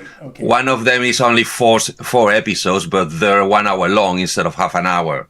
Yeah, so I don't know how many. I'd have to look. I've got them all on my computer. I think there was like 20 episodes or something. But at this point, I think seasons, well, 10 is already kind of okay. Let's shut up the fans and let the show die. That was 10 about it. It was to me now as that's it, finish. But once again, we have the Red Dwarf conventions in UK. The same thing you do with Star Trek, we do it with Red Dwarf here. So the fans are still wanting them to come back, and I think and the only confusion is because Rimmer was the only one hired to bring the show to USA. Yeah. So he's the only one who was in the I think first. I think I saw that something, some episode about like that. It was crappy. Yeah, it was American made with. Yeah. It was, basically, the whole point of Red Dwarf is the bad language, the bad attitude, the politically incorrect everything, and when they brought it to America, they tried to chop everything off. So basically, they chopped off all the fun, all the. Yeah, because it was a satire against all science fiction. It really was. And then that one episode where they go back in time and to the Dallas shooting of JFK, the JFK assassination. I love it. That is the funniest thing I've ever seen. Yeah. That was especially the way it ended. It was hysterical. Having Kennedy shoot himself. Although my favorite was the monster they created out of the curry meal. The thing that came from the curry. Yeah, the curry monster. And they could only kill it with beer. Yeah. Come on. Or that one when. So, who is your favorite Holly? Oh, sorry, you only have seen 2 seasons, so you only know the original Holly. Because they changed the Holly in there to that woman. Yeah, but that's the 3rd season. Yeah, but no, I haven't seen any of the. I'll have to look to see if I can find them somewhere. So I think they went through basically 3 Hollies. They brought back the original for 1 season or half a season. And I don't know what's the deal with it. I haven't seen season 12, I think. Or 11, probably. I stopped at 10. That was because it's starting to feel like a little dragging too long in the tooth. But yeah, I love Red Dwarf. Yeah, that was... No, sorry. Yeah, and he was, say what you want, but I think he was a good guitar player.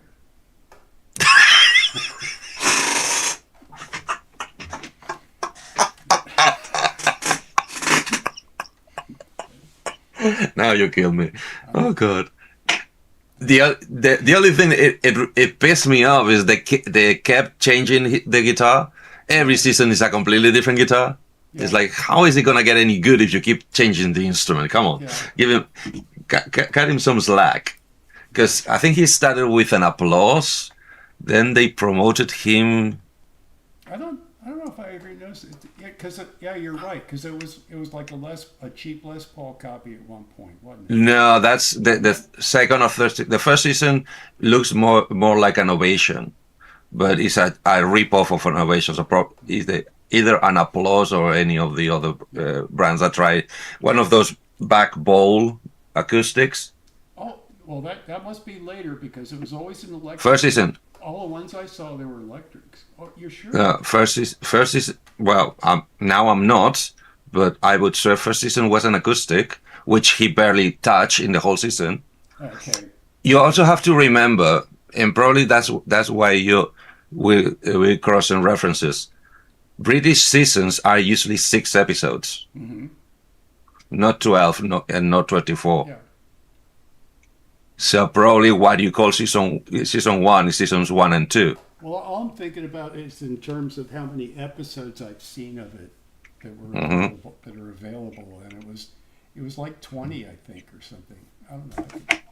Let's Google it. I could check real quick.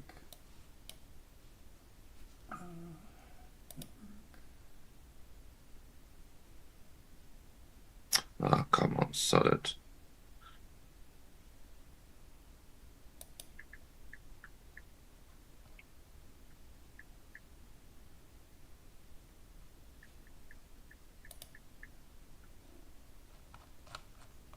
Uh, 12 seasons up to today.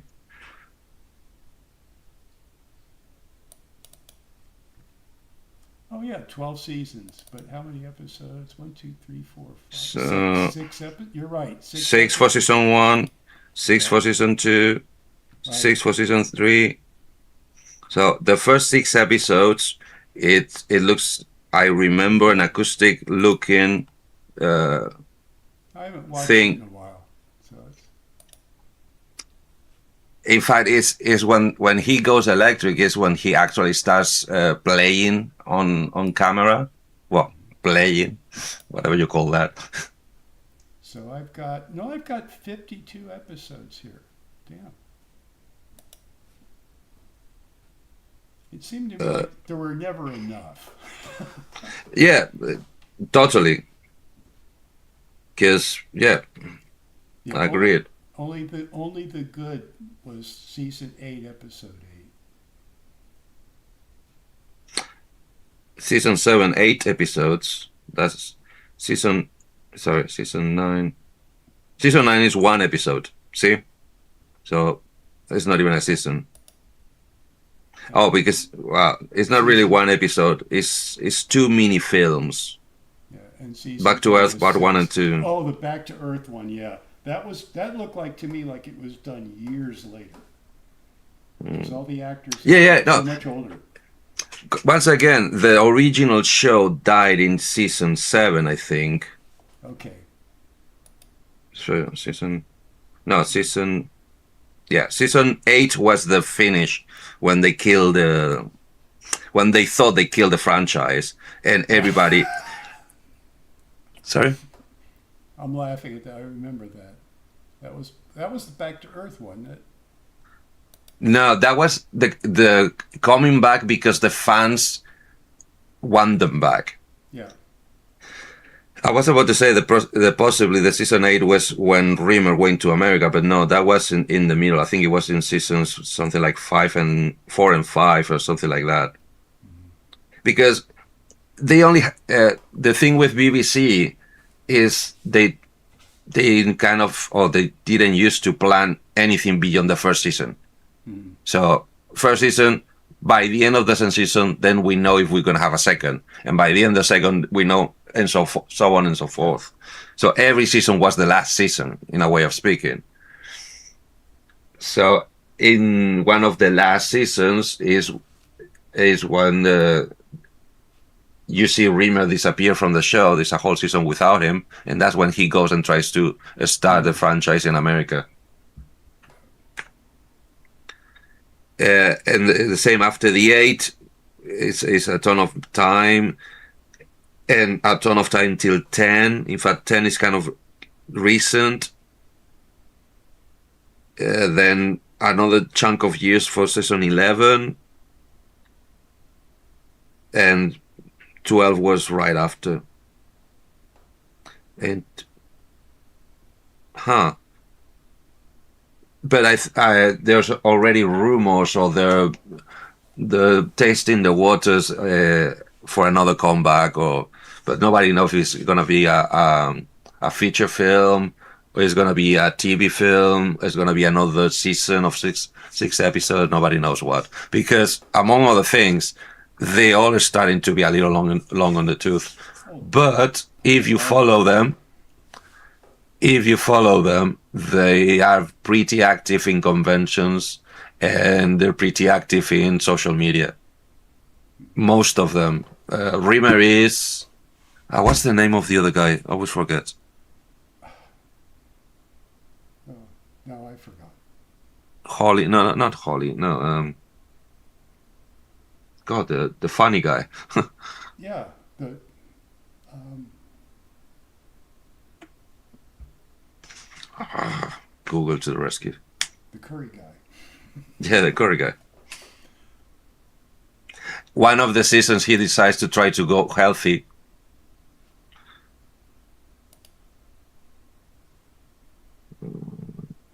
Really?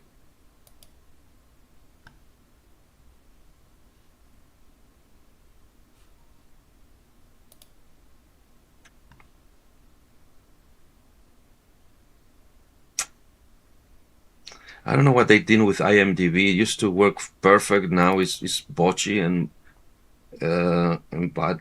It doesn't really work.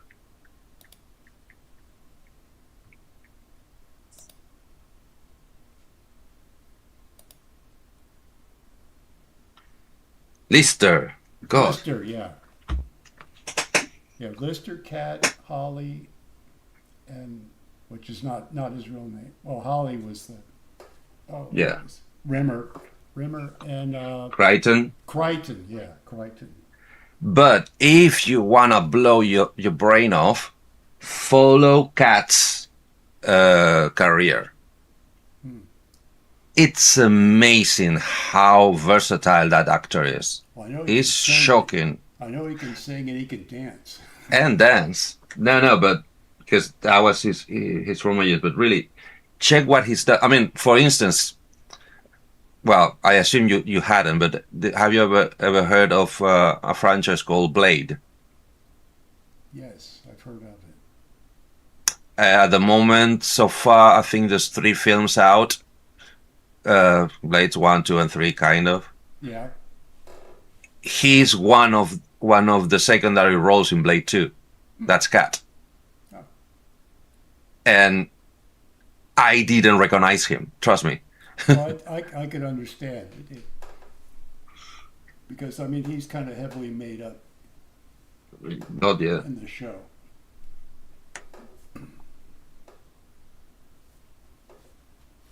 But yeah, I love Red Dwarf.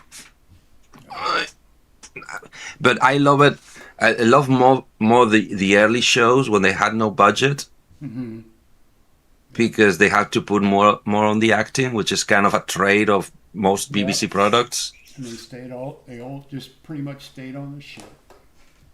And Yeah. before they started got money and they started getting into time travel and everything.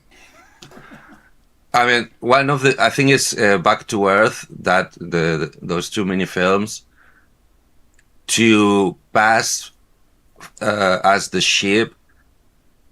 They went in location to some kind of industrial plant. Mm-hmm. I don't know if some food manufacturing or some power plant or something. It was so real that it felt fake and it felt bad, as in it doesn't belong in this show Yeah. because it's real everything, real walls, real machines, real everything. Yeah, too much detail probably in text. Exactly. Yeah. It's like, I don't know, if you take a show from the 60s and suddenly you shoot it again in 4K definition. It's like, no, it doesn't work. Yeah. Or you remaster it. I mean, have you seen a Star Trek remastered, I mean, the OG? mm-mm. Oh, yeah, because the sets that they used, you could tell it was just a sound stage because the ground was always perfectly flat and boulders made out of paper mache, and all their sets But were like that. I mean, yeah, the first 3 episodes they didn't have money for exteriors, but they didn't do too much exteriors anyway. No, A question for you. Yeah, we should wrap it up. It's time. oh, he wants help working on the MPS video tomorrow. Anything you can divulge? I'm just curious. Oh, the Electronic Music Production Society. We get together Good. once a month, And Yeah. we've been, getting out the cameras and videoing it, and so there's video editing to go with that. Nice. Love it. Okay, he just texted me too. What's on Mhm. the calendar? I am open tomorrow. So I'm gonna call it quits. Yeah, If you want to, it's time how for it breakfast for you, isn't it? About breakfast time? almost is getting there. Yeah. Yeah. Not yet, but it's getting there. Although on a work day, yes, it's almost breakfast time. At least wakey time. So, thank you very much for coming. Right. I'll do my best to prepare for the next time what we should have prepared for this time. You got a month. Yeah, but the problem is, I didn't disclose that. I'm doing Synthesize in Cambridge on the 27th. Oh, So not so much of a month, more like a half a month.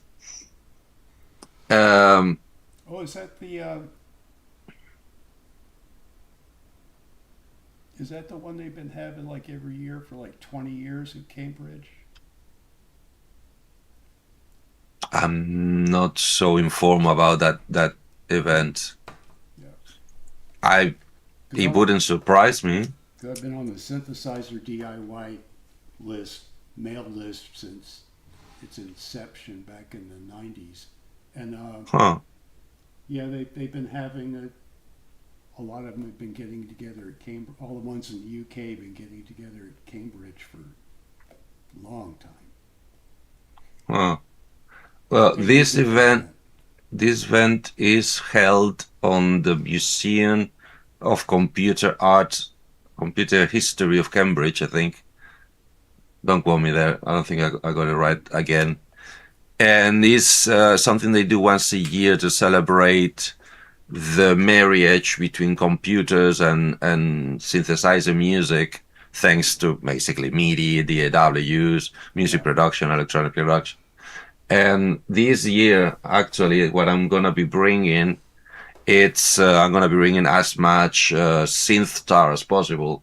So the Harley Benton is coming, the 55 is coming.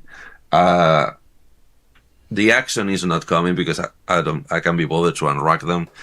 But I have the Yamaha one, which does not even half of what the Action promises, but it's very efficient as in tracking wise, from even just from quarter inch to MIDI, monophonic obviously, but it's really very well tracking. I bring the synth. I want to bring my modular case to be triggered with the PP1, the Behringer one. Mhm. You know that module, right? I know of it, yeah. Okay. I don't have one. Sure. I mean, dirt is cheap, but it's just monophonic. It's just one. But does it work well? It works very well when you finally tweak it, although it needs a little massaging. The preamp is not the best in the world. It's cheap Behringer. So it's better if you preamp the guitar or DI the guitar. Yeah, because that might be interesting because of as cheap as they are. If you wanted to build a guitar synth with like Yep. 7 or 8 or 10 strings, just 7, 8 or 10 of those things. Yeah, but that's the problem. You want you need 7 pickups. Yeah, well, or no, you just split out the wires. Well, if you want to do your own wiring, sure, yeah, of course. And, I mean, you could. I guess you could even use one of the GKs. You just need to, because we know the GK is sending down just pickup voltage. yeah, you just split out the wires into So, 6 of them. yeah, interesting. That's a nice project. Yeah. But, and what would be the problem with that one? I'm thinking. I don't think it would be any problem. Yeah.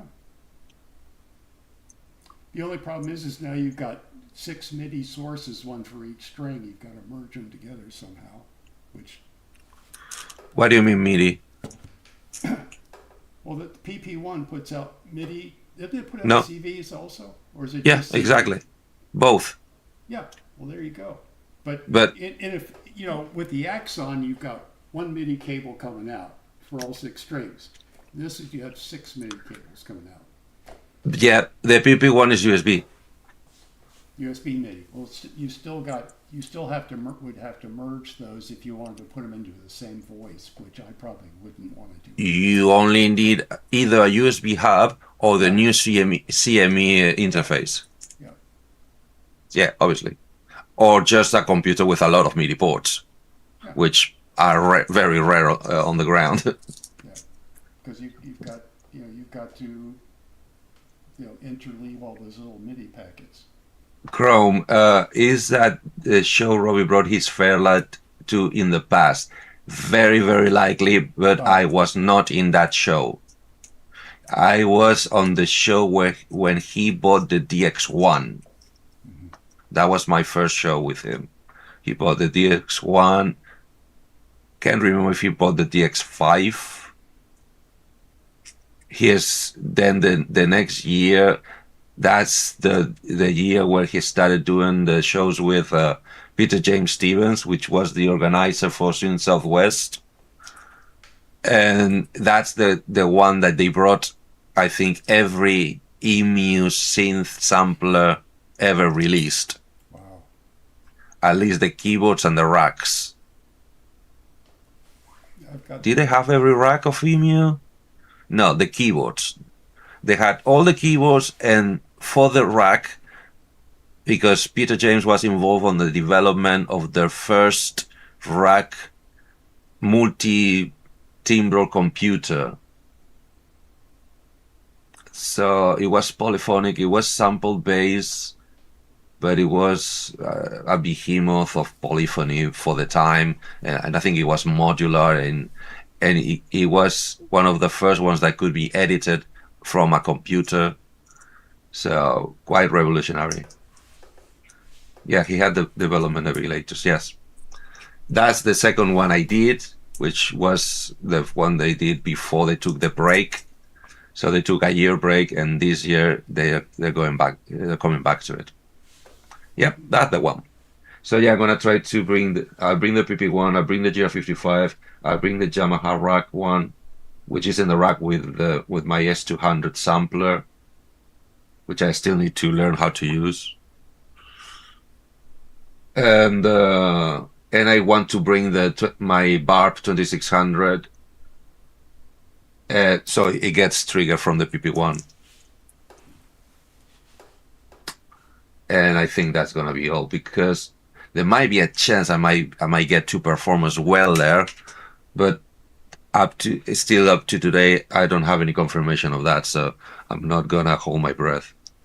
Good. So for July, we should be back on the 3rd of July, Friday the 3rd.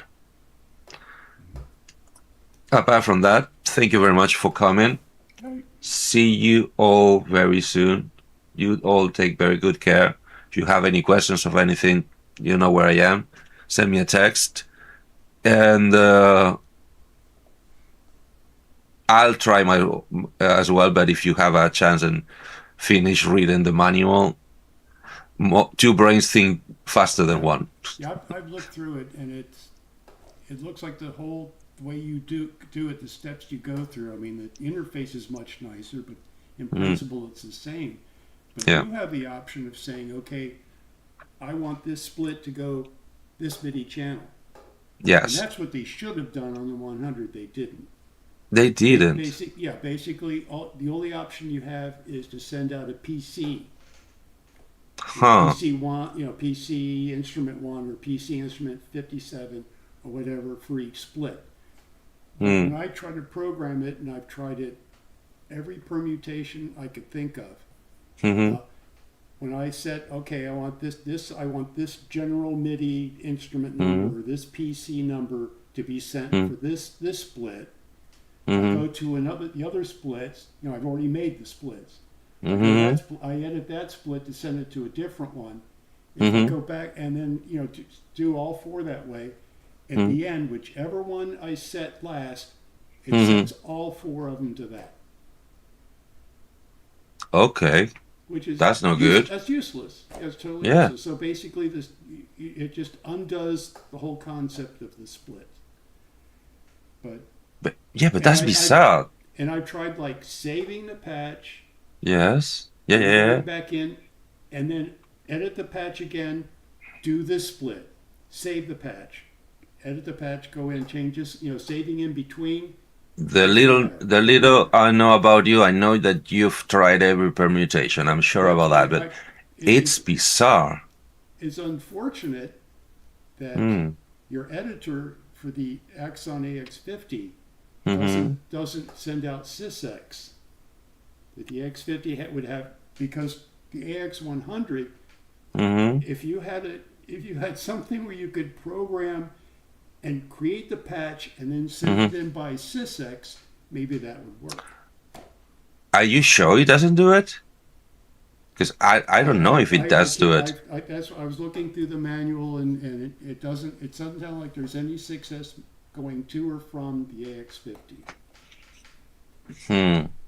But I mean, sadly, even it if I had to go in and manually edit the Yeah. 6X because they wouldn't be quite right for the 100 before Hmm. sending them in, it'd be worth it.